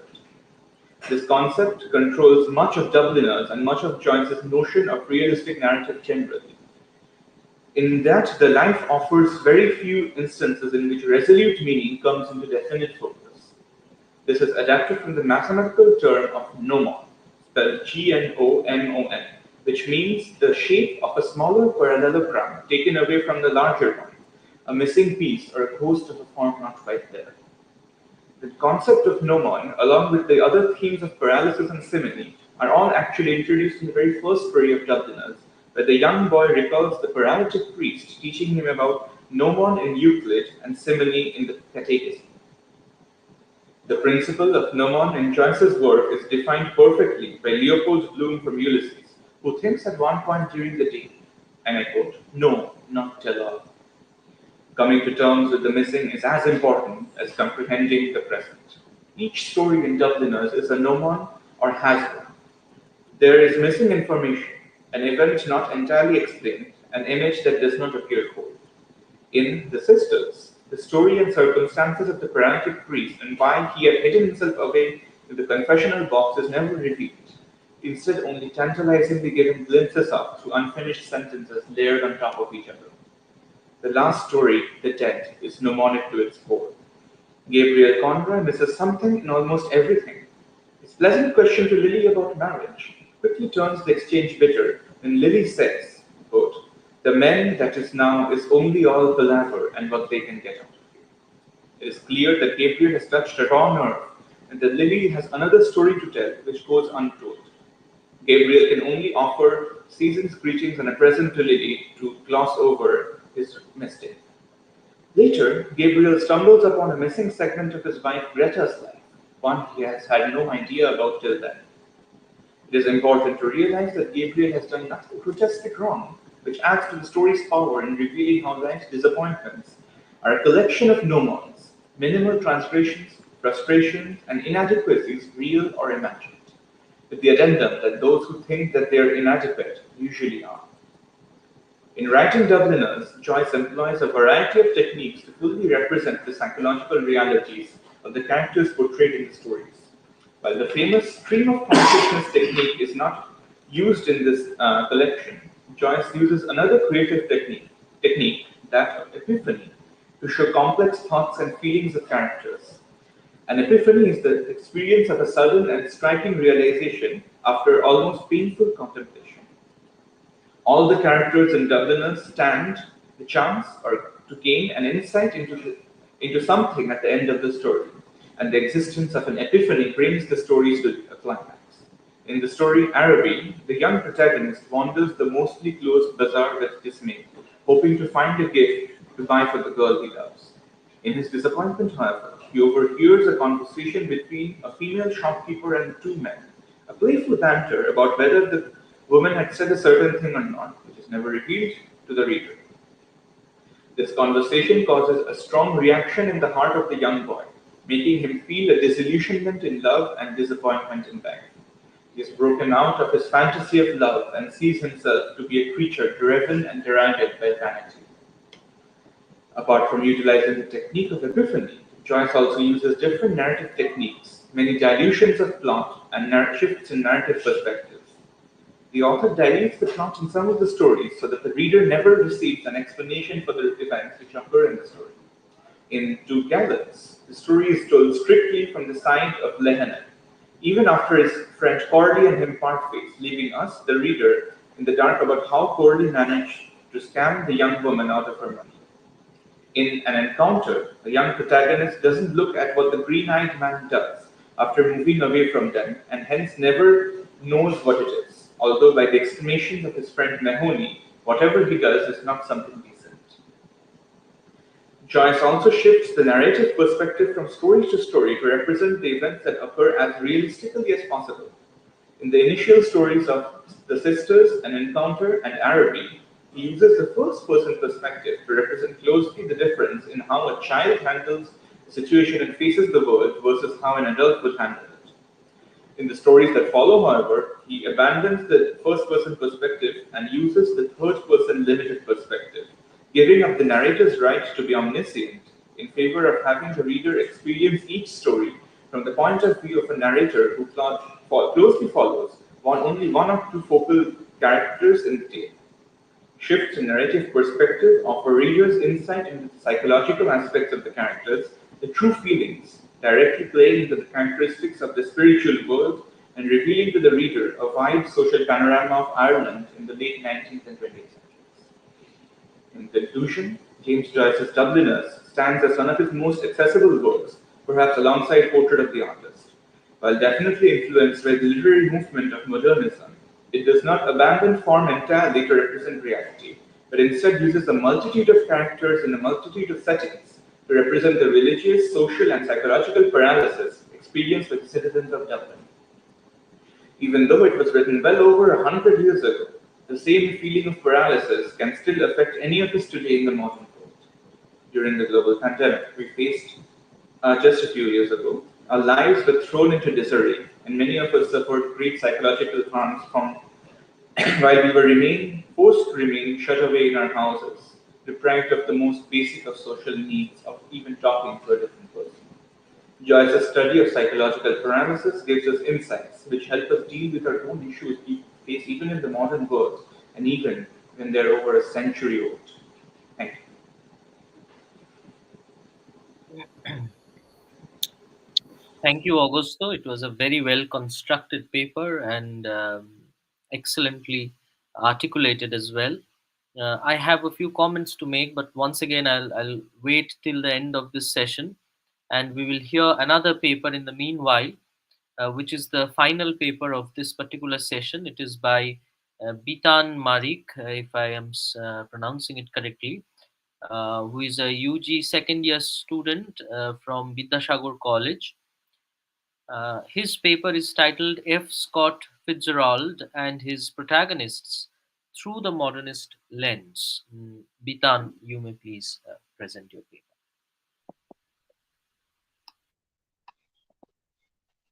Yes, thank you, sir.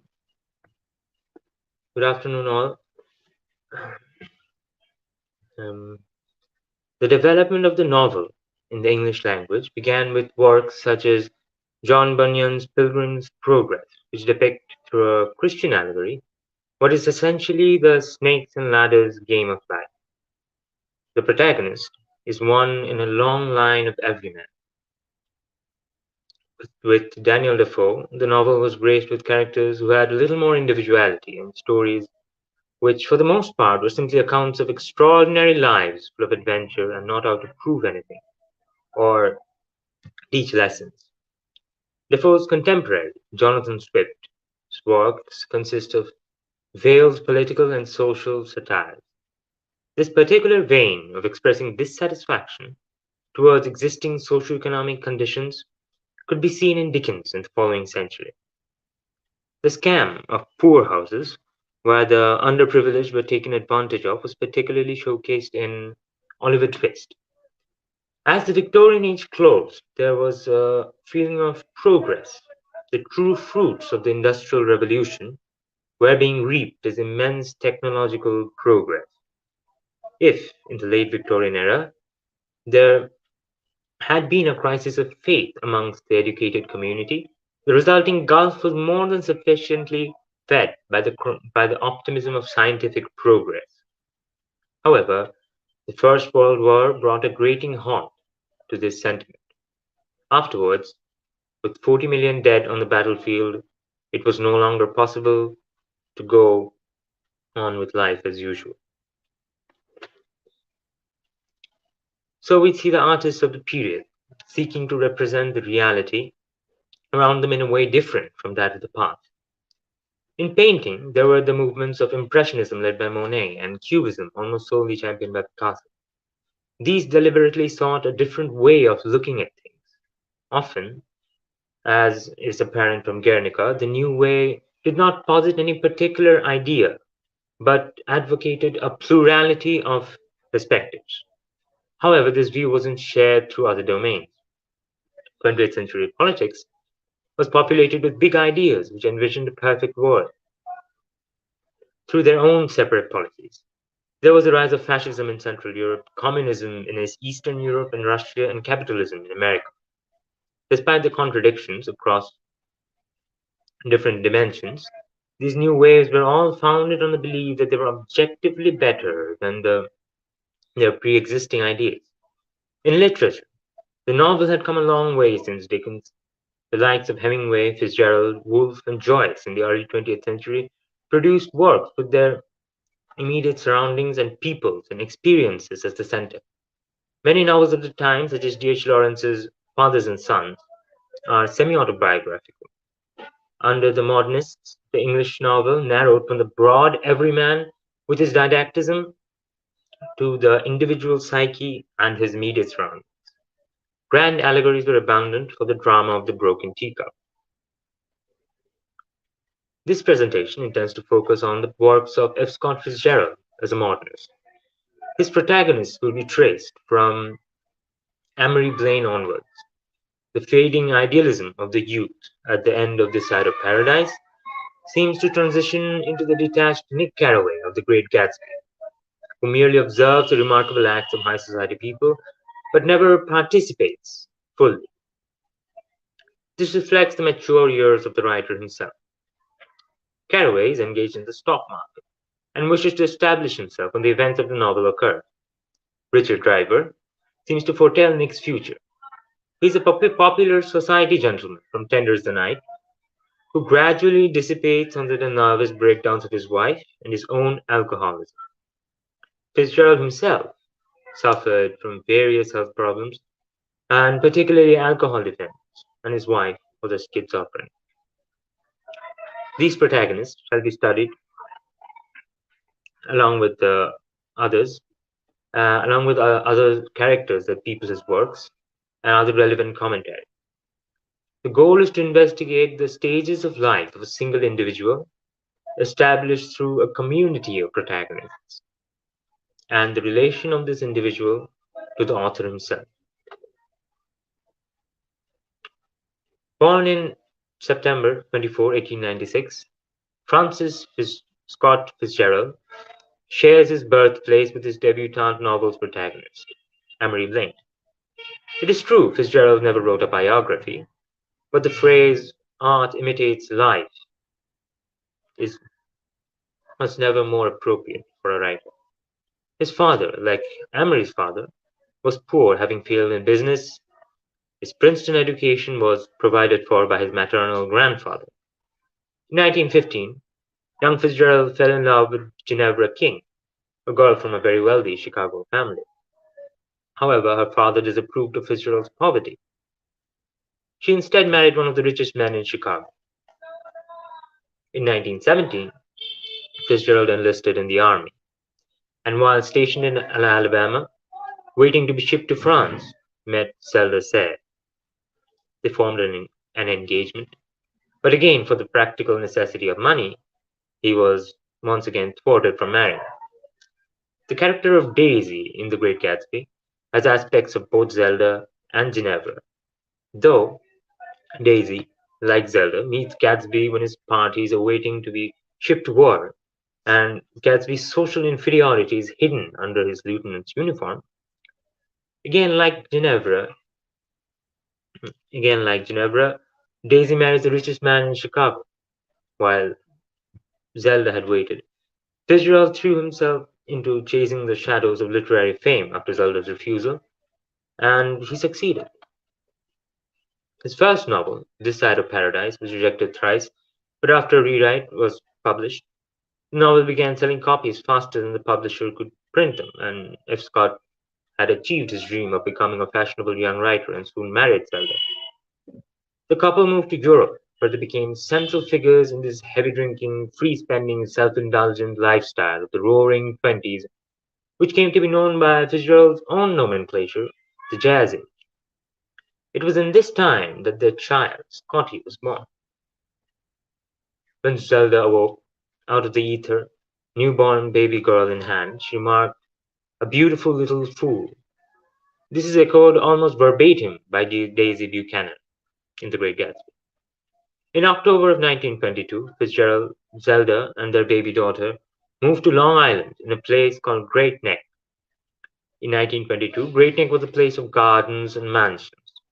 Parties in Great Neck were studded with celebrities, and Scott and Zelda held as many of them as they could. Manhattan was visible hazily across the bay. Here, Fitzgerald began what came to be known as the Great American Novel, and later took his unfinished manuscript to Europe, to the French Riviera. Here, Zelda's psychological dissipation began taking root, with the feeling that she was nothing more than attached to the arms of a fashionable young novelist. Of course, the Riviera and the dissipation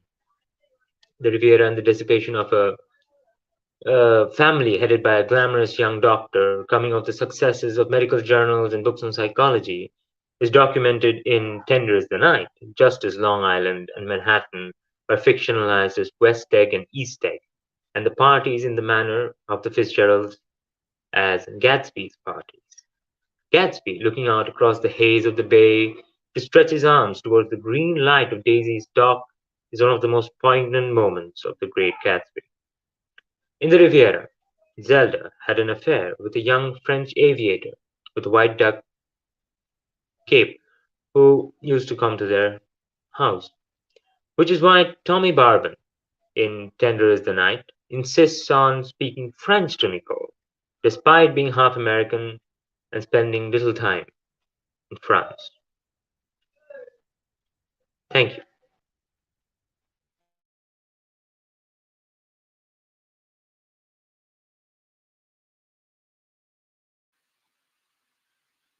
Thank you, Bitan. Once again, that was an interesting paper, and thank you very much, all the three participants, for finishing well within time. So we do have some time for some comments and observations and questions if there are any. So I believe this session may now be opened to the audience. If they have any comments or questions for any of the three paper presenters of this session, questions and observations are most welcome.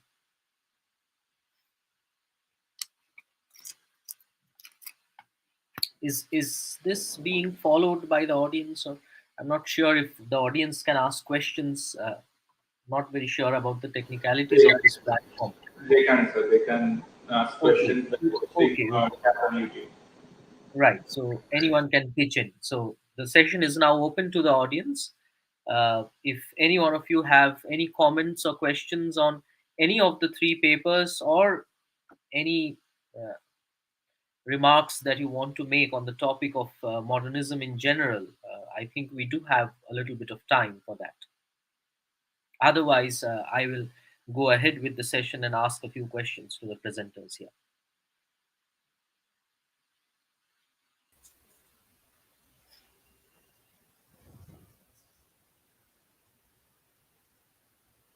Okay, since we don't have any questions, or we don't seem to have any questions as of now, let me go to Boyjanto, and with following the threads of his comments on modernity and modernism, on modernity being a particular kind of condition and modernism being a specific art movement. He indeed talked about how uh, modernism might make a reappearance in the present context. But I would like to present a counter view by saying that, as you have rightly pointed out, Boyjanto, that anything that seems to break away from the past, from the immediate past, seems to be modern at that point of time, as Rabindranath wonderfully pointed out in his brief essay on the modernist poets, যে নদী চলতে চলতে যেখানে বাঁক নেয় তাহাকেই বলি আধুনিক বা modern. So if that is the case, then as indeed you have mentioned the likes of Chaucer in his time, or Shakespeare when he was writing, or Wordsworth even, as the originator of the romantic movement, can be claimed as extremely modern writers.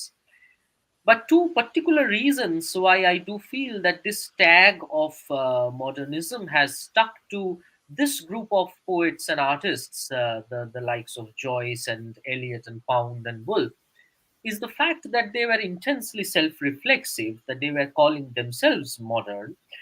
So that is probably one reason, and they were not only writers, but we would do well to remember that these people like Eliot or Hume or Pound, they were editors, they were public speakers, so they wrote essays, they delivered lectures, and in all these writings and body of work, they repeatedly drew attention to the novelty of their own writing. So that self-reflexivity, I believe, is one reason why the tag of modern or modernism has stuck to these group of writers. The second reason, I believe, is our temporal proximity to these people. We are still within 100 years of reach.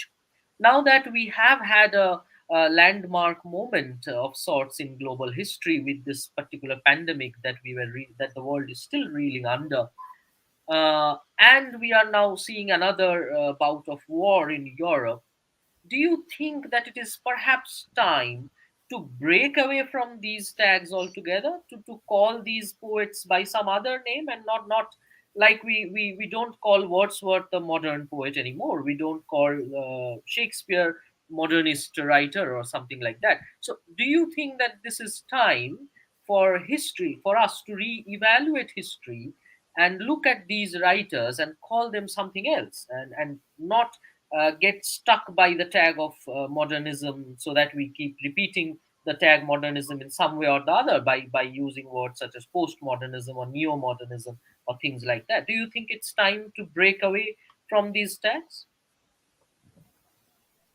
Yes, sir, sure. We can. We can always term them as first wave modern modernists, or the, um I mean, the flag bearers of first wave of modernism in modern times. So yes, I think we can, and we must. To be honest, we must, because if the old won't leave space for the new, then where does modernism come in 21st century, right? So yes, of course. Okay, okay. And regarding Augusto's paper, Augusto, it was really wonderfully presented and well substantiated as well by examples, with examples from the text. I had only one small comment to make, that when you read some of the other works by Joyce, although I must admit that they are pretty unreadable, but when you do venture in and when you do make your way through some of these works, I think one unique feature of Joyce that shines through is the fact that he was out and out a linguistic freak. He would love to play with words and phrases all the time, almost taking it to freakish dimensions. Now that feature, I think, is entirely absent in Dubliners. The collection, that is one reason, as you said, that is one reason why it remains a very uh, much loved text. In fact, it is very accessible. But do you think, when you look at some of the other writings by Joyce, do you think that we would shall we be justified in categorizing the Dubliners a somewhat hesitant step towards modernism, where Joyce is not yet fully confident to take that forward step, so that the techniques that he is using, as you said, the epiphany or the paralysis that he is portraying, I would dare say that these are all old techniques. You find these techniques in certain Victorian writers as well. So, do you would you agree with me if I say that Joyce is not yet Joyce in the Dubliners, or would you counter that? Uh, Sir, I believe Dubliners actually represents a sort of the moment for Joyce, the same which represented Wordsworth and his lyrical ballads. It's the first step for him, at least, into some very new world of modernism. And yes, obviously, I would say he was hesitant, but at the same time, I cannot really agree to the saying that Joyce was not yet Joyce, because Joyce has been, like, not even just considering Joyce, but any writer, as we know, has many different phases of his style which evolved through the time. So I believe it would be unfair to say Joyce was not Joyce at the time. He was definitely Joyce. But it is not the freakish linguistic freak. It's not the Joyce who wrote Finnegan's Wake. Because again, Finnegan's Wake, as we know, I believe it is still unreadable, and that the only fact I know about Finnegan's Wake is that every word of the novel is a pun.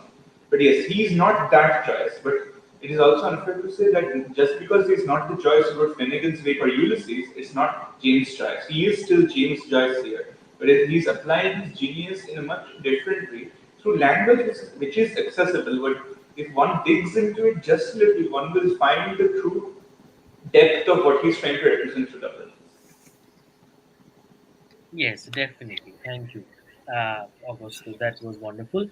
And Bitan, I really liked the way you commented on the characters, but I really wasn't that sure about the modernist aspect of the novels of F. Scott Fitzgerald. So I would like to ask you that, since you are talking about Fitzgerald, do you think that Fitzgerald's writings, in some way or the other, differ from, or is rather a bit unique from the writers that we have talked about till now, the likes of Joyce or Woolf or T.S. Eliot, for that matter? Uh, could you point out something unique and yet very essential to the modernist movement in Scott Fitzgerald's novels? Yes, sir. As for the very first novel, This Side of Paradise, I think at the time when it was published, it was considered a novelty in prose writing because although it was criticized for its structure, for not having a so-called proper structure, But the first novel was considered a novelty because along with beautiful prose, he used it was not only just the prose which was particularly lyrical, but poems were and letters and poems were inculcated into the chapters, and there were certain chapters which were written in terms of completely in the form of a script.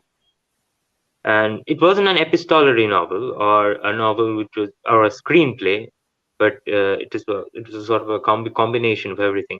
And also, other than that book, I think why I have categorized Fitzgerald as a modernist, in certain ways, his difference is, as I've said, like from the likes of Defoe or Dickens, and then even some of Joyce's works, like in Dubliners or in The Portrait of the Artist.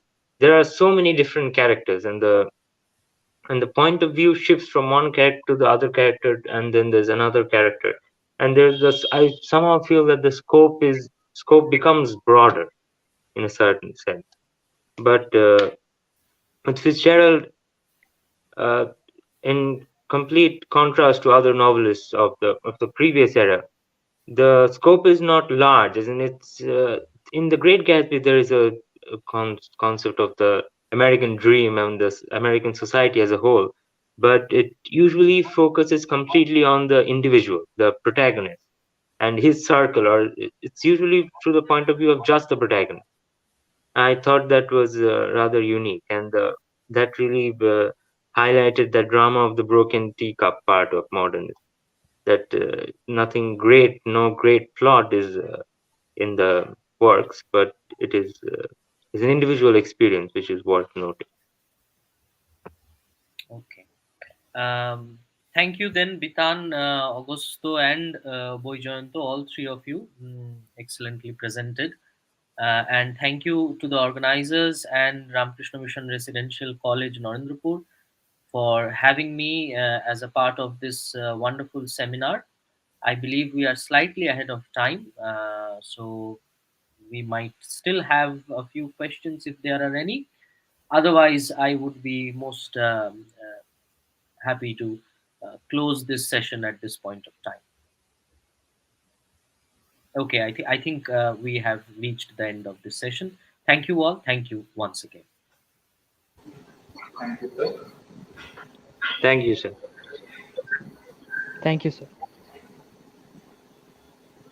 And with that, we come to the end of our final session for the day, hosted by Professor Siddhartha Dale, an assistant professor from Lalgarh Government College. Now it's time for the valedictory session by our professor, Ashok Sengupta. However, before we start, I'd like to read out a short history of Professor Ashok Sengupta. Professor Ashok Sengupta taught at the Department of English and was the Dean, Faculty of Arts and Commerce in the University of Kalyani. He has been a guest faculty at the English Department, Calcutta University, and is the Hemant Biswas Chair Professor of English at the English Department at Ramakrishna Mission Residential College, Narendrapur. Professor Sengupta's publications include a monograph on John Dos Passos, 1991, Reading Fiction, Essays on the American Novel, 2007, J.M. Sindhu's Riders to the Sea, 2009, and a short history of American literature, which was written jointly with Professor Krishna Shane in 2017. He has also contributed articles on English and American fiction, popular literature, and cinema. Welcome, Professor Ashok Sengupta. Please, stage is yours. Am I audible? Yes, sir, you are audible. Thank you for those kind words and in the introduction.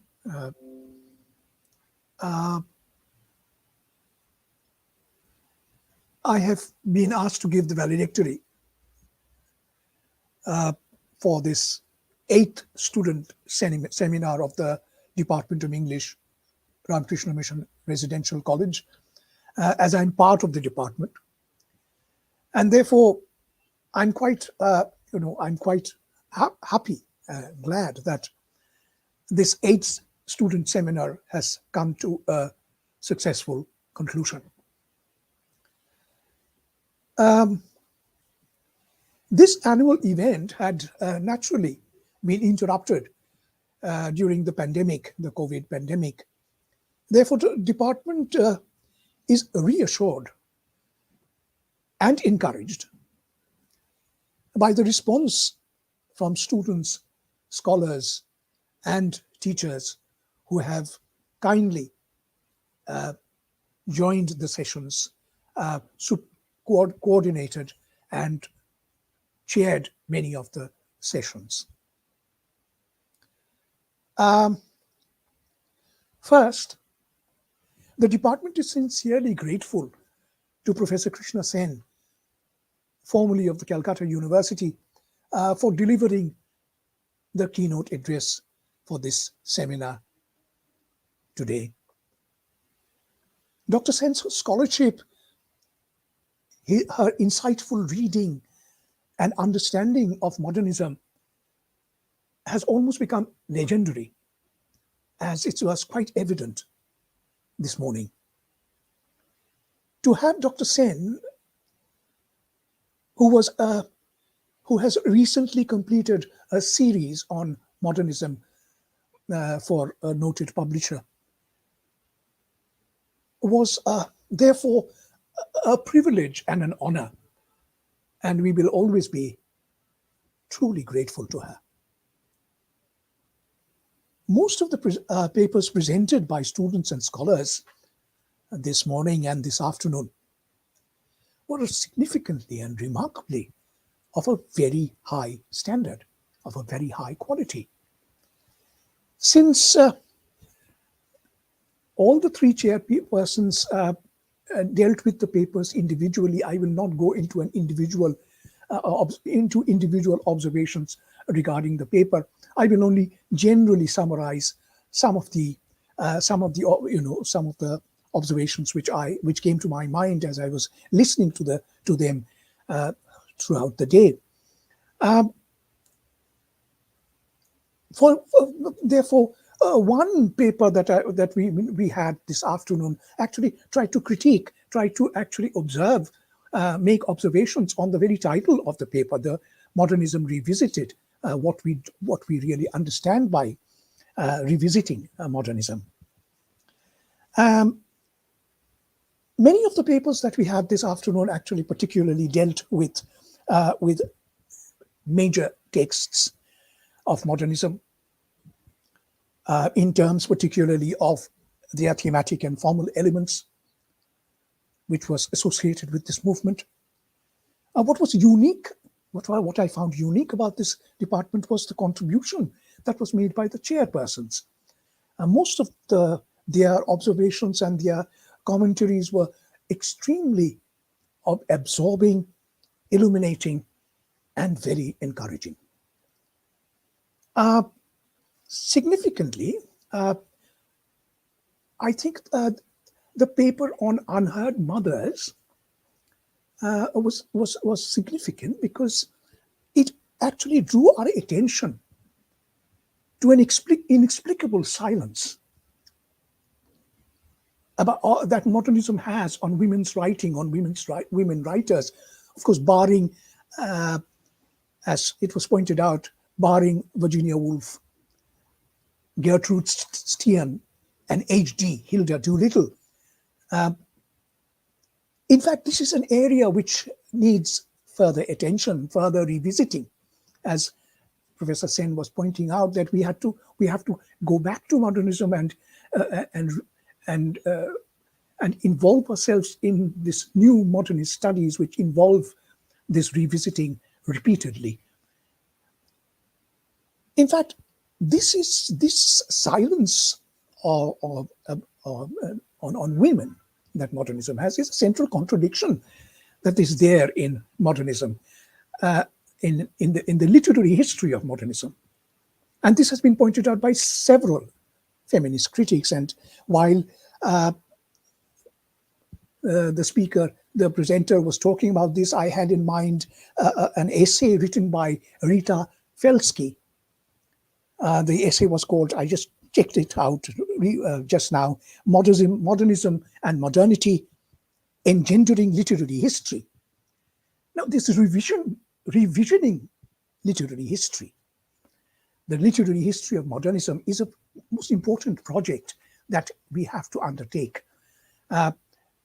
Rewriting literary history from a feminist point of view, which has already started, which has already been done, and thereby revisiting modernism in this seminar has been an extremely enlightening, illuminating, and absorbing experience.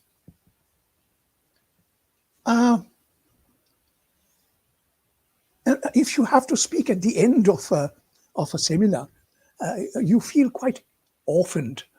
You feel like an orphan because all you have thought of saying has been said by most of the other people. So I'm at a loss of what I was wanting to say. Though, of course, I'll take my cue from what I mentioned a little earlier, that we need to revisit the literary history of modernism. And I had prepared a few notes on the problem of history and modernism. So let me just make a few observations on this aspect of modernism.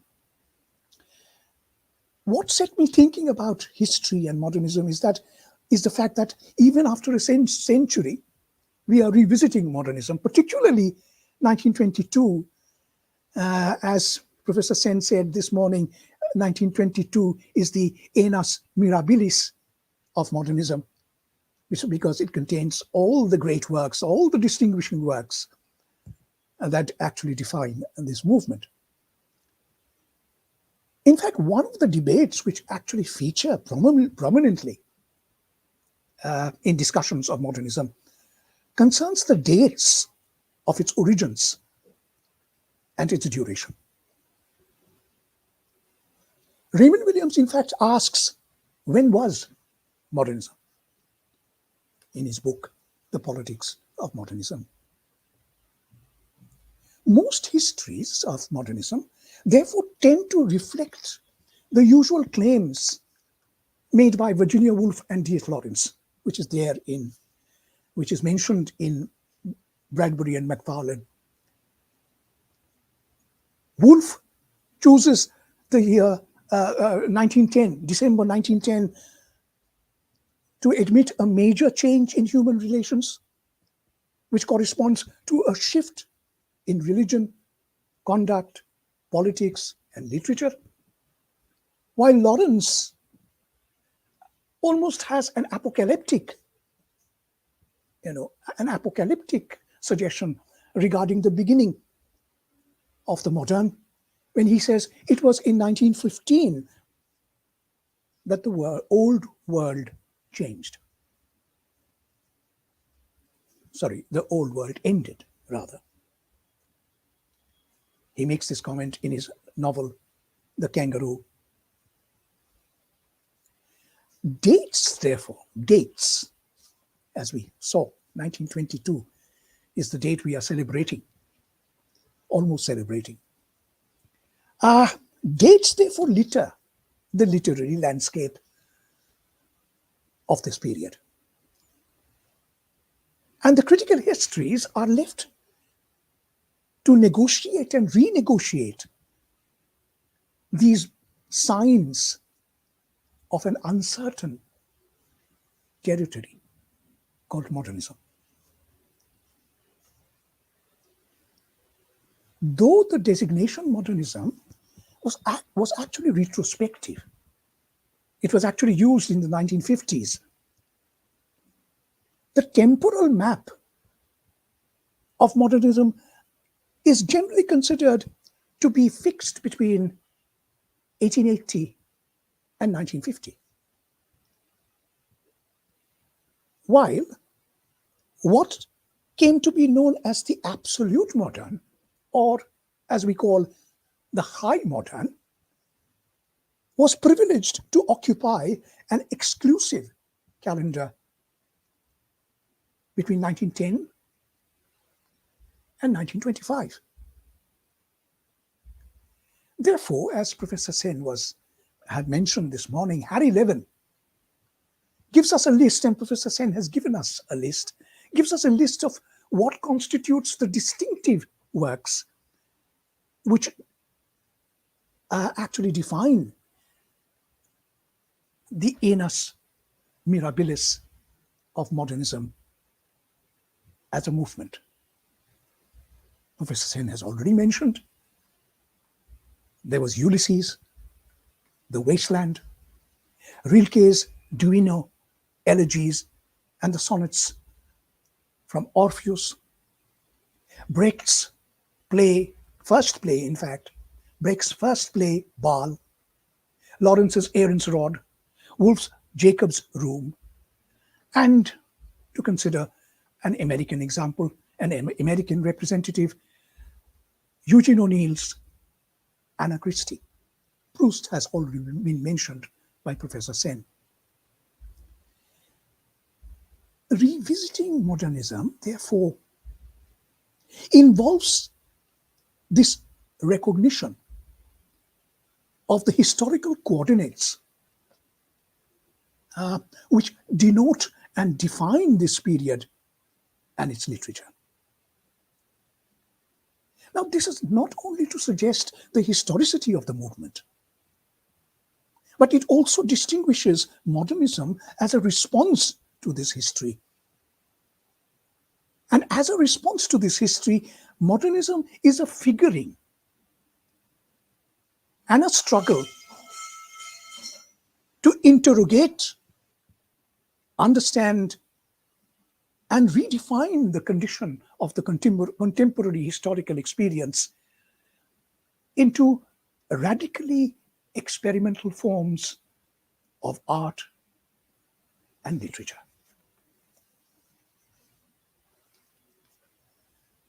However, as we are all aware,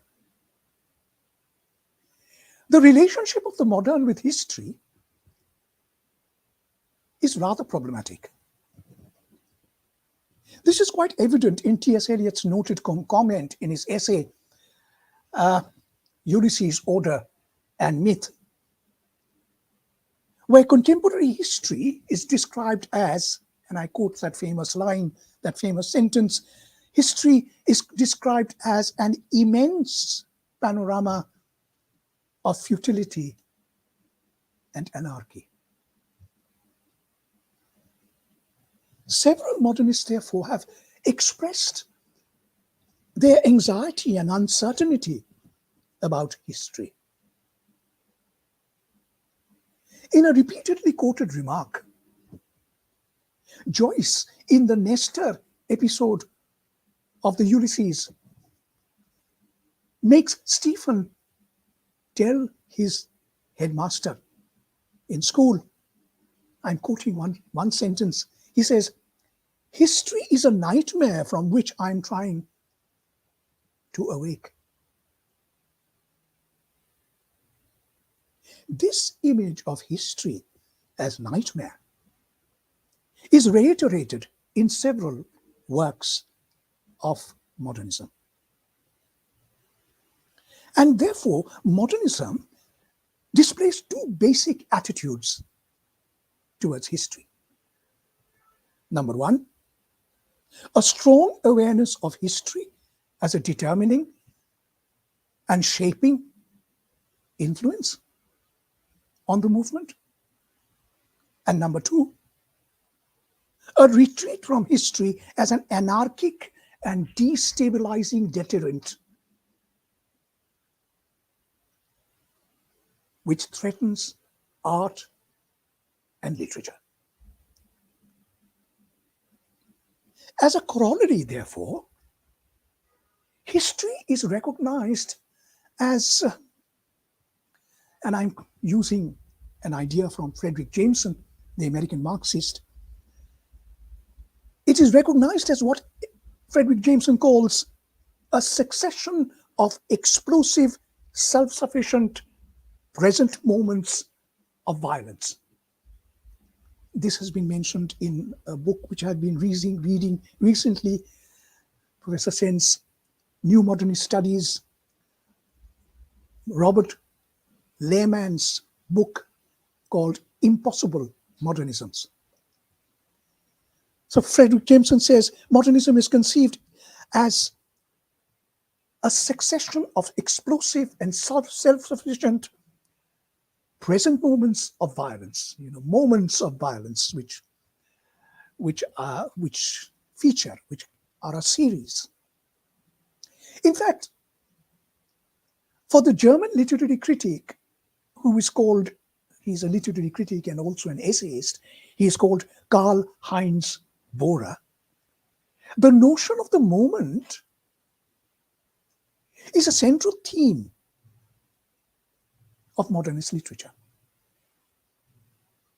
This celebration of the moment without duration. One thinks of Bergson, but we'll leave Bergson out for the time being.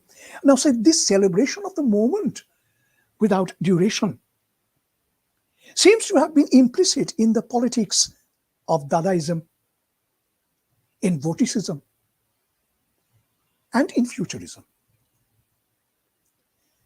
In fact, Lehman says that it is also implicit in the basic slogan used by Pound to give a signature to modernism, namely, make it new. This explosive moment. Further, it could also be ascribed to Joyce's epiphany, the quiddity, the whatness of Joyce's notion of epiphany. This moment. Epiphany is also a moment of discovery. Modernism is a series of moments, and these moments constitute a history. A history of a different kind, but a history. However, to see the moment as history, now let's come to looking at it a little differently. To see the moment as history was to reduce history into a series of crises, denying the sense of historical continuity, which is basic to historiography. Therefore, for Jameson, this would imply stepping for an instant outside of history. Thereby, this leads to the substitution of historicity to metaphysics. The substitution of historicity with metaphysics.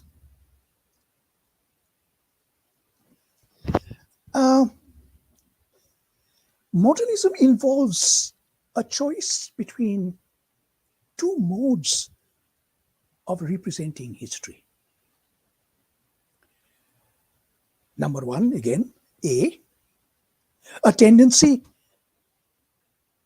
which concerns a regression into an idealized primitivism, which represents purity and authenticity. Examples. This is evident in Paul Gauguin's celebration of Tahitian life in his painting. It is also there in Picasso's use of African and Iberian masks in his painting. In fact, in 1922, Eliot's The Wasteland shared the limelight not only with Ulysses and the other works that we mentioned a little earlier. The Wasteland shared the focus not only with the Ulysses and the other important writings, but also with an interesting book which was published in the same year, which was Bronislaw Malkowicz's anthropological work, which was called Argonauts of the Western Pacific, which was actually an anthropological study of the islands of the Pacific. And together with this, something that we don't usually think of, The Wasteland also shared space with another very famous documentary film, by a famous documentary filmmaker, namely Robert Flaherty's Nanook of the North, which was a film on the Eskimos. It was, which we saw in Calcutta. Julian Stalabras, therefore,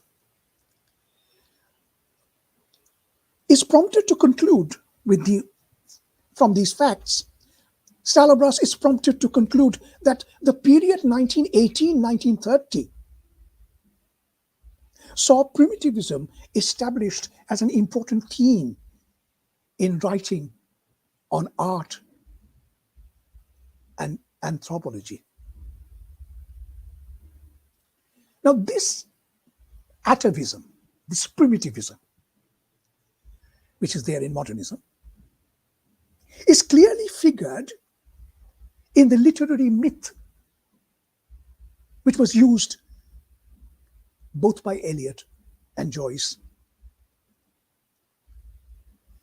And while reviewing Ulysses in that famous essay, Ulysses, Order and Myth, Eliot defines myth as manipulating a continuous parallel between contemporaneity and antiquity.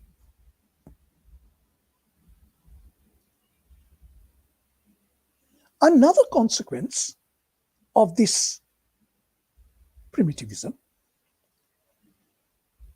or this retreat from history, as we were saying, which is one of the responses to history by modernism, another consequence of this retreat from history actually yields the fundamental modernist conception of art as non-representational, non-mimeticist. Writing, therefore, tends towards an aesthetic self-consciousness. We all know this. An aesthetic self-consciousness, a sense of autonomy that is self-generating and self-sustaining as a standard of order and value, which is both aesthetic and ethical.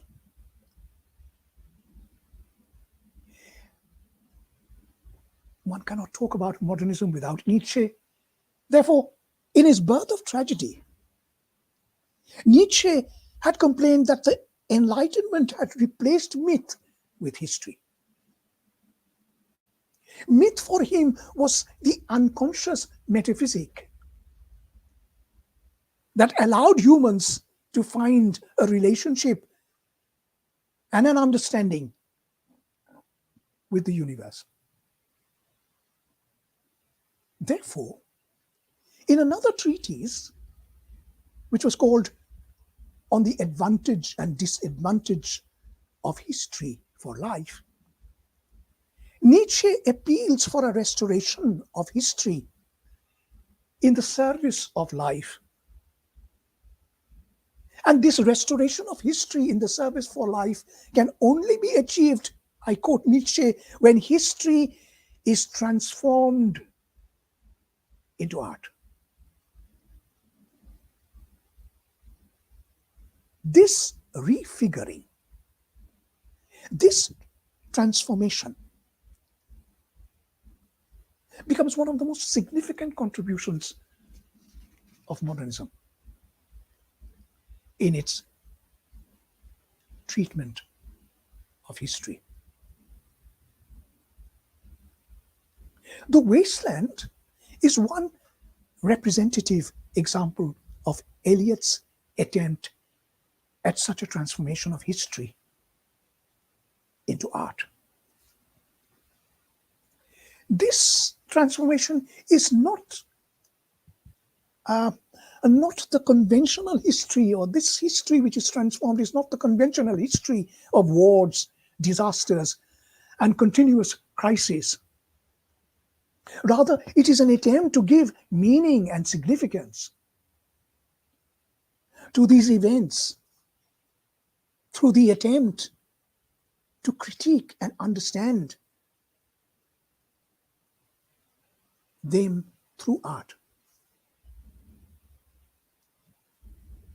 Now, Ezra Pound considered The Wasteland as a poem which includes history. A poem including history is the phrase that he uses in an essay called Dateline in 1934. A poem including history is his epithet for The Wasteland. And this phrase, in fact, emphasizes the fact of the historical sense, which is basic to Eliot's poem. Characteristically, therefore, the opening lines of The Wasteland, as we are aware, and The Wasteland has been discussed throughout this afternoon. The opening lines of The Wasteland, as we saw, create a literary historical continuum which begins with Geoffrey Chaucer and ends with the 19th century American poet Walt Whitman. Thus, the line, "April is the cruelest month, breeding lilacs out of the dead land, mixing memory and desire," become an implicit recognition of the beginning of the Canterbury Tales. I'm not reading the beginning. You know the lines, the famous lines, when that April with his showers sweet and etc. It is an implicit recognition of the Canterbury Tales, which finally is followed by an allusion to the famous elegy written by Walt Whitman for Abraham Lincoln, titled "When Lilacs Last in the Dooryard Bloomed." It is this continuum, it is this continuity of literary history that Eliot idealizes as tradition in his 1919 essay, which has been referred several times this afternoon, and which everybody knows, Tradition and the Individual Talent. It is this tradition which the poet must affiliate himself to or herself to if he continues writing beyond the 25th year of his career. Significantly, Eliot terms this tradition, Eliot terms tradition as, quote unquote, the historical sense in the essay. And this historical sense, he says, involves, I'm quoting from the essay Tradition, it involves not only the pastness of the past, but its presence. And further, this historical sense is predicated on the awareness that the whole of the literature of Europe, from Homer, and within it, the whole of the literature of his own country, has a simultaneous existence and composes a simultaneous order. I unquote. Refigured as tradition, literary history is conceived as a problem in tradition and individual talent. Why? Because the historical sense in tradition and individual talent is more conspicuous in its absence rather than its presence. For Eliot, therefore, the aspiring poet has to acquire this tradition through labor, I'm quoting, sacrificing everything to attain it, because it is absent in him. For Eliot, therefore, The historical sense is acquired only when the poet surrenders to it.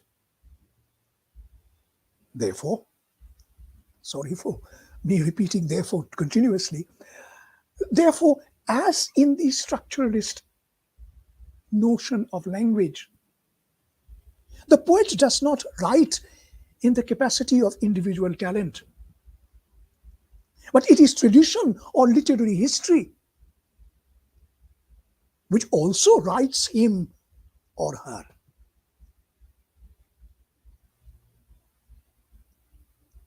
There is thus a hiatus between the man who suffers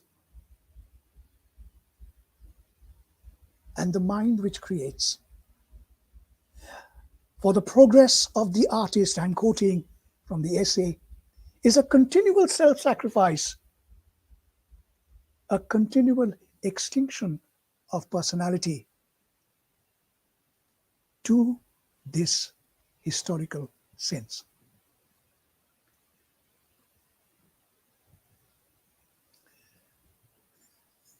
Those of us who have read the essay, it's a very familiar essay, tradition.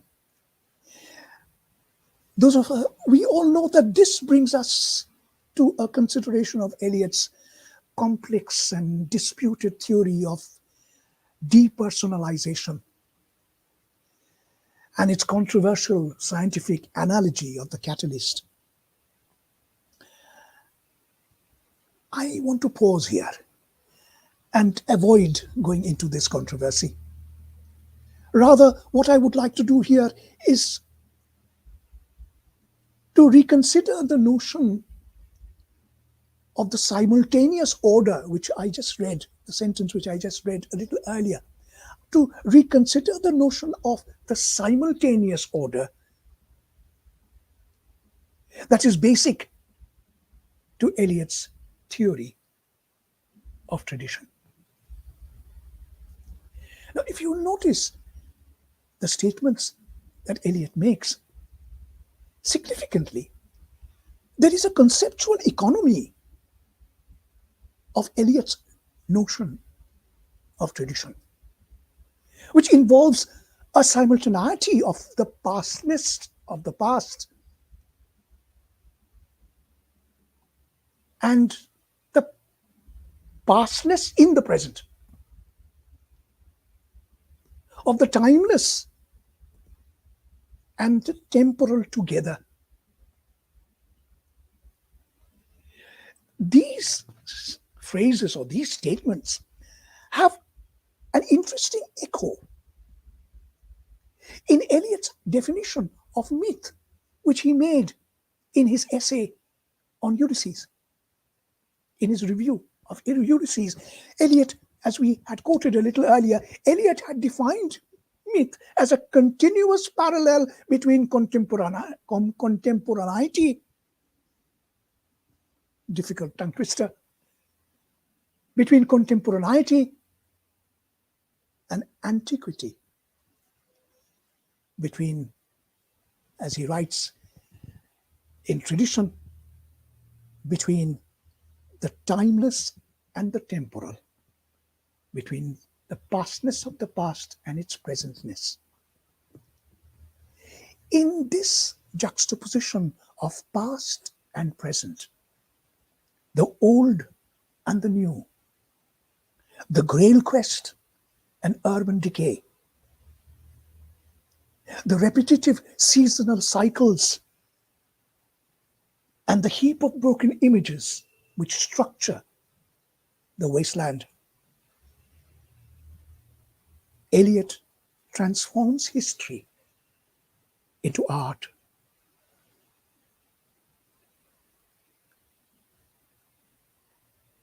By negotiating the conditions of myth. As with Joyce, the mythical method enables an attempt to control and order the anarchy of literary history. Yet, myth cannot be a part of history. And this has been pointed out by Franco Moretti. Franco Moretti therefore points out that myth lacks a truly temporal dimension.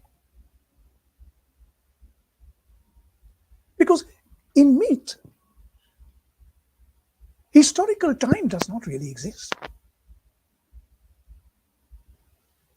In the wasteland, therefore, there is a closure, a transcendence of history.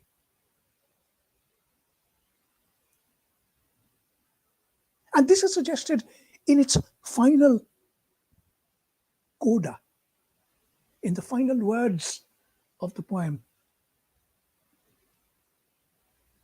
namely the Upanishadic chant, which goes back in time, which goes back beyond time and beyond literary history, and into a language that resists poetic translation. The Upanishadic chant has just been said, Tatta Dayadvan Damyata Shanti, Shanti, Shanti. To revisit modernism would therefore require this engagement with this tension of time and timelessness, which is central to modernist writing. History for modernism, as I said in the beginning, history for modernism is therefore a problematic odyssey. And I can't help but, read out a few lines from Eliot's poem, Gerontion, to end this presentation or this talk, which suggests Eliot's most representative observation on history, and which actually foregrounds this tension and the problematic nature of history.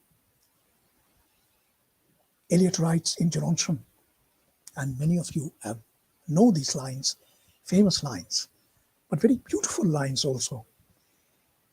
Eliot writes, history has many cunning passages, contrived corridors, and issues, deceives with whispering ambitions, guides by vanities. Think now, she gives when our attention is distracted. And what she gives with such supple confusions that the giving famishes the craving. Gives too late what's not believed in, or if still believed, in memory only. Reconsidered passion. Gives too soon. Into weak hands, what's thought can be dispensed with, till the refusal propagates a fear. This anxiety of history is an anxiety which we have inherited from modernism. And while writing these lines, quoting these lines from the poem, I was strangely struck of how these lines become a commentary of the times that we are in now in India and in West Bengal. Thank you.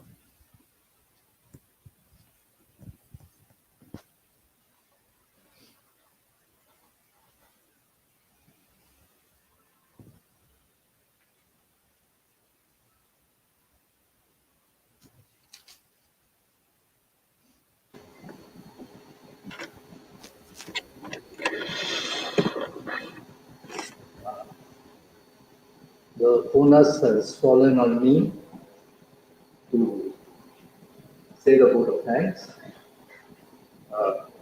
What a fitting finale to this 8th Inter-University Students and Researchers Conference 2022, with a valedictory address by Professor Ashok Shendikar. Who can be a better person to give this valedictory address by Professor Shendikar? In his valedictory address, he just in a matter of 20 or 25 minutes given us the essence of modernism and the continuing relevance of modernism in our times. The two words that caught my attention was problematic modesty. That is what modernism is about, and that is what 2022 is also. On behalf of the Department of English, Ramakrishna Mission Residential College, I express my heartfelt thanks to both Professor Krishna Sen and Professor Ashok Shendikar. In fact, this department is indebted to both Professor Sen and Professor Shendikar in so many ways that these two words, thank you, are too feeble, too light to express our gratitude.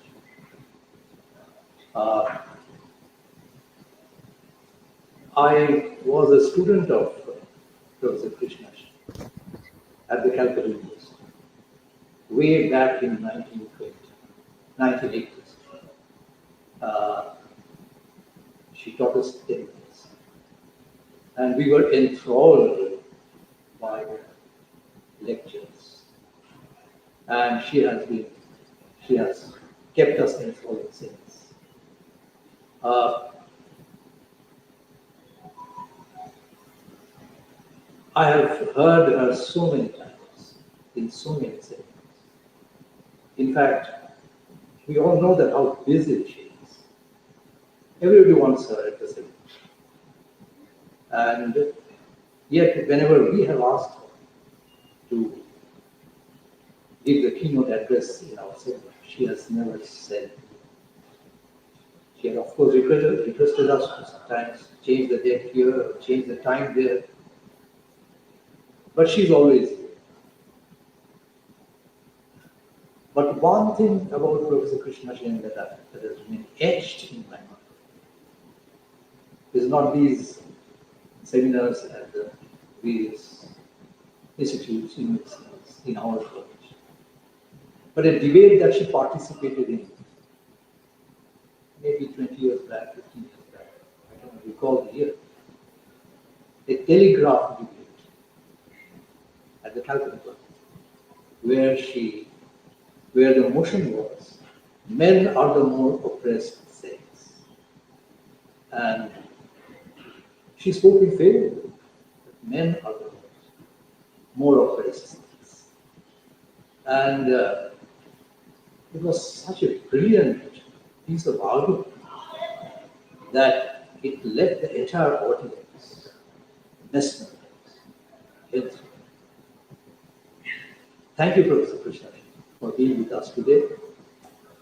And as is your role, for all the erudition that was there in your talk, you did not forget the students and your suggestions about the various ways new researchers can be opened up. Students can find new areas of research. That was what the most important suggestion that you gave. And the students will definitely take cue out of your suggestion. Thank you, Professor Sen. Thank you, Professor Ashok Shendikar. Professor Shendikar is the chair professor in this department. And he's a kind of pater familias. Whenever we in the department start with some issues. He is there to solve our problems, the gray areas, our doubts. It is really a great blessing to have Professor Shingupta by your side. I thank the chairperson of this seminar. Of course, Vikram Narayan and Dr. Vikram Narayan Bhattacharya and Dr. Dev, our ex-students, are our ex-students. A special thanks to Devaditya for chairing the first session. All of you have done a wonderful job and added prestige to this day-long seminar. A special word of thanks to three participants. Monami Chatterjee from University of Calcutta, Vital Marish from Vidyasagar College, and Boi Joyanta Mukherjee from Vishwanath. It is your presence, that has made this 8th Inter-University Students and Researchers Conference 2022 a students' conference, university students' conference, college students' conference, in the true sense of the term. I thank our students who did a very good job. Yes, the chairpersons were themselves saying that it takes a lot of courage at your age to speak at it. And yes, that itself demands some kind of kudos, some kind of congratulation from our side.